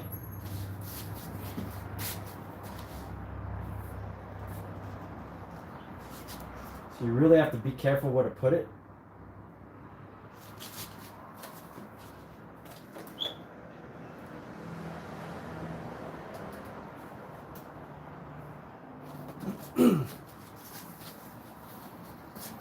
Now let's put this somewhere safe. We're going to do our next piece.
All right, lay this down, let it dry, and we'll move on to our next project.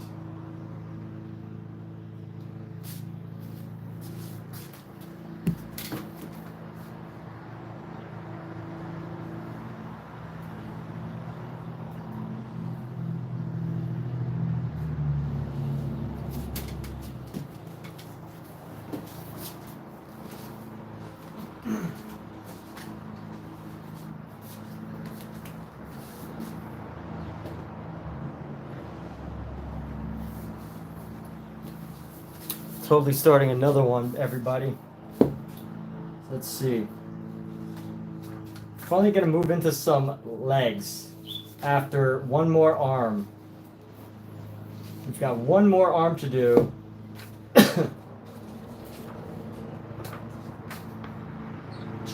But there's a problem with this arm is that there's no, this arm is the test. There's no pre-guideline on as to how to do the arm. So we're gonna have to really experiment and get our, test our drawing skills.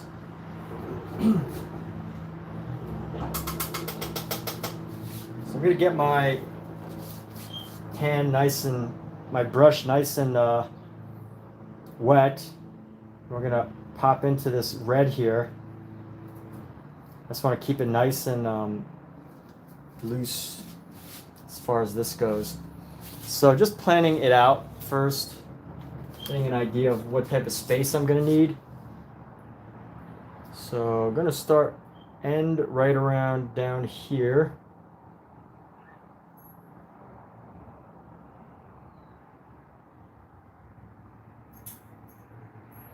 And then it's gonna pop around here.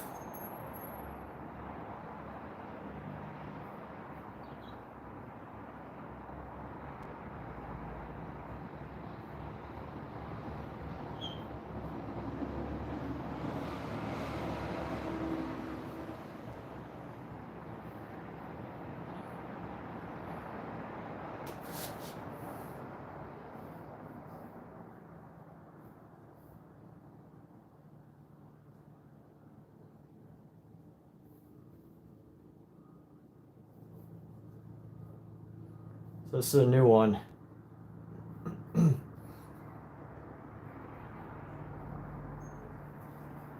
This is going to be another arm. Yes, it is.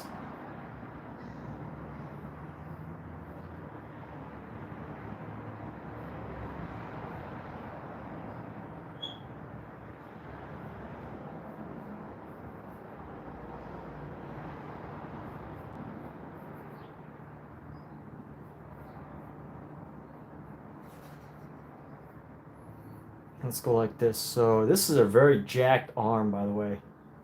Those of you wondering.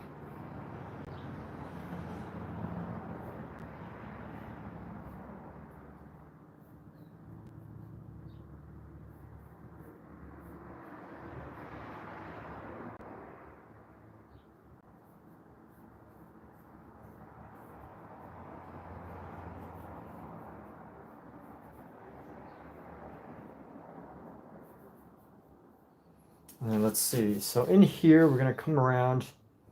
This piece is going to come out. Let's get some of the forms right here. So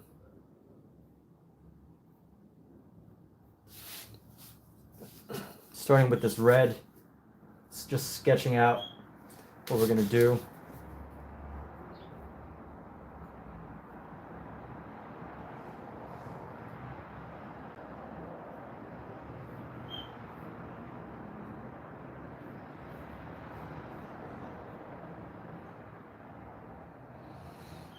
So if we're going to do this bicep, it's going to come down right around to this curve.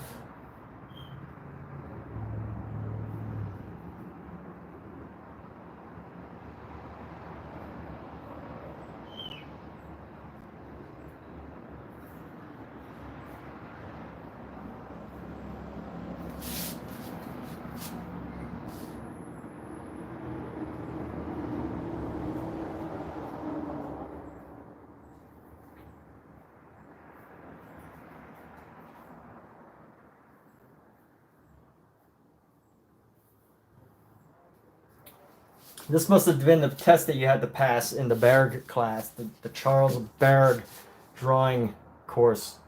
So, let's see.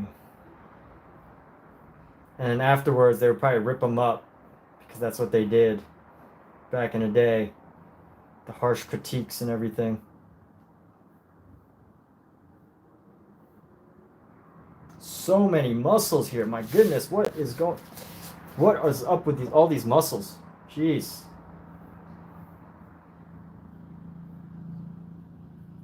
So this needs to be a little bit tighter. A little bit smaller there.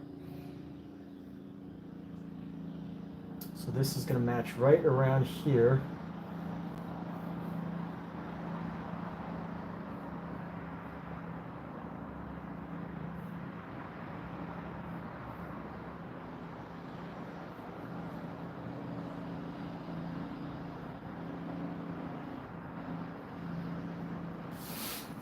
And getting this sketch out These arms are super jacked now.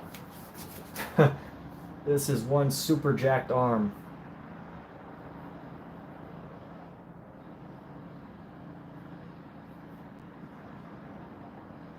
So this needs to be about the same length as that. No, maybe a little longer. He's given extra long fingers here.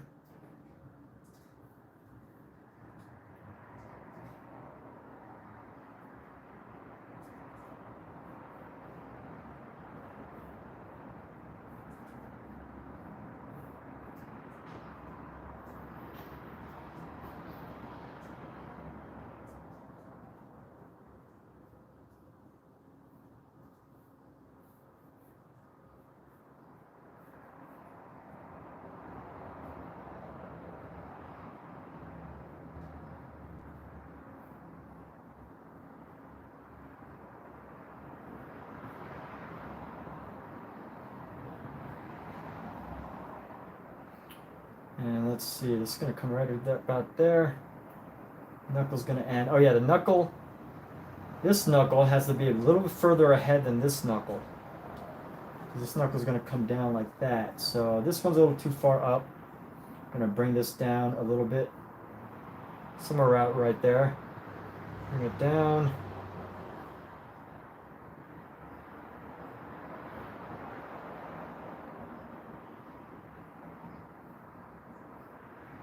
Let's get this other arm. So my sketchiness is definitely going to be much messier for this one. Because rather than trying to copy lines, I have to decide on a lot of the form myself, which is great.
Actually, if this hand is like that, I can actually bring this down a bit more.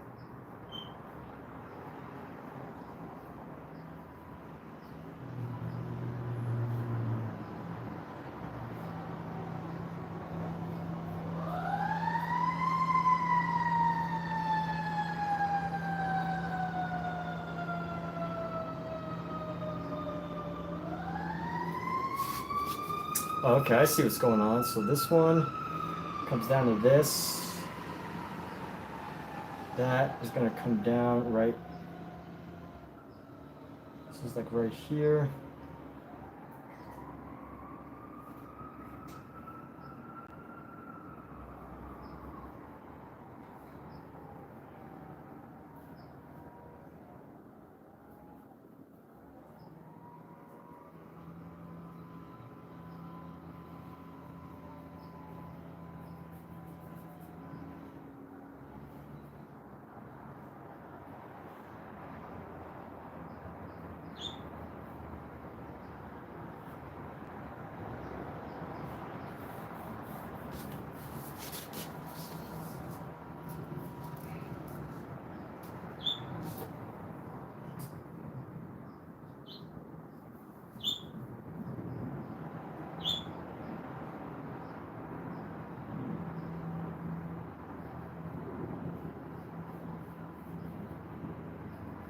Let's see.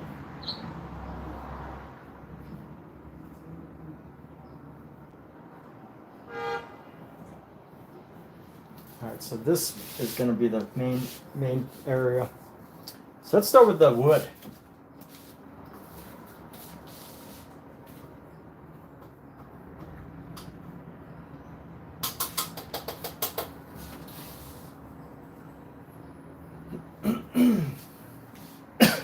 You know what? We're going to go with...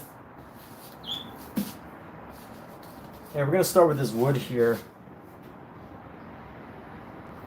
Let's go with like this viridian color. Or whatever this is. I don't even know what it is, but some type of material. I'm going to go more blue. Darker viridian once we get into this spot. Right here.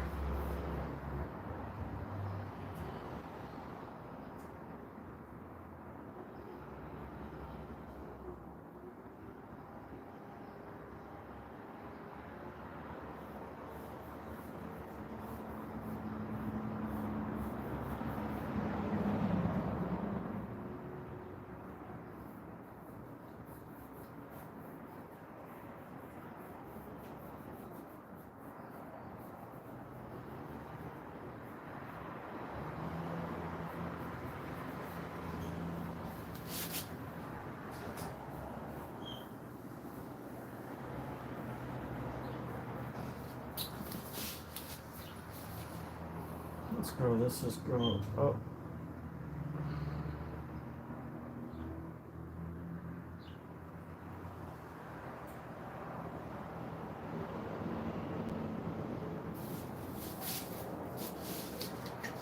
No harm in making the arm bigger than it needs to be.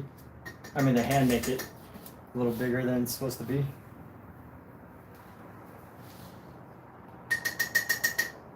But I definitely need to change brushes here as I get into this bigger space.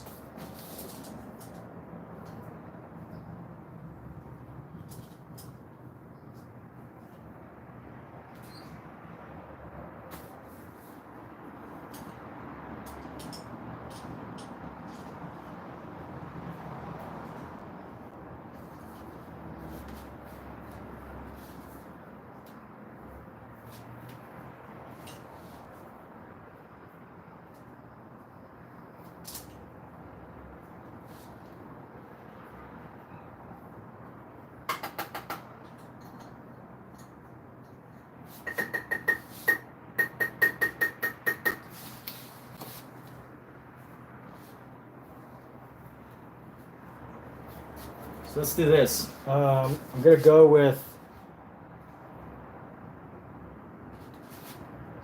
like a darker red.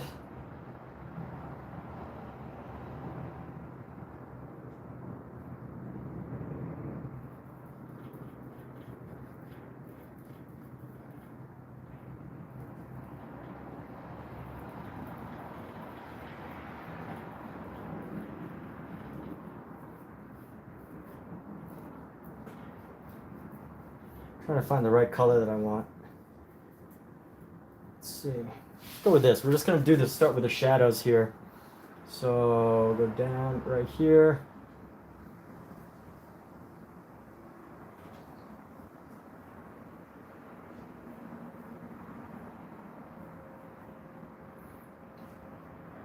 And a lot of shadows around the outside of the arm here.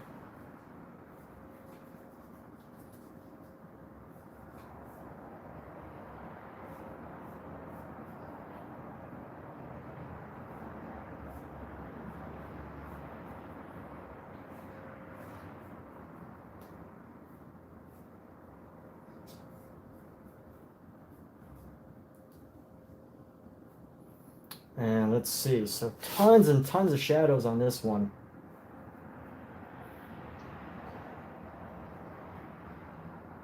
I guess this is what needs to happen in order to start to push into the other areas.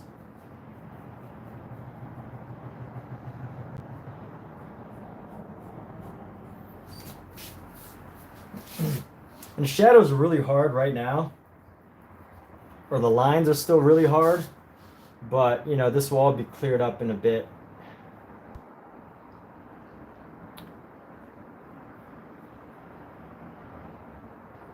So subtle shadow right there.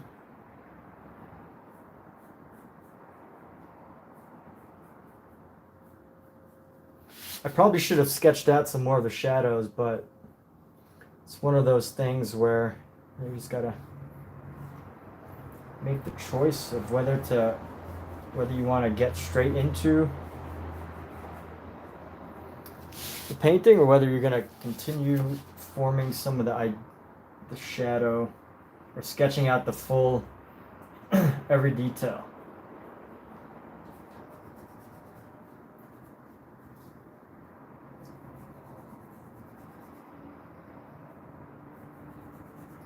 One great thing about this brush is I totally feel comfortable like going into this and like being rough with the brush, whereas there are definitely brushes that I would not feel as comfortable. I would feel more like I have to take better care of certain brushes.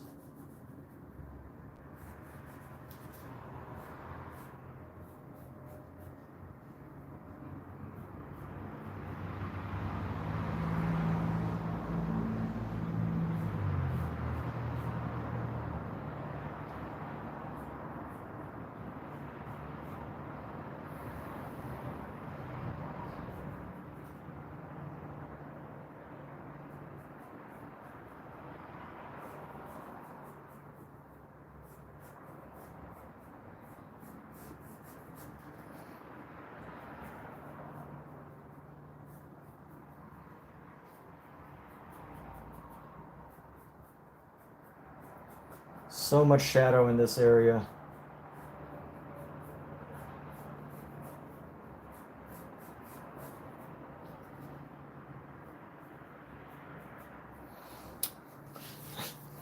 You can basically start to see how this is all going to come together at some point. But for now, you just build up the areas little by little. And then eventually you get to pretty much soften them up a little bit.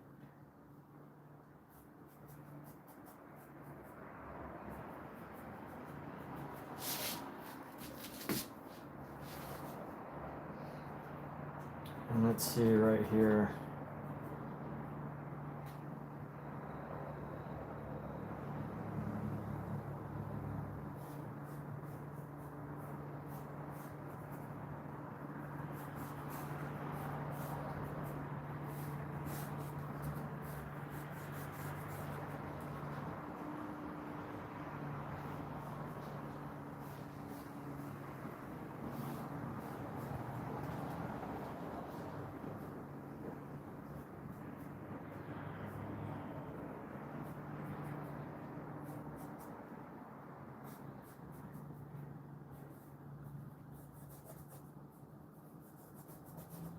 Okay.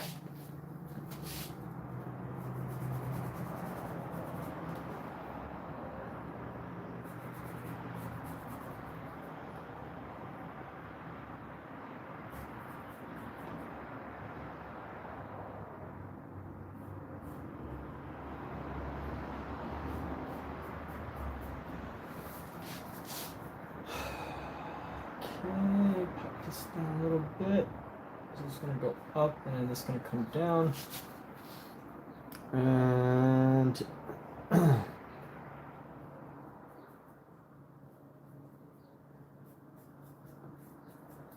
there we go. Okay. I like where this is at. Do I ever get lost when painting after trying to be detailed?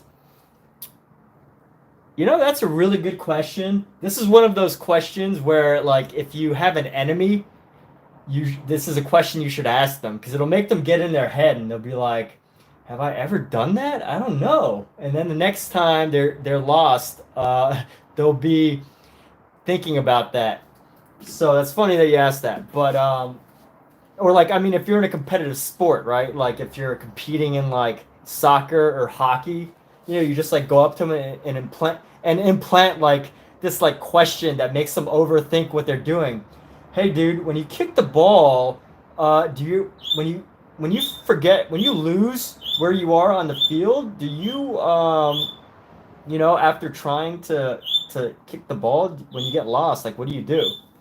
Or anyway, you get the idea. I just thought that was funny because it put me in my head, and I'm like, I've literally never even thought about that. It just comes to me. But do you ever get lost when painting after trying to get details? So does that happen? I'm sure it does. um, you know, I think more than that idea of just getting lost when painting. I think even more than that is the idea that you know, I move around a lot. That's just the way I paint. You know, some people will sketch out this perfectly. They'll like have it sketched out on like a piece of paper, and then they'll transfer the exact sketch that they want onto this, and they'll like somehow make the charcoal or whatever go onto the painting, and they'll have every single detail plan so that they just put the exact colors exactly where they want them. And you know, that's one way of painting. My painting is, you know, I'll do this part, and then, you know, I kind of move into the colors. And for me, I'm kind of lost all the time, right? That's the point I want to get to, is that I'm sort of lost all the time. And in a sense, I go from like one part of being lost, like, you know, I'm like, okay, let me put this color here, and then I'm like, oh, where do I want this color next? For some painting, right? Like not all my paintings are like that. Some of them are more specific, but when it comes to painting certain things like this, I'm not lost in the sense of I don't know where I'm going, but I am lost in the sense of humorously joking about the idea that, you know, I kind of move from place to place, and I don't have an exact plan of where I'm going to go next for the most part. You know, sometimes I'll be painting here and I'll be like, oh, this color would work great over here. You know what I mean? Whereas somebody else, their style might be, hey, I'm painting this part exactly the color orange, and I want this part exactly the color orange with a little bit of green in it. Totally making up a color, but just for example there, they know exactly this section is going to be that exact color, and it's going to have like 5 strokes in it. So like a perfectly shaped stroke. So I don't really paint like that. At least not for this project. Hey, Jenny, what's going on? How you doing? Good to see you. But yeah, I hope that answers your questions, 10K teamwork. Just throwing some of my, you know, when you ask me a question, I can go on a little bit of a rantitude about what I'm thinking, what's on my mind. I think that's a huge part of painting that I think is great that artists can reveal about themselves is, you know, what are you really thinking? Like I know some artists, like back in the day, artists didn't want to reveal their secrets and their techniques and their methods and things like that. But you know, that's not the era we live in. At least I don't think so. So anyway, yeah. Long story brief. That is that idea.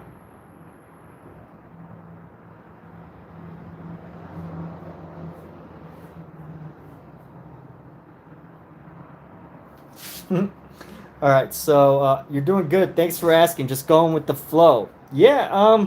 So I do have a reference that I'm using, but so I do have, like, you know, this sketch, and I have an idea of where I want to put things, but at the same time, things can totally change, and that's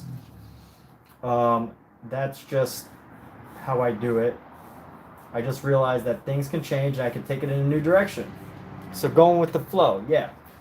I got my own flow, and there's a method, but just sometimes it's like hard to put exactly into precise words.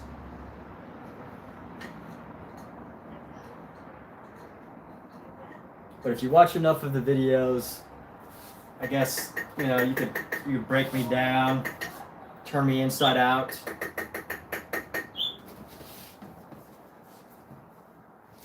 But yeah, how long have I been painting? So I started painting with oils about a year ago, but painting and art itself I've been doing for probably going on like 4 or 5 years. I started with digital art and did some 3D art, and from there I went into 3D art, and from there I went into trying to find the right color. From there I went into just drawing. I spent a lot of time just drawing and not really. I haven't made an orange arm. Let's try that. Let's use the rest of this orange color. So I went into just drawing. I spent like a whole year doing digital, a whole year and a half doing digital art, 6 months or so doing 3D art. Been drawing consistently with like serious intention for study and improvement for like 4 or 5 years. So I think all of that really contributed to my painting, the oil pastels. So yeah.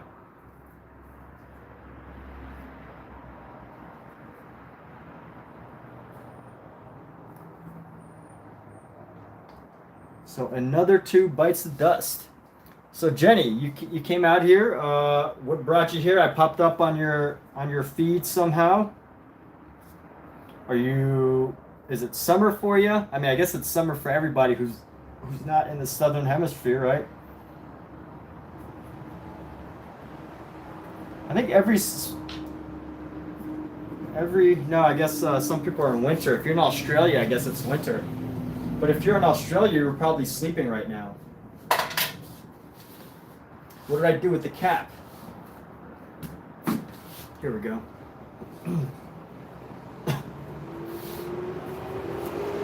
Cool. Well, I do hope that that this helps to relax you in some way. I like to create a relaxing channel. Although I can get into like, when people ask questions, I could go on and answer them, but ultimately, I can totally geek out on art. What's something you can geek out on? Like, if you go like any place to see anything, and you can make like you could just do an entire TED Talk about it, what would it be? And don't say nothing. All right, so you're studying as an artist. Cool. All right. Well, that's great. That's the way to go. So what kind of art are you looking to do? This vermilion has lasted me a long time, but I actually love this color because it's just such a bright, vibrant red.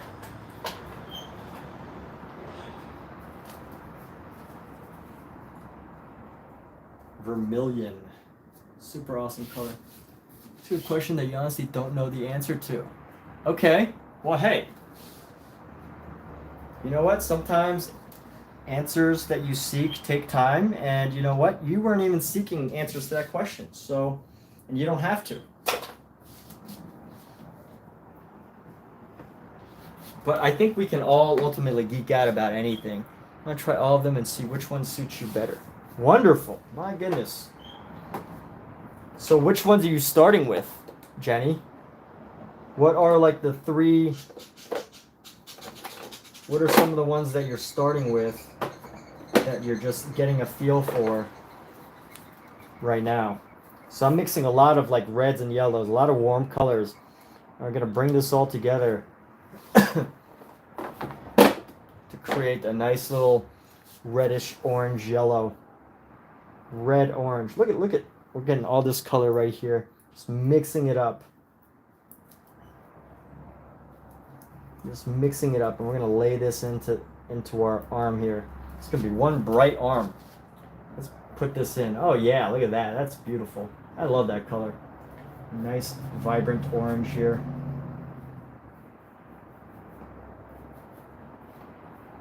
Who says arms can't be orange, right? All right, this is the part where you can start to like round out the shapes here. So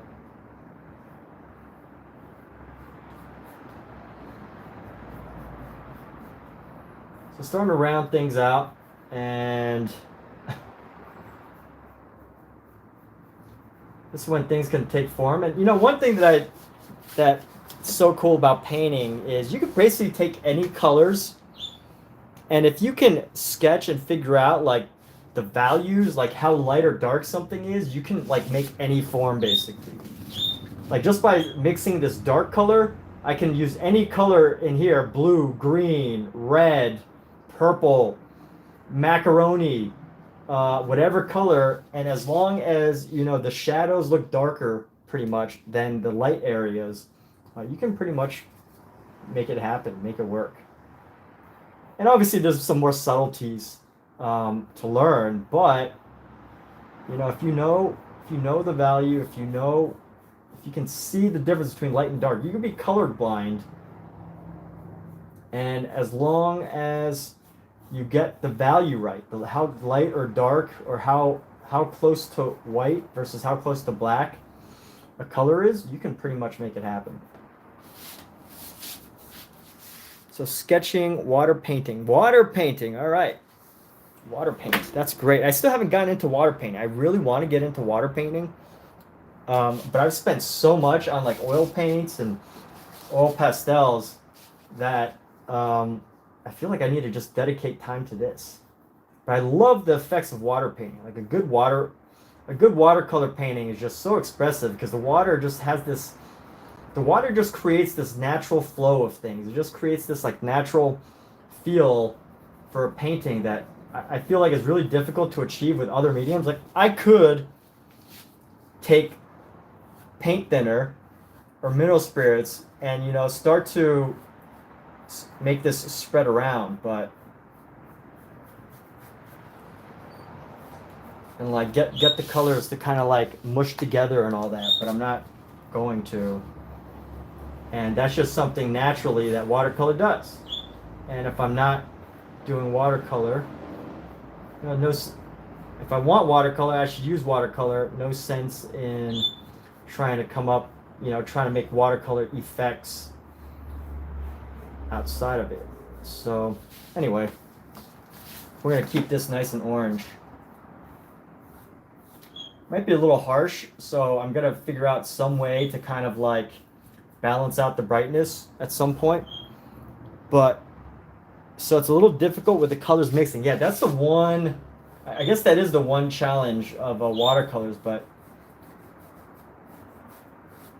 I guess it depends on what type of artist you want to be, right? Like if you want to perfect color mixing, if that's your thing, maybe you want to try acrylic or oil if you're just obsessed with color. But if you just want to be like super expressive, if you just want to be like a super expressive person, I think watercolor is great for people who love the idea of like spontaneity and being able to like just kind of mess around with,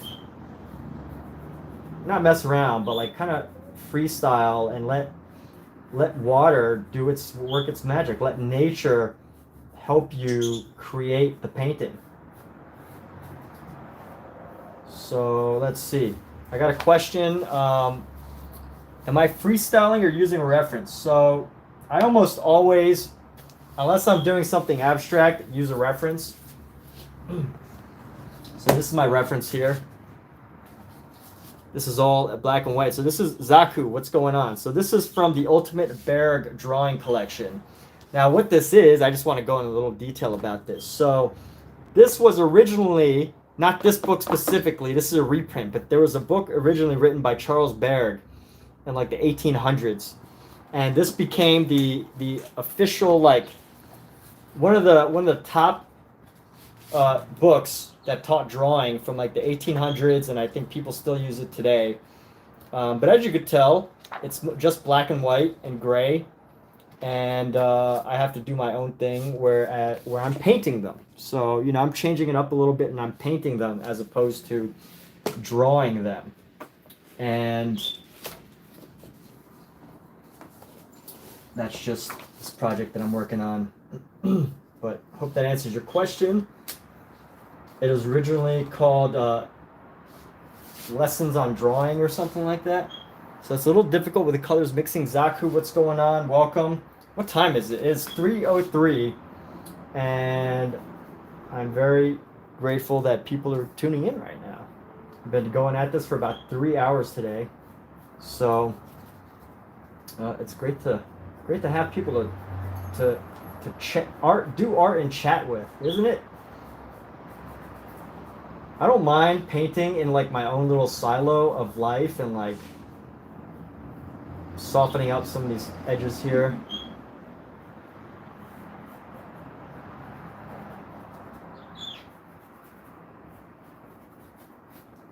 I don't mind doing my own painting by myself and doing art, but definitely helps to have people around that you know, chat with you. So that's why I do it live. But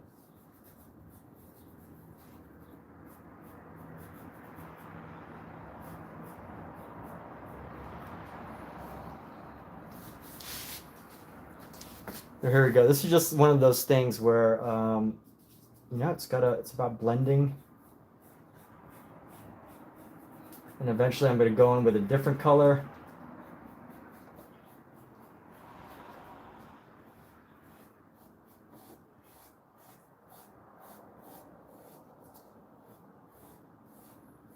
And round this out. So this was a super hard shape before. Round it out.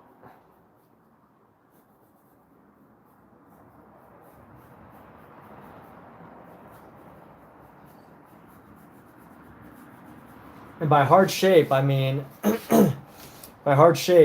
this was like earlier you could see all the lines and edges were like very harsh. So right now, as I'm painting, I'm just kind of going through it and softening these lines to you know, basically all you really have to do is just make some curves, really.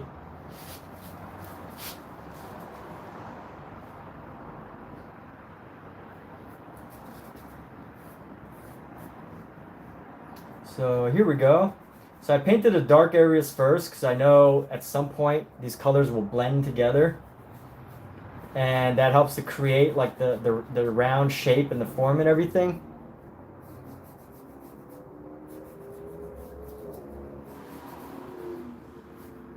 And of course there's different ways to do it, right? Yeah, and of course there's different ways to do this. So other artists, and I like to share the way other artists might do it, just for the sake of explaining. Other artists might already have like these exact colors prepared. They'll have like this bright orange, and they'll have like a dark orange, and they'll have like a middle color orange, and they'll put it down exactly where they want it. But me, I just kind of like blend it as we're going along here. Yeah, so that's how this really comes together. It's pretty straightforward. Yeah, just carving it out, and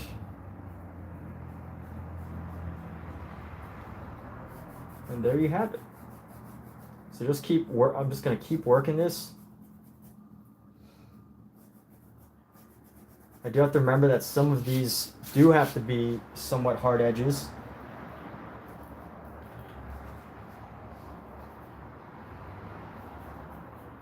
Some of them are going to be a bit softer. But at the end of the day, I guess the end goal is going to be pretty much the same. But you can already see, like, hey, look. Can I just shift the camera over a bit more? It's cut off. Oh, like here? Oh, yeah, because this is... originally, I was doing a vertical. Originally, I was doing a vertical painting, like up and down. So that's why that was like that. So thanks for letting me know. Happy to make whatever adjustments help make your day more your viewing more pleasurable. So here we go. I'm gonna pop this right here. I say pop a lot. I don't know why. I just do. And I'm gonna go up into the hands here.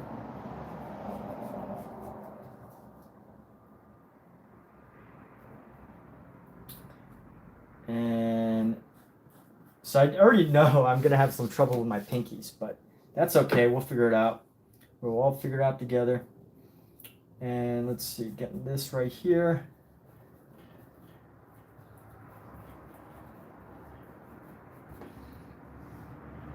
And as you can tell, like a lot of the muscles, they just start coming together, you know? It's like magic. You really only need like, you really only need like these two, the really dark and then the really light. And then you could kind of either merge them together, or you can actually start like John Singer Sargent, one of the greatest painters who's ever lived. The way he did it was he actually started with the mid-tone. So instead of starting with shadows like I did, he would start with the mid-color, which is probably one of these. And he would start with that. But you know what? I'm not John Singer Sargent. I never will be. And yeah. But at least it's good to know, the different ways of doing things. Just nice to know. So let's do this. All right, we're gonna go pop that over here. I'm trying to figure out where this piece needs to go. So that goes right there. That was to come straight down. This is where it would go.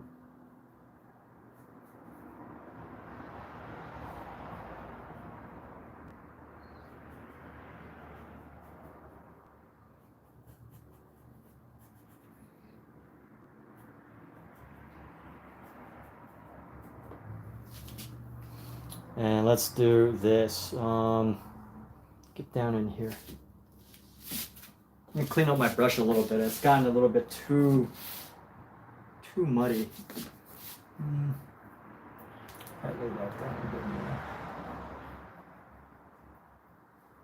And pop this up. Thanks for the follow, by the way, 10K. Appreciate that. Your follow goes a long way to support art.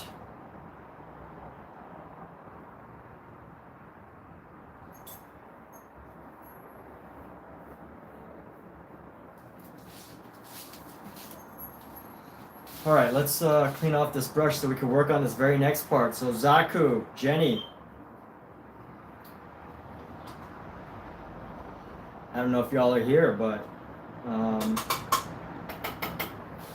feel free to meet each other, meet and greet. I like to keep my room pretty like, hey, you could chat, just like don't hijack this with like stuff that you might want to leave for Twitter, you know what I mean? I had a mod the other day. He started arguing with somebody about some stuff. And it was really taking away from the art itself,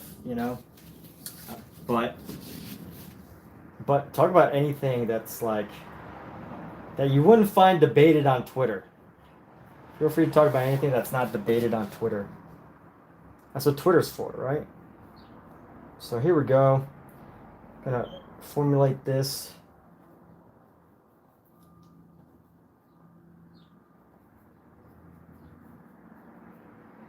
And then we're gonna go right down here.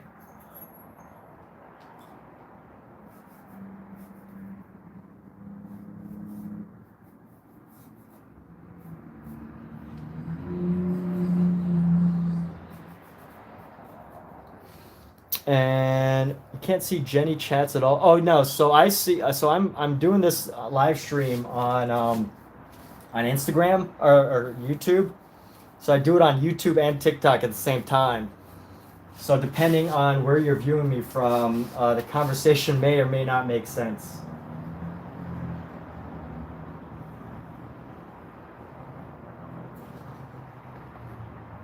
But yeah, I am also on YouTube.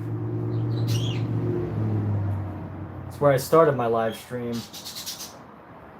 And YouTube's been good to me for the most part.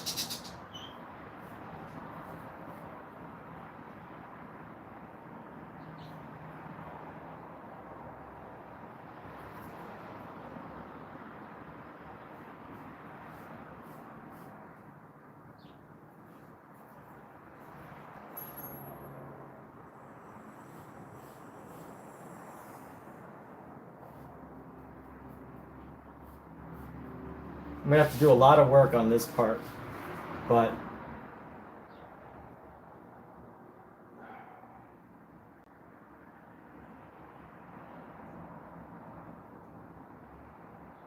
that's okay. Let's keep this moving. So here, I see something I gotta work on right now. So 10K, what are you about? 10K teamwork.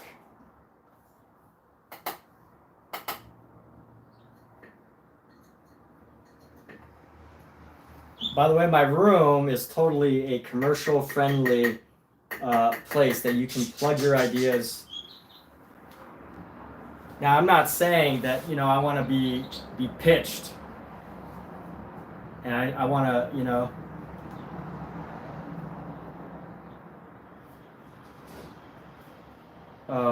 have a full-on consultation on my graphics and have somebody suggest that I build a website or whatever, but I am totally open to hear what people are doing, what people have to offer, things like that. So feel free to have at it, talk about what you do.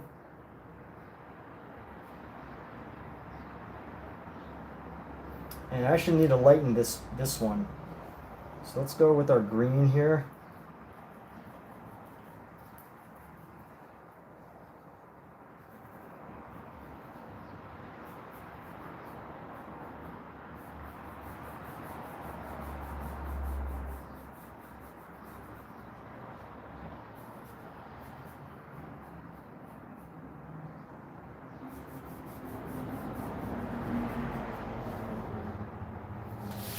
And let's go like this.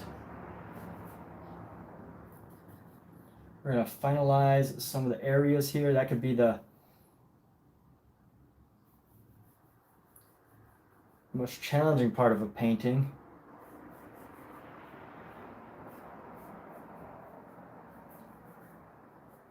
And you have to decide exactly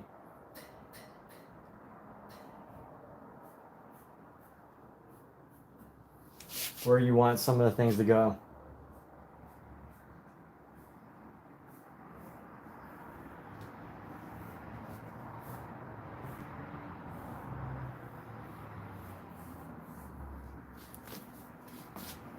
And this pinky is definitely going to need some work, but let's go ahead and keep going.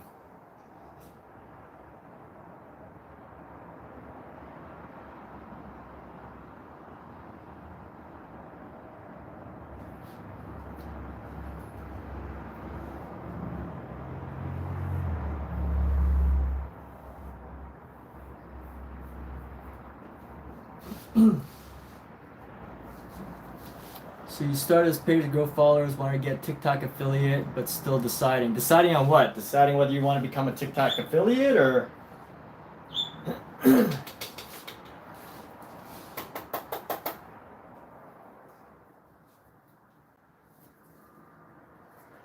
Okay, well that's cool. So you have the option to become a TikTok affiliate at this point. Is that what you're saying? That's pretty neat. I'm not familiar with this stuff.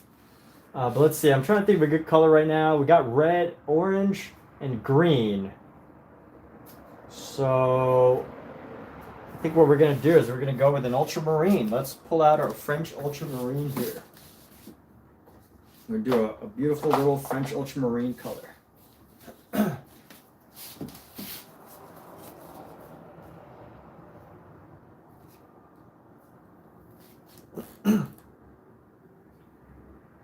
And French ultramarine is great because they're just dark enough to be able to create a dark background, but just light enough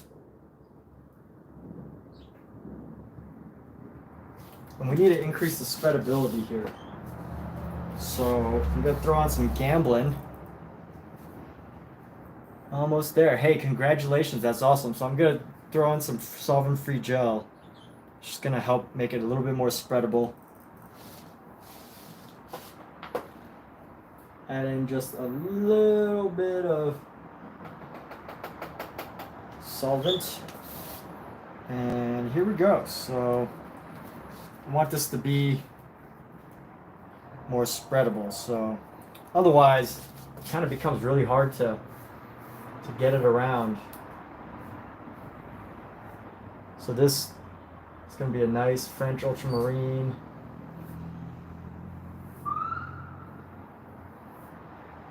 This gives me an opportunity to carve out some of the details and soften some of the hard corners.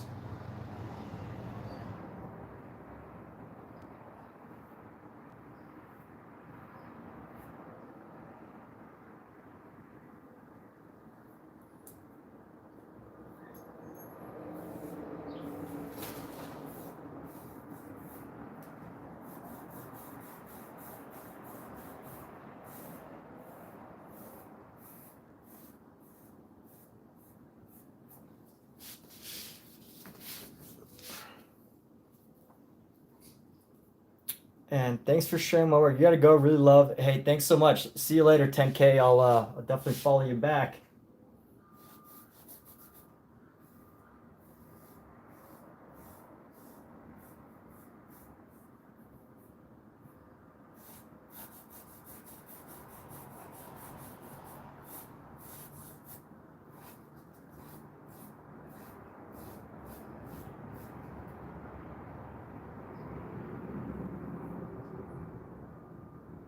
And here we go. So popping into here.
One thing that I did with this is I gave it a very dark. I gave it a very I gave it quite a lot of solvent, which helps to thin the paint and makes it less and easier to like spread. But it also makes the paint a little bit thinner, which means you can see through it a little bit. So it has a different effect.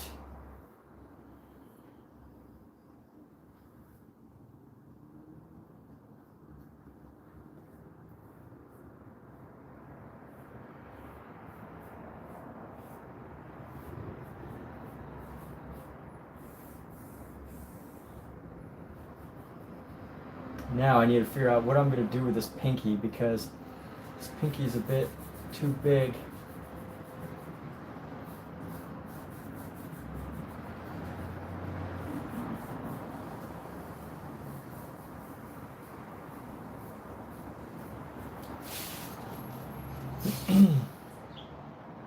Haley, welcome to the room.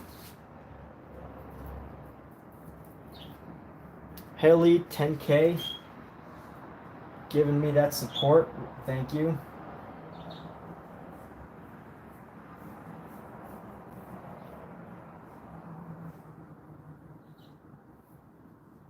Showing that love.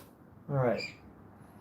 And that's gonna go. It's gonna come down, and then nice in.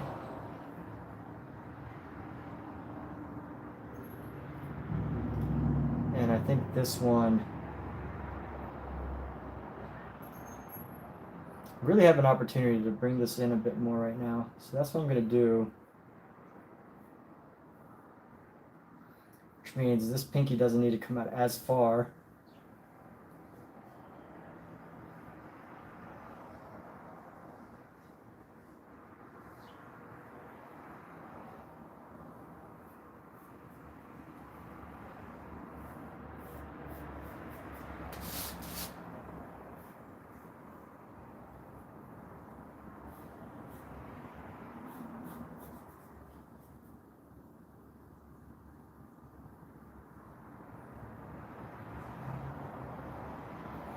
Okay, I think that's good for now.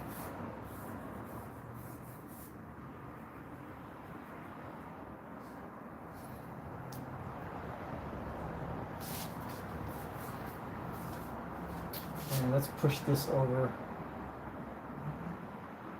just a little bit.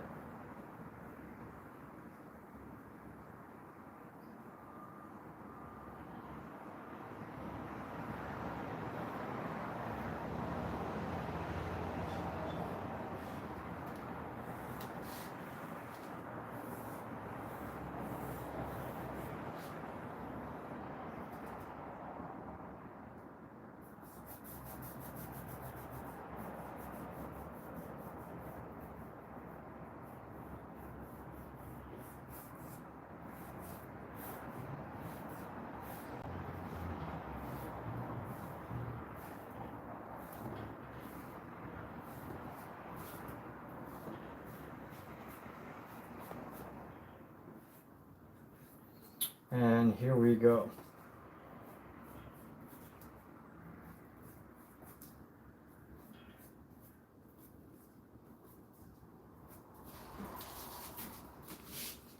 I'm gonna pop this down.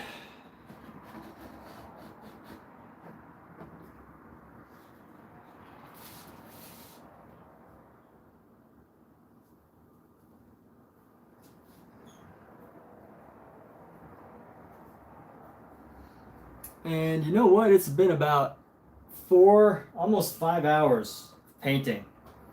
So if you're still here, I just want to let you know that I'm going to take a break right now. I'm going to take a little break, let my eyes rest. Definitely feel like right now is a good time, especially with this pinky up here, that I'm going to step away so that I'm not, so that when I do come back, it's going to be less difficult to figure out what to do with this pinky.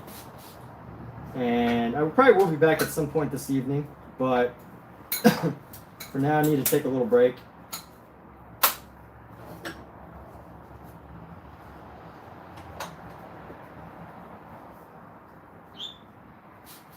And whether you're watching right now or whether you tune in later, I just want to say thanks for being here.